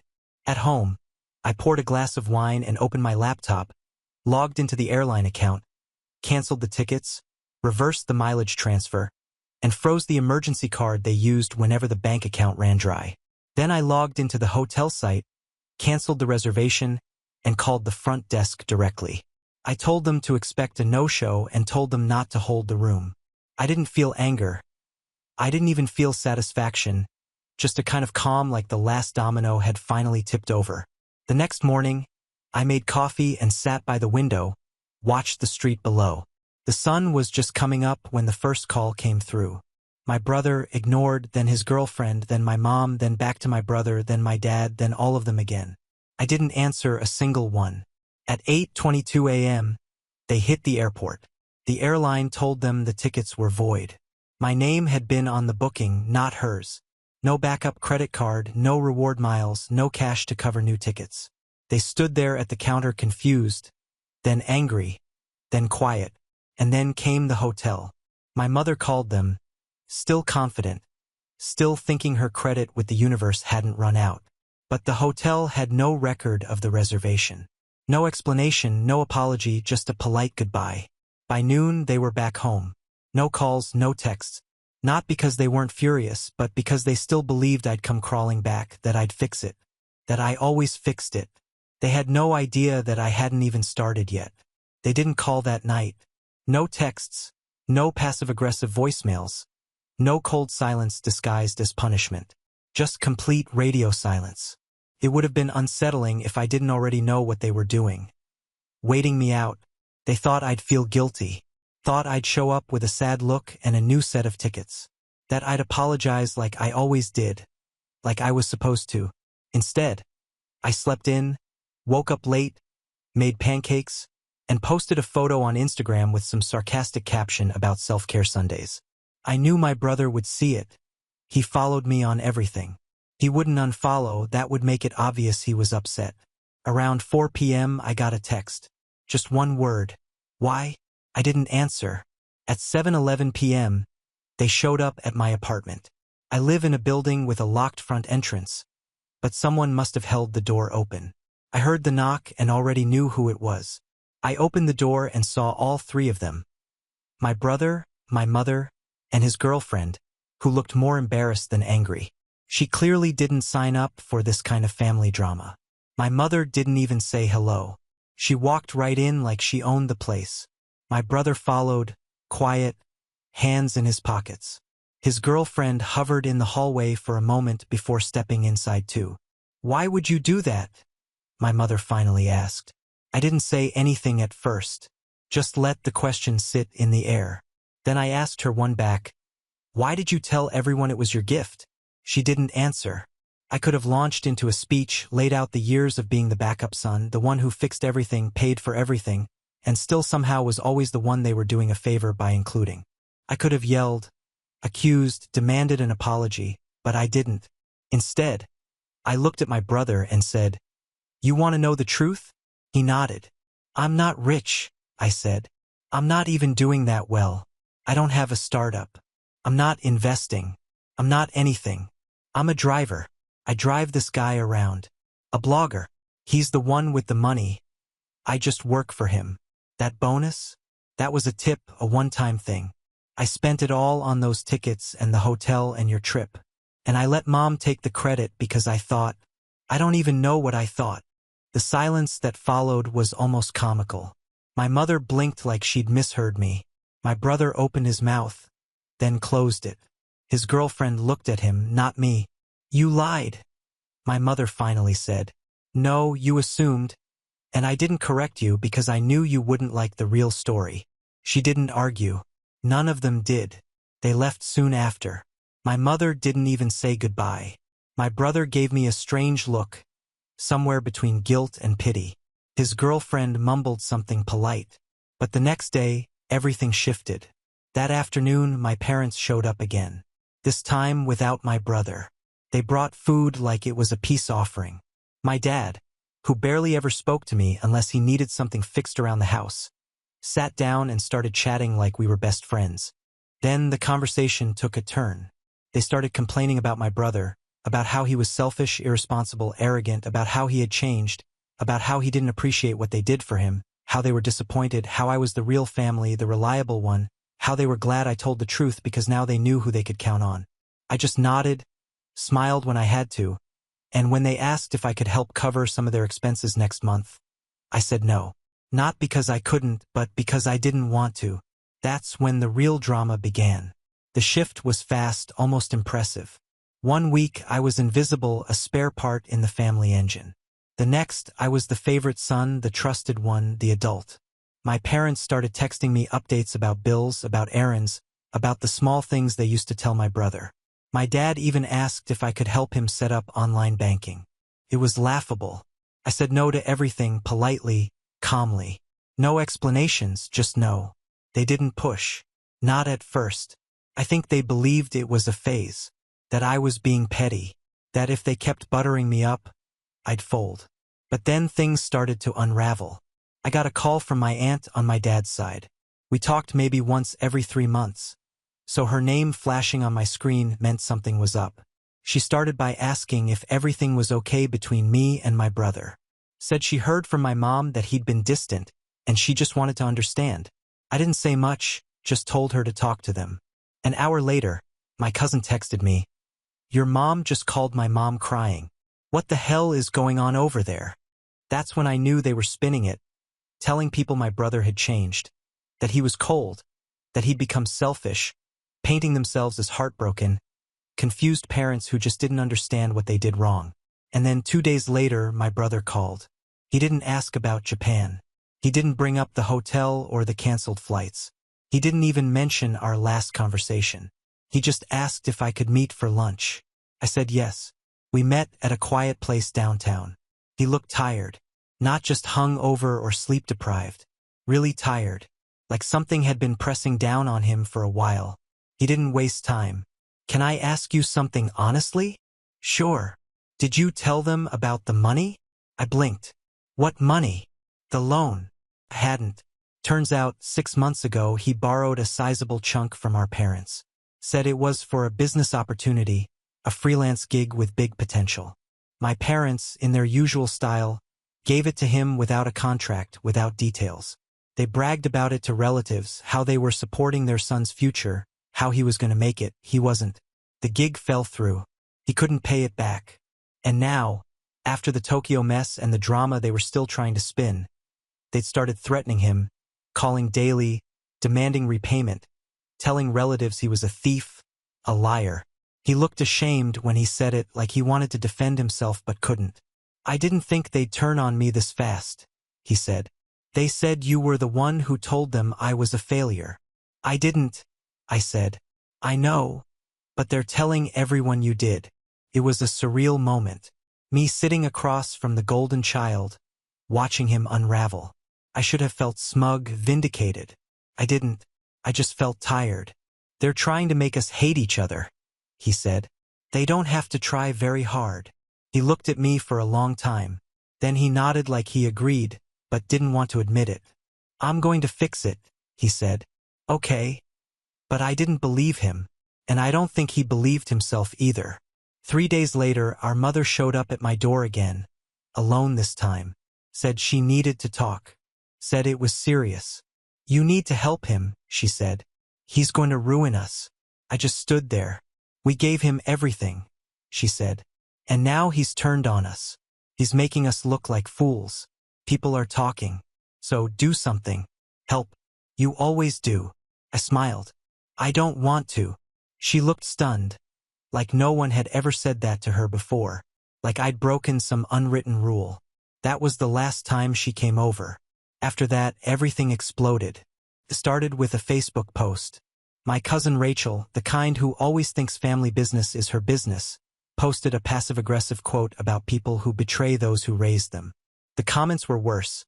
Vague swipes at entitled kids, fake success stories, and one from my aunt who wrote, "Some of us were raised with morals. Some of us were raised with excuses." It didn't take long before my inbox lit up with messages from people I hadn't talked to in years. Old friends of my parents, neighbors, a few distant relatives asking if everything was okay. One even asked if I was really just a driver. I didn't answer any of them. Then my brother called, said someone from my mom's church had approached him and asked if he needed financial help, that they'd heard he was being blackmailed by his own sibling, that maybe I had taken money from him and then blamed it on the parents. It was chaos. Manufactured, rehearsed, and perfectly distributed. And here's the kicker. My parents weren't even denying it. They were leaning into it, playing both sides, telling some people that my brother stole from them, telling others that I had manipulated him, acting like victims to everyone who'd listen. That's when my brother cracked.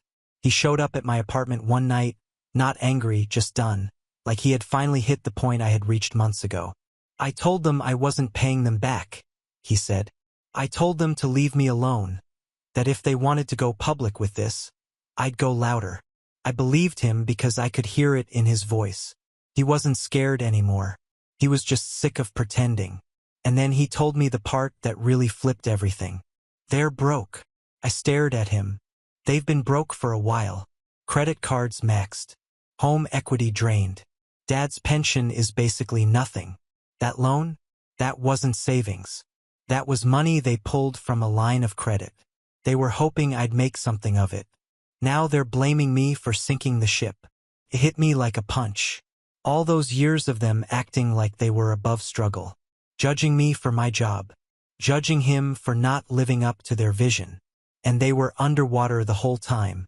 And now, the best part, they had no one left. The relatives were split. Some believed them, some didn't, some stayed out of it entirely. But nobody wanted to clean up the mess. No one wanted to write a check or offer a place to stay. Suddenly, the golden couple who raised 2 disappointments were sitting in a house they couldn't afford. Alienated from the kids they never really respected. Waiting for a miracle that wasn't coming. And me? I kept my distance. I watched them spiral. I let it unfold. I could have helped. I didn't, because for the first time I was free. But it wasn't over. Not yet. The family hadn't collapsed. It was just teetering. And then came the final blow. The message came from Aunt Linda on a Tuesday afternoon in the form of a voicemail that sounded more like a warning than a check-in. "Henry, it's Linda. I don't know if you've heard, but your parents are in trouble. They're losing the house." I played it twice. That night I called her back. She didn't waste time. "They got the foreclosure notice last week. I only found out because your mother called asking if I knew any real estate lawyers who worked quietly." She let that sink in. She still hasn't told anyone else. Not even your brother, as far as I can tell. She's acting like it's some temporary glitch. It wasn't. I got the full story from my brother the next morning. We met at a diner, the same one we used to go to as kids back when things were simpler, before our parents decided we were investments with deadlines. He looked worse than the last time I saw him. He'd been trying to talk to them for days. They were avoiding his calls or giving him half-truths when they did answer. I slid my phone across the table and showed him the email I just received from Aunt Linda.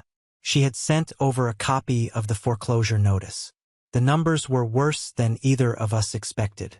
3 missed payments, second mortgage dried up, credit cards maxed, savings practically non-existent.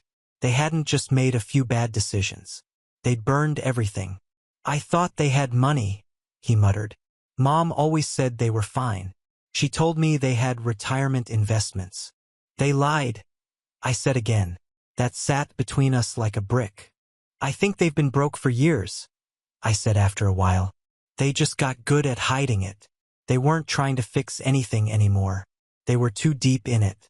They were trying to survive the collapse without looking like they were drowning. We had a decision to make. Walk away and let the house go, let them face the consequences, or step in. We chose something in between. It wasn't about saving them. It was about controlling the damage for ourselves, for what was left of the family. We weren't going to throw money into a fire, but we also weren't going to let them get evicted like strangers. So we pulled our resources, went to a financial advisor, and had a lawyer draft up a 6-month agreement. We'd cover the arrears and stop the foreclosure under strict terms. No more secrets, no more drama. They'd pay us back or the house would be sold, and we made them sign it. That conversation was one I'll never forget. We sat down at their kitchen table. My brother did most of the talking. I watched their faces. My dad didn't blink, just stared at the papers like they were written in another language. My mother was quieter than I'd ever seen her. When he explained the terms, she actually laughed. Not because it was funny, but because she couldn't believe we were serious. "This is how you treat your own parents?" she asked. "No," I said. "This is how we treat people who lied to us, used us, then expected us to clean it all up in silence." "You're not family anymore," she said, just loud enough to sting. "I figured that out at your birthday dinner," I replied. We left the documents on the table and walked out. 3 days later, they signed. It didn't fix anything, but it stopped the bleeding until word got out. Somehow the details leaked, probably from someone in the family circle, and suddenly the narrative flipped again. My parents were being held hostage by their kids, forced to sign legal documents, threatened with eviction by their own sons. It spread like wildfire. Phone calls, angry Facebook posts. Cousins who hadn't spoken to me in years now had opinions about loyalty, about duty, about family. I didn't care. Neither did my brother. What surprised me was how many people stayed silent. People who used to praise my parents. People who believed everything they said. When the truth came out, when the numbers and lies all added up, those people stopped defending them. They just disappeared. That's when the house went cold. Not literally, but emotionally. They stopped calling anyone, stopped inviting family over, closed the blinds. My dad stopped going to church. My mother deactivated her social media. It was like they'd gone into hiding. They hated the pity more than they hated the truth. And even with the foreclosure off the table, they were still losing everything. But the final collapse that came next, and no one saw it coming. The final collapse didn't come with screaming or a last explosive argument. Came with an email. My brother forwarded it to me one morning. The subject line was short. Need help? It was from my dad. He hadn't emailed either of us in years. Not since my brother dropped out of grad school and I refused to help them co-sign a loan for a new car. Inside was a single sentence. Your mother is in the hospital. No details, no emotion, just that. I called immediately. No answer. I called again. Still nothing. Finally, I got a hold of one of my mom's friends, someone she used to play bridge with before the isolation started. She told me what had happened. A fall in the kitchen, concussion, fractured wrist. She was okay, but they'd kept her overnight for monitoring. My father hadn't told anyone, not even the extended family. I went. My brother came, too. We walked into the hospital room and found her sitting up, arm in a sling, staring out the window like she wasn't surprised to see us, but also didn't care that we were there. My dad was in the corner, not reading the newspaper in front of him. No one said anything for a full minute. Finally, she turned and looked at us. Her voice was low. I didn't want you here. Noted, my brother said, and sat down anyway. It was a short visit. We didn't rehash anything.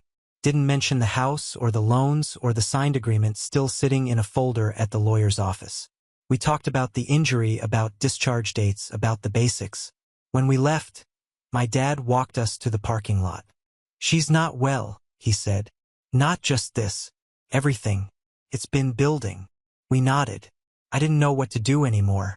I still don't. That was the first honest thing he'd said to me in years. Later that week, we found out they'd stopped paying the property taxes again, even after the 6-month lifeline we gave them. They were trying to hold on to everything, even as it crumbled under their feet. That was when the extended family split completely. Some blamed us, said we were cruel, said we turned our backs on our parents when they needed us most, said we humiliated them by making them sign that agreement, by telling the truth too loudly. Others said nothing, but they stopped calling, stopped inviting us to weddings, to birthdays. The invites dried up. The silence became routine, and some reached out quietly, said they understood, said they were sorry, said they'd seen the way things had really gone, that they'd noticed years ago how our parents only reached for us when they needed something, that they'd seen the favoritism, the manipulation, but none of it mattered by then. The family wasn't just cracked. It was gone. Sides had been drawn. People had chosen. The house was just a symbol now of everything that used to hold us together, a lie we all believed until we didn't. In the end, my brother and I walked away from the wreckage. Not victorious, just finished. We don't talk about them much anymore.